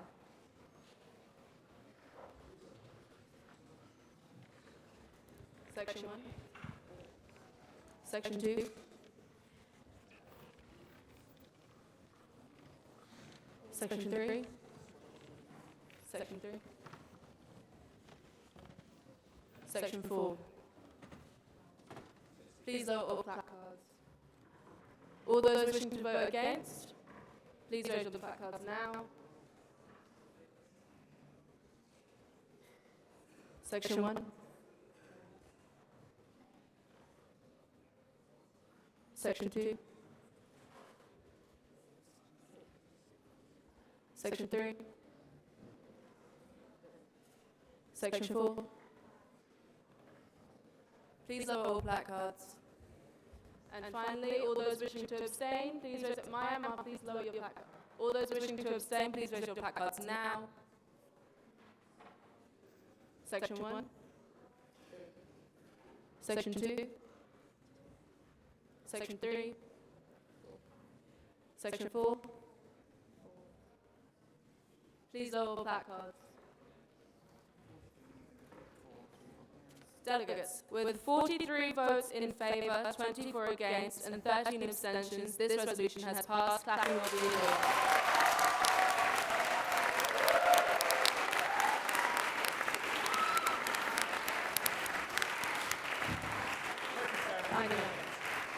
Delegates, we will now be moving into closing ceremony. Delegates, order on the floor, please. Thank you.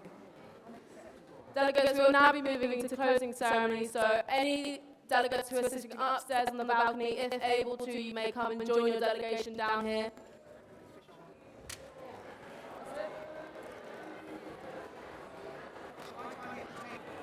Maybe a bit. I don't know what flight it was.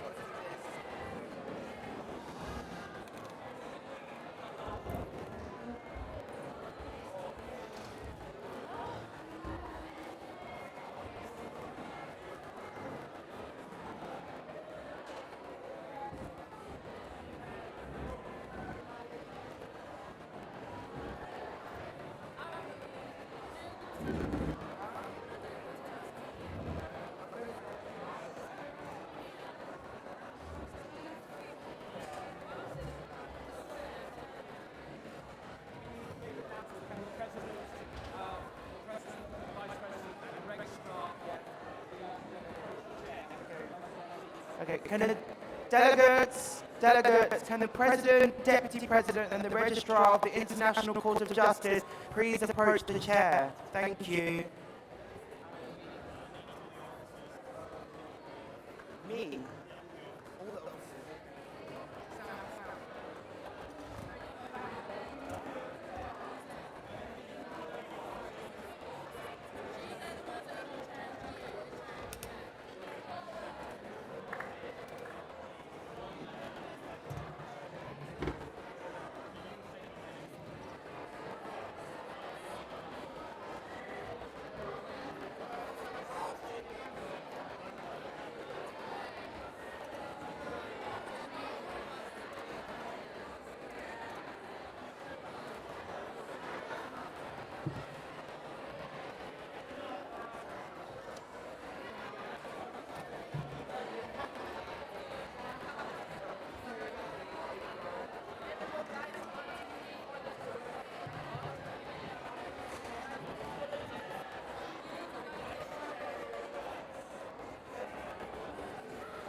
We will be starting closing ceremony in 3 minutes. Please take a seat.